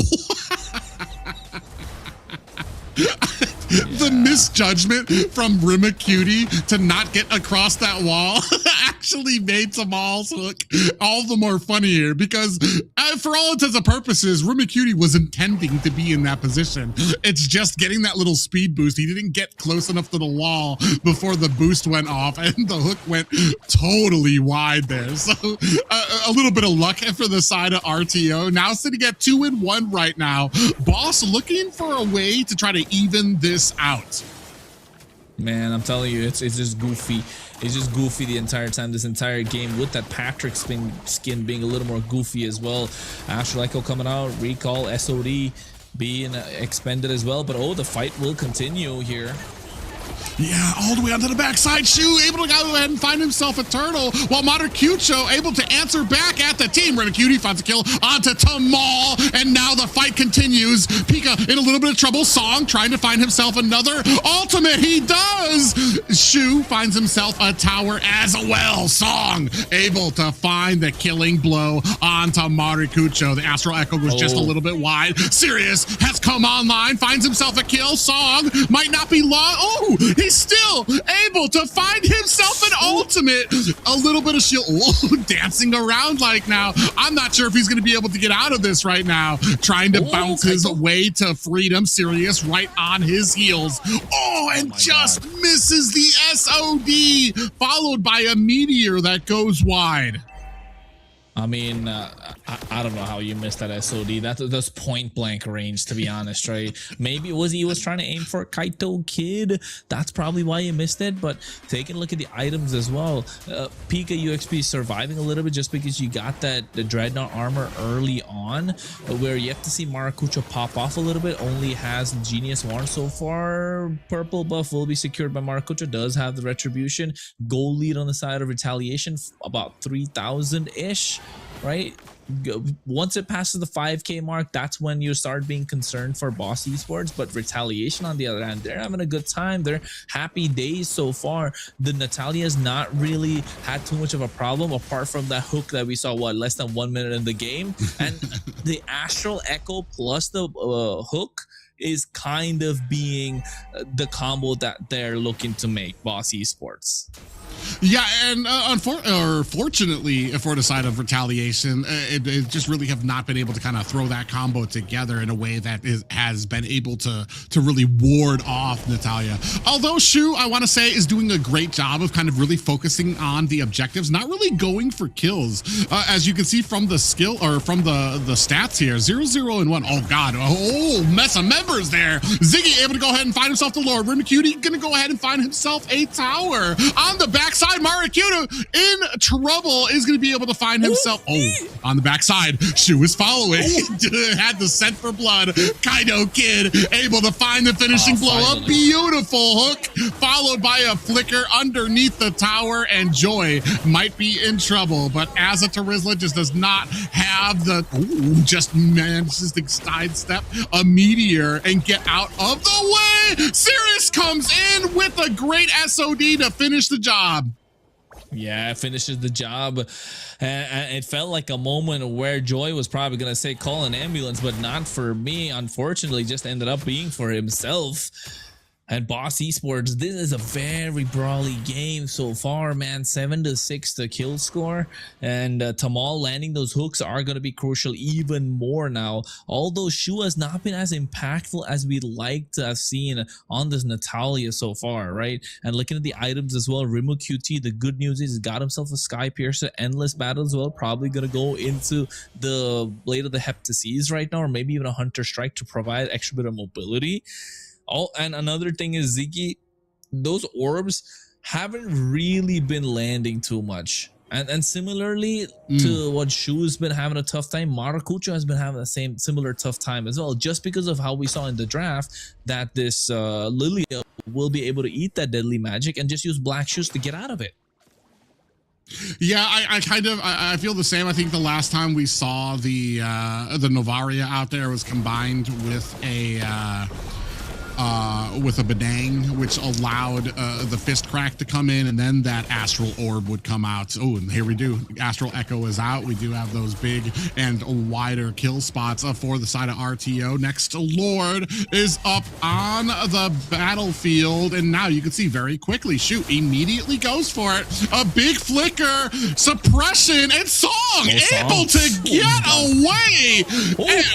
Pika, but gets caught by Pika on the backside. Sirius goes down to the big damage from the Clint. Rimu able to scoop that up, but that's going to be a Lord going into the pockets of Retaliation. Yeah, and I think they get themselves a Lord, so a little bit of map control. But look at PK UXP. He's able to eat up a lot of damage. Hook misses again. Astral Echo coming out. Kaito Kid, and you forced to use the Black Shoes, but the Bloody Hunt locking down Joy. Deadly magic and everything. Expectedly, still not able to survive. Maracucho tries to go in, but Pelican coming into the flicker as well. And they take out Maracucho, and Joy still survives throughout the entire time. Shu comes in, picks up the scraps, a double in his pocket, and the Lord is not even at the foot of their base. I feel like right there, Maracucho actually doomed his team because Joy was looking for an escape. What's that deadly magic on him? Joy's like, I have no choice. I need to get some health back. So he penalty zoned into them, found himself a kill, and still able to survive there. God, oh, Kaido Kid, what a beautiful black shoes from the back of the tower all the way back to the front, finding themselves a huge amount of damage. 12-7 right now. Retaliation finding themselves very hard to stop right now. You know what? The Bloody Hunt connecting as well from Tamal at the right time. Winter Crown coming out, so making sure Kaito Kid can't do a lot. SOD connecting, this could be dangerous, but Kaito Kid instantly black shoes, but penalty zone coming out from Joy as well at the same time. Purify popped, and Rimo QT doesn't know if he has to go back or stay in the fight because they're extending. Maracucho is present once again, but he'll be going down soon. Joy is just so tanky. Finally, Sirius takes him out. The damage coming out from Rimu, even on the back foot shoe, finds himself another kill. Passive for the first 10 minutes of this game, but in the last minute and 27 seconds has mounted up 3 kills. God damn, this is what we're talking about. It comes in at the right time and then gets the kills, right? Tamal, we were kind of expecting these hooks in the early game. At this point of the game, when he gets these hooks, Retaliation are just diving in, and Joy is just a little too tanky. And you know what? Speaking of tanky, I want to take a look at his items, man. Did he just not absorb a full deadly magic, Pika UXP's damage, as well as Ziggy's astral recalls, and then Sirius was just doing damage as well? The Queen's Wings, there you go. Queen's Wings plus the Radiant Armor, that will kind of help them out. And topside shoe, he gets caught private. Yeah, big damage coming out. Sirius intro is going to be able to find himself a kill there. Kaido Kid finds a kill onto Tamal. Black Shoes activated. Maracucho's going to need to find himself an escape. SOD is out, and you can see Song hanging around. He's like, I dare you to come on in here. I am ready. I am hungry, and we are waiting for it. That's going to go ahead and open up this next Lord for the side of Retaliation. And you know what, Boss Esports, I mean, we didn't even notice this private, but almost 10,000 gold lead on side of Retaliation, right? And Boss Esports still keep brawling them the entire time, and Retaliation are okay with it. They don't mind it. They've reached their item power spikes. And you said it yourself too, Rimo QT's damage is absolutely unexpected from afar. And Boss Esports, I don't know why they still want to pick these fights. I mean, it's about keeping kind of that tempo up here. You're talking about two teams that aren't going to really be making a lot of mistakes when it comes to kind of leaving those openings up. And a lot of these teams, especially once you start getting up into the pro scene, you have to make those like cracks in the armor for your team to kind of find that advantage here. Right now, 13-minute mark, Retaliation has a great job. They're keeping up the tempo, and tempo is the name of this meta right now. Keep that up from the front and continue to push. Now, Lord coming in through the mid. Ooh. What Big a fight got 4 members, still private. Yeah, Rubikuta's gonna go ahead and find that big damage on the Tamal. Look at the base! Immediately chunked down. Retaliation with their second victory of the series.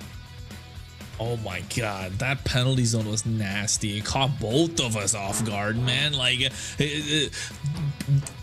you know what, Joy?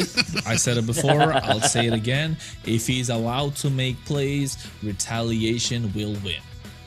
Yeah, we saw that coming from yesterday, Kronos, about Joy's performance. So when he gets this playmaker heroes, it is so good for Retaliation. But man, what can we say about a performance from Shu and Natalia one more time here in the jungle, and Kaito Kid with the Lilia? So Retaliation here, like, okay, game number 1 here was a full dominance from Boss Spots. The game number 2 was a full dominance from Retaliation. This game here was like very tied, like in the early game, in the mid game, that we can say that. But even though that, all the time, like, Retaliation was like looking for pick-offs, looking for advantage, looking for something on the map here to work as well and play through this macro game and getting the kills, getting the advantage here. So you have these players playing so comfortable. Even Remuked here with the Clint in the early game, he was so focused. But even though Retaliation having their resilience and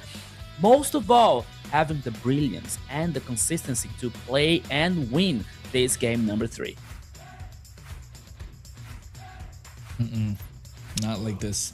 It's back and forth, Private. It's so back and forth the entire time. I mean, it's like I agree with what Rico's saying, but I'm just thinking about it. Like, this series can't keep going on like this, right? It's one-sided pretty much every game. Like, and yes, this game, Boss Esports looked like they were putting up a fight, but it just looked like it, to be honest. On the kill score, in terms of goal, they had no chance whatsoever.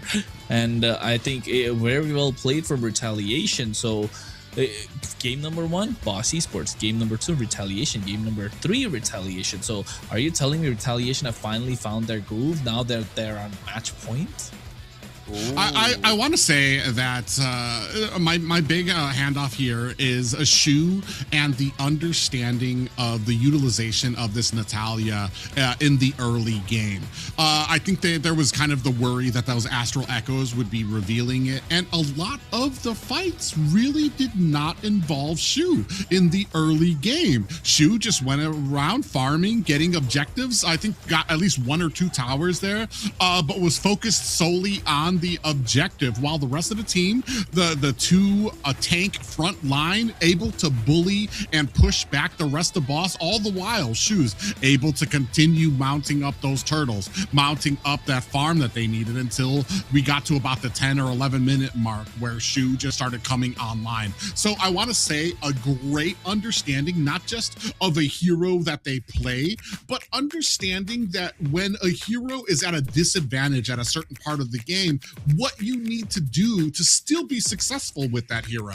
So, I mean, Shu has really kind of shown out here. You're talking about Joy, and I do agree, some great plays out there, but man, I constantly have to kind of pick up my jaw from the floor every single time Shu is out there trying to making those great plays, and the understanding that they have.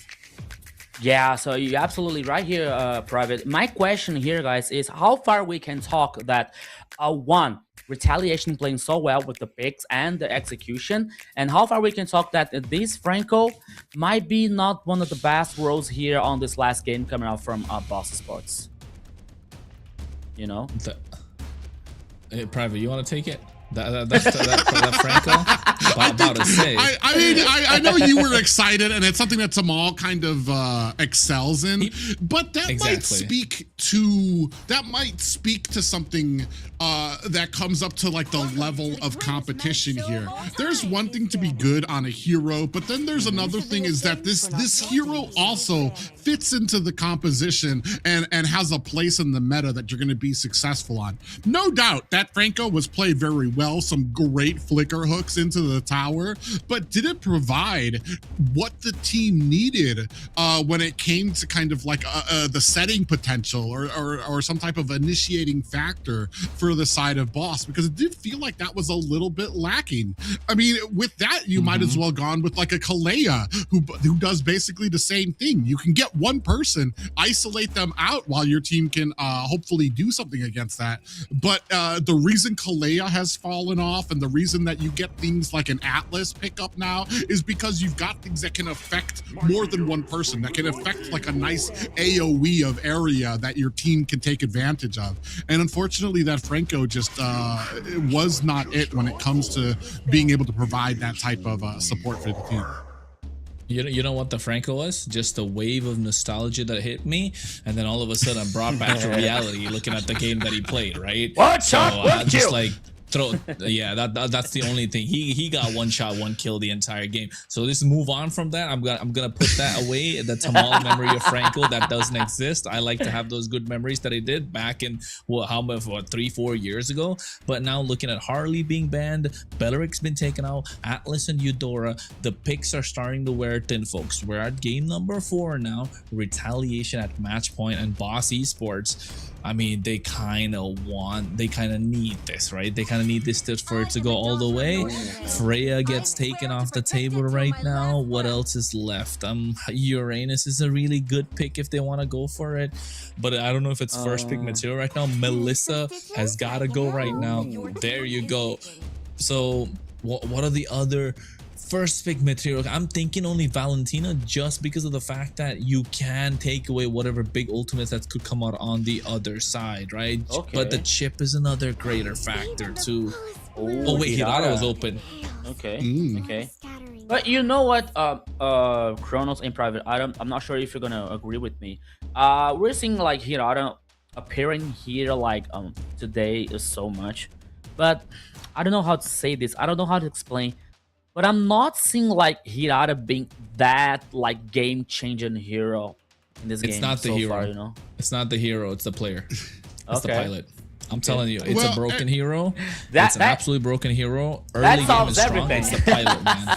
It's the pilot. Okay. Well, it kind of comes on to the point, and maybe and I've seen. I mean, I understand what you're saying. I was going to say, yeah, as an overall in the ADT right now, at least especially today, Hirara has not been as effective when it comes to a lot of these objectives. She's been doing such a great job being able to get in there, get those objectives, and get out.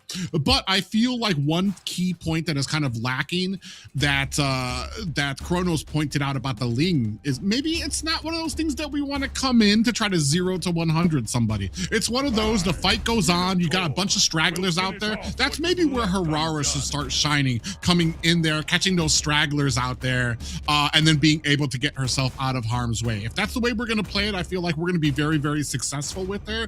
It's just that when it comes to those 0 to 100, she's just not it as well. Boss, am I? Yeah. Am I?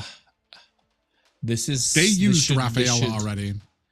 I think, yeah, I know. About to say this is probably an maybe some tech issues going on, folks. 100% some tech issues going on over there. Since we are at Global Band, don't worry, right? All three of us caught it at the same time. If you could go and take a look at our expression, screenshot it, probably post it, tag us on our social media as well. Tag MLBB NA Esports so that we get to see what our expression was when we got that random pick. And going back to what you were saying, Private, about the Hirara trying to pick up the stragglers, just like the Ling does. That's kind of the way you want to play the Hirara as well, right? That's why I said it's not in terms of the hero is not good. It's kind of like the pilot is running it, but also to add what you were saying, it's the composition you build for the Hirara to be the main factor, for the Hirara to be the main star of the show in the early game. So Hirara shines when you have the Eudora, when you have Valentina that can poke out the opponents, the Lilia, that's another great hero, the Novaria, I don't know if I said that already, but yeah, that's another great pick to kind of poke down the opposition. Hirara comes in, cleans up the mess, and that's what Hirara needs to do. Although she does have high damage, high raw damage on her own as well. 2 CC immune skills, what, 6 dashes if I'm not wrong, 2 with skill 1, you got the skill 2, that's a dash with damage, and then you got skill 2 again with dash and damage, and then you get skill 1 again, so that's like 6 to 8 dashes. So of course the hero is plenty broken, and I think it's probably going to be hit with the nerf really soon. But another reason why we don't see it come out a lot, or when we see it come out a lot, it's not so successful because she's such a complicated hero to still play, right? It's more of a like the timing, the situation, what are you going to go for? Are you going to dash here? Are you going to prioritize this damage? I've seen some players, for example, King Kong from MPL Philippines, he plays for Onyx, right? One of the best assassin players in the world. We know him from a very long time. He's the one who kind of made Joy to what she is after playing M6, if I'm not wrong. But with the Hirara, his timing is crucial, right? You use the falling maple once, but you don't use it the second time. So you have a way to kind of immune yourself out of the situation. So I think he's one of the perfect examples to see why Hirara is such a nasty pick and kind of like a broken pick in the current meta right now. Just another reason is because she sets the tempo, and that's the most important thing. Rico, I hope what Private and I said answers the question that you had. Present, Professor. Present. It's a true professor coming up here. Go on, Private. What do you want to say? I don't know. I was just gonna say I'm kind of wondering where we go from here if we are a boss. Okay. Picking the Rafaela, I'm kind of like at a point where like it's just Uh-huh. I feel like Oh, yeah, there's an aura of desperation out there. Some sweat kind of cooking from the side of Boss here, especially you're at the game point here for the side of Retaliation. Oh, and I just want to mention too, I am super dangerously close to being absolutely perfectly correct in all of my picks today. When it comes even to the games that these guys were going to have. Keep the ball rolling, Private. Keep the ball rolling. So we're going to see here. We do have them. I mean, they're going to go back. I believe these are going to be the exact picks that they have. Sans this final pickup for the side of a Boss. And then we're going to see what we answer back for. That big tanky front line of this Alice, followed with the great sustain that you have with the Matilda. Matilda, probably one of my favorite roams right now. Not just right now. It's been one of my favorite roams, but it's finding a great place in the current meta as well. Yeah. And so still like talking about Hirara performance here, like only by playing with these aggressive heroes, or maybe with some that can follow up with some damage before, like she uses the dashes and the skills to cause damage as well. But also with like I think there is some heroes with a hard engage, such as Minotaur, for example, or Grok. Then she can manage the energy to use the dashes, not only to cause damage, but maybe somehow, like if anything goes wrong, that she's able to survive, she's able to escape as well here, to not to get any worse situation to the enemy. So now we're seeing here a Beatrix on a Retaliation's composition. I want to see, like I'm trying to see some combo or some composition some special compositions to Beatrix here to work as well. Since I'm looking for a Marcel, for example. If he didn't appear today, I think that Retaliation didn't use Marcel still, so I don't know, maybe it can be a possibility. Yeah, I'm surprised that Marcel just slipped through the entire draft. I was looking at the Kaja just because of how the Beatrix got picked up, and I think they were trying to fake this Matilda as a roamer and slaughter in the mid lane. I was just running through my mind that I was just running that through my mind that I'm losing words right now. It's too late, but yeah, I think Kaja is a great band. Marcel is probably going to be another band that Boss Esports are going to take out right now. Well, it has to be, right? It depends. The Marcel, I've noticed, it has been one of the riskier roam picks in the meta right now. And it's one of those that you need to have a very, very synergized team to be able to take full advantage of. We saw it a little bit in the first series. Didn't really have a great impact, and Marcel's one of those that I feel like has some very specific picks that work well with it, that you need to kind of use to synergize with your team. Otherwise, you're basically just kind of using his golden hour reactionary to kind of help your guys get away, or to maybe as like a stun to hold in the enemy as you try to look for a gank. Here's going to be that Fanny ban, and I'm wondering what else. Shoot, man, I have been so impressed. I'm kind of giddy right now because I want to see what Shu has in store here for this last game for Retaliation. Okay, no. Potentially last game. Never mind. I was about to say, like, Matilda on the mid lane here, maybe like Retaliation looking for some tanky roamers, for example. But now Lunup's here on the mid lane, Matilda still roaming, and they decided for the jungler, the last pick. We're now here seeing maybe Lapu. Okay. You know what? The last pick, Nolan. Shu can just go Nolan. Doesn't have to think twice about it. He hasn't played the Nolan so far. But I like the Aurora, but I like the Vexana a little better, just because of the fact that you do have that Deathly Grasp, and then into the Returnal Guardian. Not so long of an animation for those skills. Lapu though, I don't know. Dirot, it's better, right? The Dirot is kind of better against the Algae. Oh my god, bro just said no and went for the Guinevere completely. I'm really liking confidence of Retaliation, right? You go for the Nolan because it's safer, you're able to keep up with the tempo of the Hirara, and you're not losing out, but you're not exactly winning. But with the Guinevere, you're given your option. It's a 60-40 or a 70-30, not a 50 50-50 anymore. 70% chance you win if you play it right, 30% you win if you don't play it right? So it's a risk, but there is a reward at the end of the tunnel, and I like where Retaliation doing. 70-30, bro. I'm telling you, the math ain't mathing today. I was trying to do that math in my head. I'm like, okay, works 50% of the time, 40% of the time. All right. Exactly. But yeah, we right there. 70% plus 30% here, like the dot 20%. Oh my god, I'm lost. Oh gosh, yeah, but this potentially could be the final match. Retaliation here on game points, and it looks like Boss kind of fighting for their survival, their spots potentially in the AMER, the MCT AMER.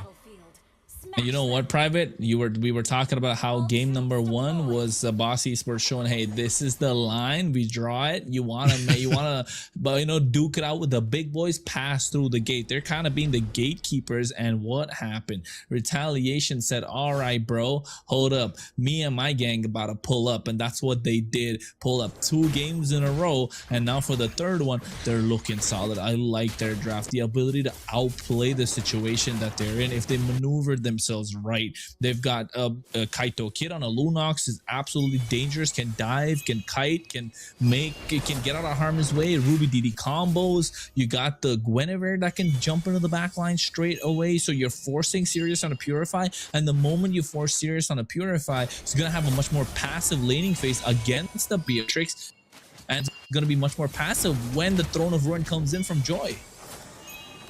Yeah, and that's going to be the biggest part for these team members. Is for me, I'm kind of looking at Shu right now, because Guinevere is not exactly the greatest of playmakers. She enables her team, especially with the Violet Requiem, but the damage really does not come online until like mid to late game for her to actually start getting some of those one-shots in there. So it's really going to be to help enable the rest of her team to kind of get in there and get the damage. So we're going to really need to be looking at some of the other members here. Joy has always been very prominent, but now we're kind of looking at Kaito Kid, Song, and Remo Cutie to start kind of picking up their weight, especially here in the early game as we start closing the distance through a bunch of these turtle fights. 9 seconds, speaking of which, for the next turtle. Yeah, and you know what, I'm like how you mentioned about they kind of need to pick up their weight. Especially I'm keeping my eyes on Remo QT, because he didn't have he just had a bang average performance so far, right? That's what I would say. He's not been great. He's not had any crazy highlights. He's not had any terrible moments. He's just been bang average. But we want to see them step up, right? I mean, there'll be some strike misses. He tried to commit on the Song there, but I do want to see Remo Cutie kind of step up to the plate, own this game right now, take the Beatrix and show us what you can do with it.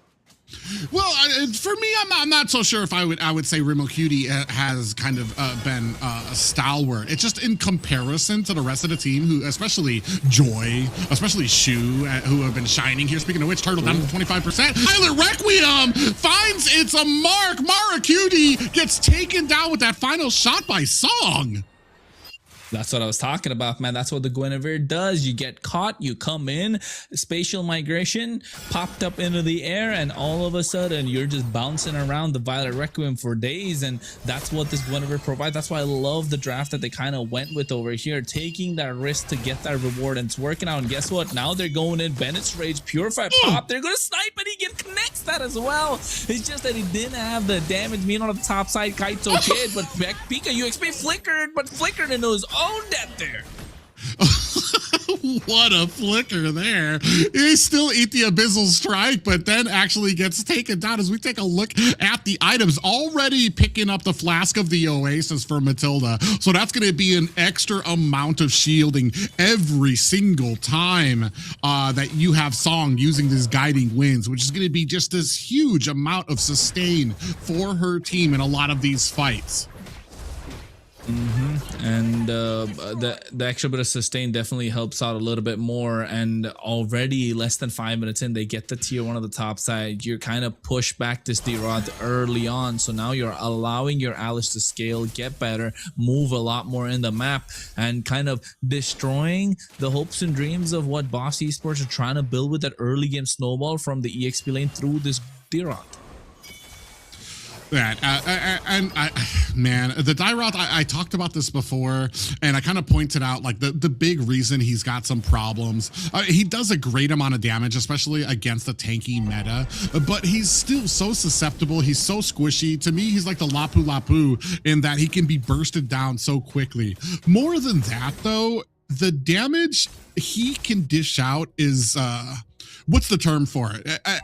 It's predetermined, or like you see it coming. You can predict it.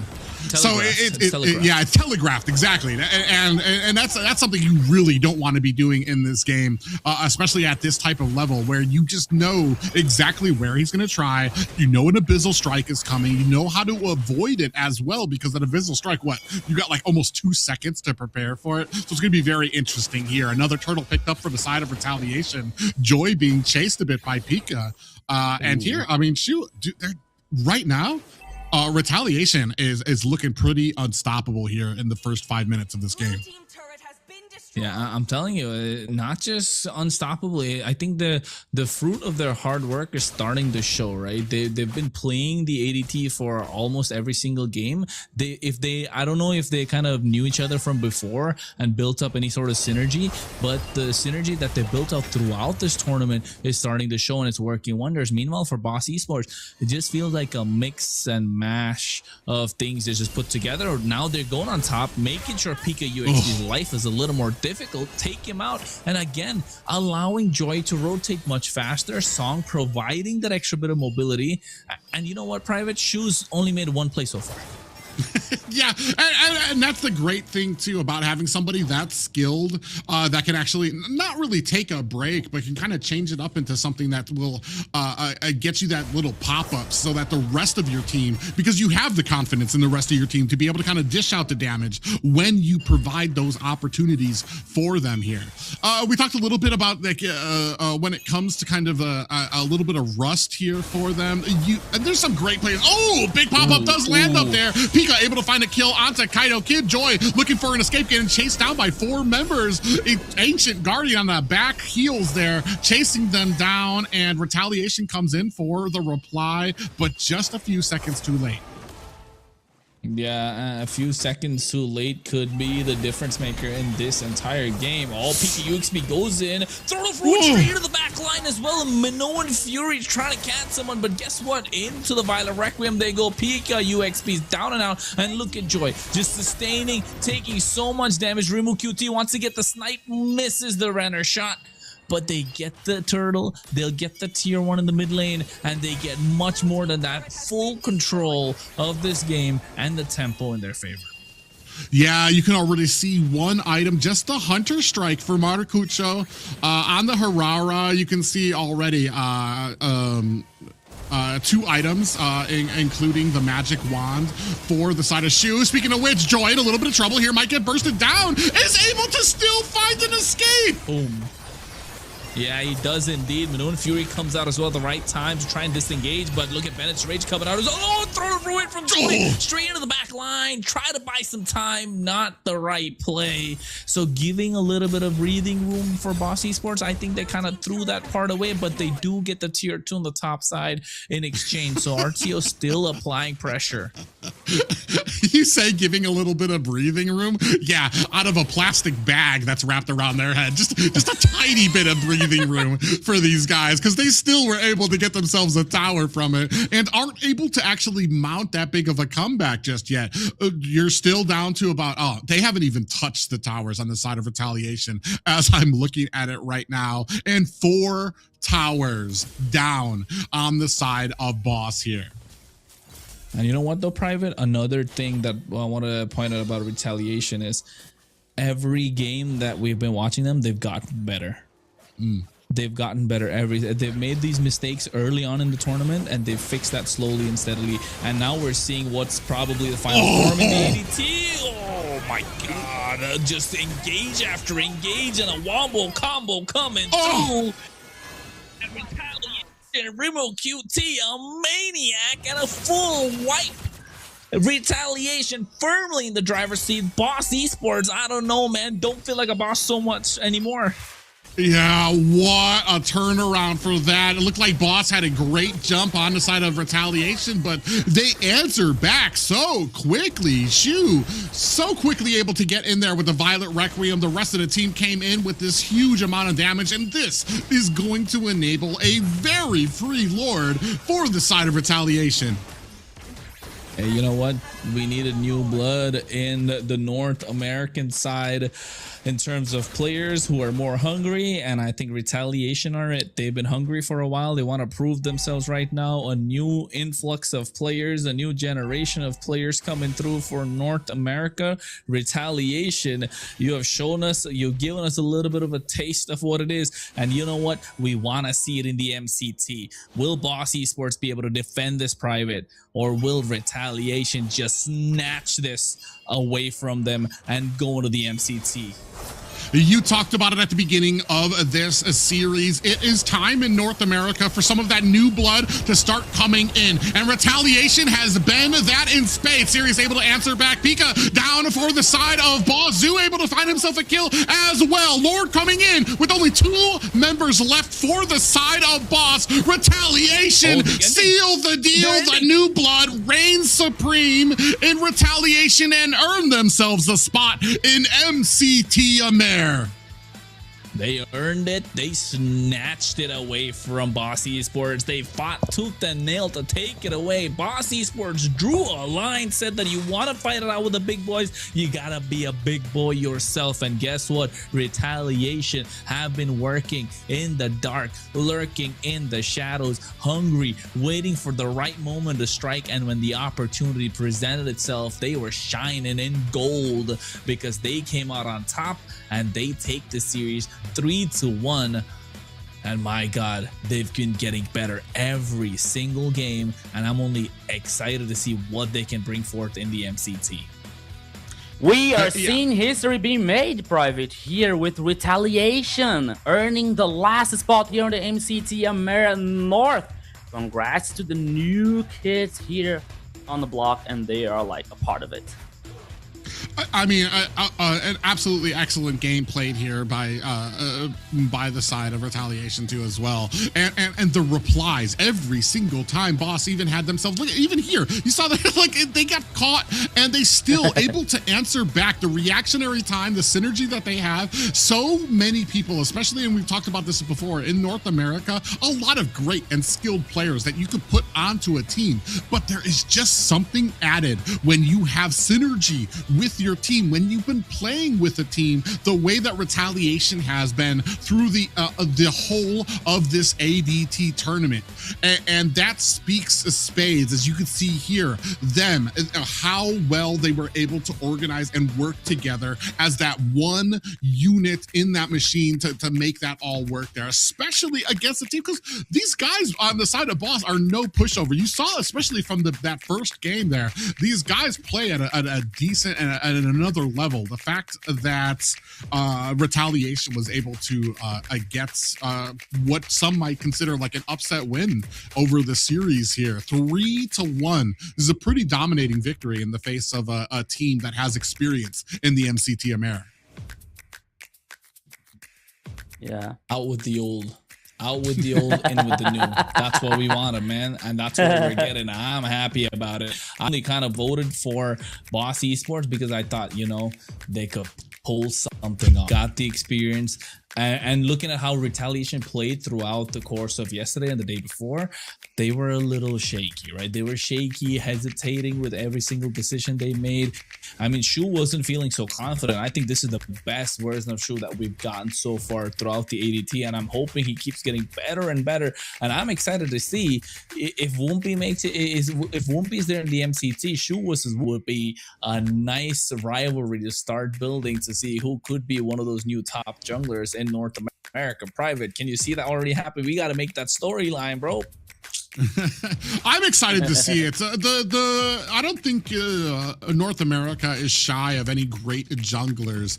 What North America is kind of lacking in is with the sands of organizations, coaches, and stuff like that. I feel like is leadership that needs to come in with the team and that keeps them together. I feel like there is no shortage of teams that can elevate themselves to the level of greatness, but it's the sustaining that level that can sometimes become the problem. And we need more teams to kind of play it out, stick together, go through those trials and tribulations. Here, Retaliation took themselves a bit of a knock on the head, got dropped down to relegation here, but able to pick up those pieces and face a team that, like I said, I kind of feel like these relegation matches were probably some of the hardest matches for any of the teams in ADT, because you're dealing with teams that are experienced in the MCT AMER. So to drop down for Retaliation and to be able to come back this strong really speaks to something that's going on in that team, and that I would like to see more of in North America. So a big hat off to them. A big hat off to Boss Esports as well. Had a great game here. Unfortunately, like I said, just not enough to kind of get to that position, to get to that spot in MCT AMER. Yeah, so that's it. We're seeing the history being made here in the MCT AMER North with the Retaliation of boys playing, being through a lot here on this bracket from the ADT, and now they are on the MCT AMER North side, you know, and it's really interesting to see how this lineup is so like confident, how they are so like they have a good synergy, you know, but even though like on the first game, there was like we got that stomp versus Boss Sports. They were like, okay, we gotta focus, we gotta concentrate. We know our power, you know our strength. So that's it. Let's reset our mentality here and go through the victory. You know, they played so well. Regardless, our opinion about like some compositions in there, and say, okay, maybe this composition can work, maybe not. No, they just went through it. They just went forward. They played their styles, they played their games, and it worked so well. It was a 3-1 here, and kudos for me and Private on the predictions. I'm sorry, Kronos. I'm so sorry. Whatever, Rico. Whatever. I was about to say, and not just that. I think in this series alone, we saw each and every single player from Retaliation having a highlight moment, right? Every single player had a highlight moment. And to highlight that highlight moment, folks, we're going into an interview with one of the players from the winning team, Retaliation, as they make their way and steal that spot from Boss Esports to get into the MCT North group. Okay. Hey guys, Remo, the ID, please. Hey, what's going on? Oh, I was just kind of confused that we didn't see Rico. We just kind of booted him out here. But first of all, congratulations, Kesh, on this amazing win for you guys. I'm kind of wondering, my big question is from yesterday to taking that defeat, what were the things that you guys identified that you were able to clean up today that you feel like were part of this victory for you guys? The team spent a lot of time discussing, drafts. Like one of the weaknesses we came into when we first came into ADT was like, our draft. And, after that loss, we really decided to focus on improving the draft as a team. And, you guys saw like these pocket picks like Natalia, Terizla coming out, they were game changing, and I believe they played a significant, part of today's win.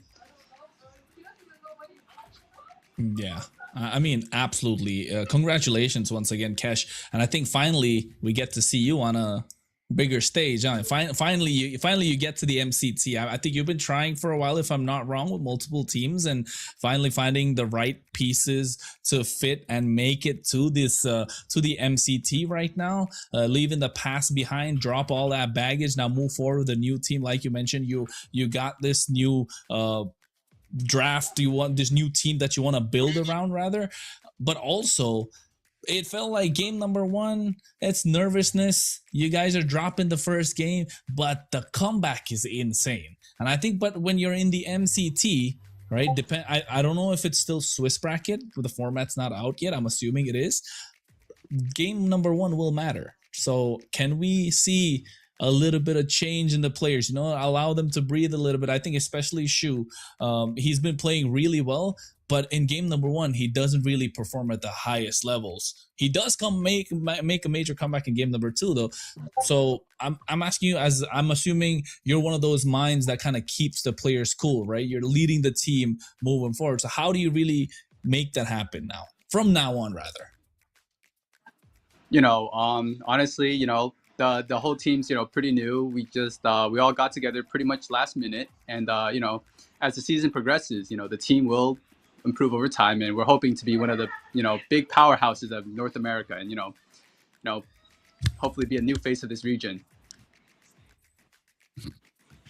I think I might already know the answer to this question, but as we put ADT into our rear view mirror and we start driving towards MCT AMER, is there any team specifically or players that you're looking forward to facing? You want drama? Give it to us, Kesh. Give it to us. We're all excited to be playing in AMER now, right? Really looking forward to playing against my good friend Dez. The powerhouses, A7, Vendetta. Man, I think it's like 2 seasons in a row we lost against Vendetta. So, we'll see how it, goes this how it goes this season. Because I remember the first AMER we were knocked out by Vendetta, and then the NACT it was Vendetta again. So, we're hoping to get some spin back this time. So.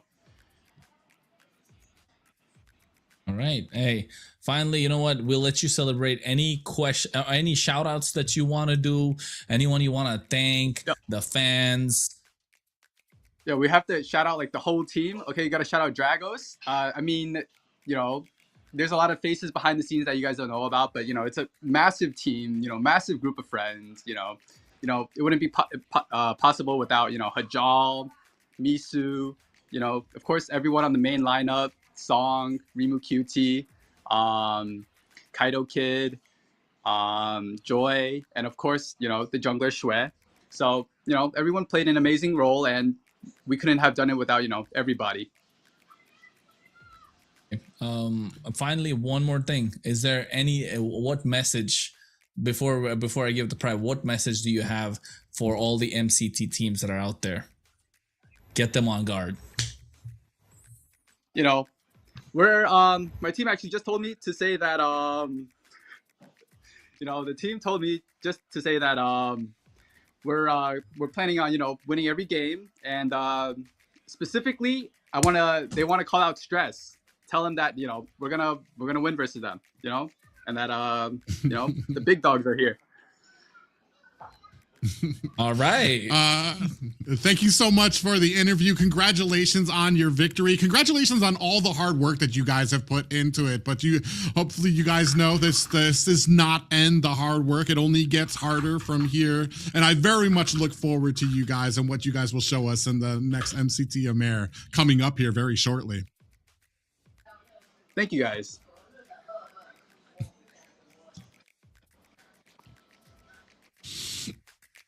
So that's how you spell the name. It's Shui.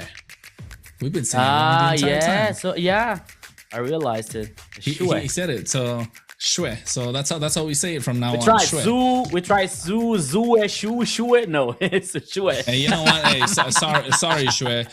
Honestly, sorry, Shui, but we'll get it correct from here on. Right? We will get it correct from here on. We apologize for that mistake, but I think congratulations though to Retaliation and Super Kesh. I think finally getting his flowers private. He's been trying. I've been watching his journey for a long time. He's always been there with multiple teams. They fall out.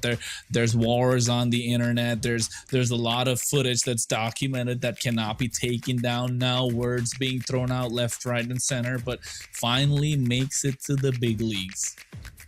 Well, I mean, it kind of comes as a sweet kind of swan song. As I know, it's been hard for a lot of players in North America or a lot of viewers of North America to kind of come to terms with losing some of the players that we had kind of grown up with, but that just kind of makes it all the more focused for us to kind of move forward with a lot of these new blood that we've been seeing, especially when we saw in the last AMER tournament. We're waiting for that. And speaking of the new blood, you guys can find out more information about all of these players and more if you join the community. You can take a look at the scan code there, get your phones ready to join the community and find out more about all the amazing players, the amazing teams, and their journey that they've been taking there. Not just that, of course, also about the amazing cast that you guys have seen up here on the desk. So, like I said, it's just been an amazing journey here, and we're only at ADT. We still have the MCT AMER North and South to go,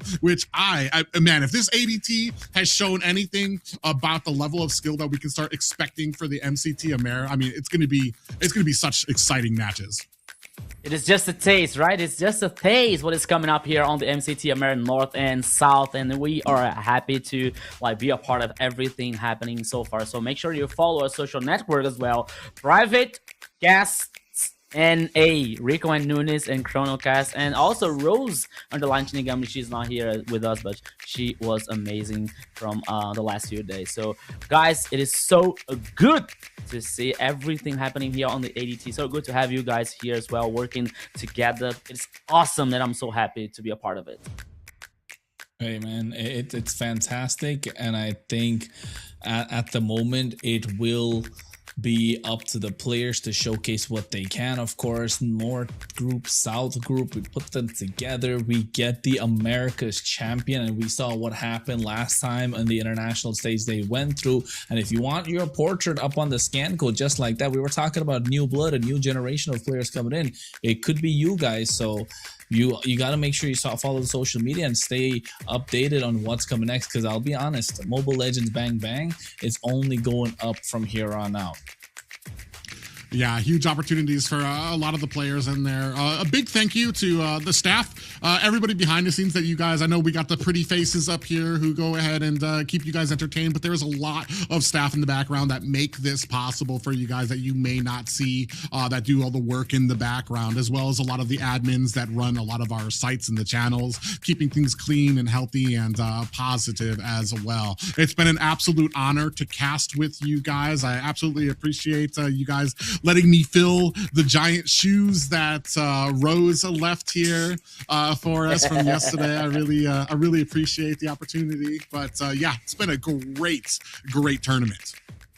Yeah, guys, so everybody who watched us here from all the platforms, all the channels here, thank you so much for your support. Thank you so much for your audience, for cheering up everything. And once again, thank you so much for working here with Kronos and Private Cast as well, one of the best casters here on this planet. So here it is my time to say goodbye, but I hope that it's just to see you later.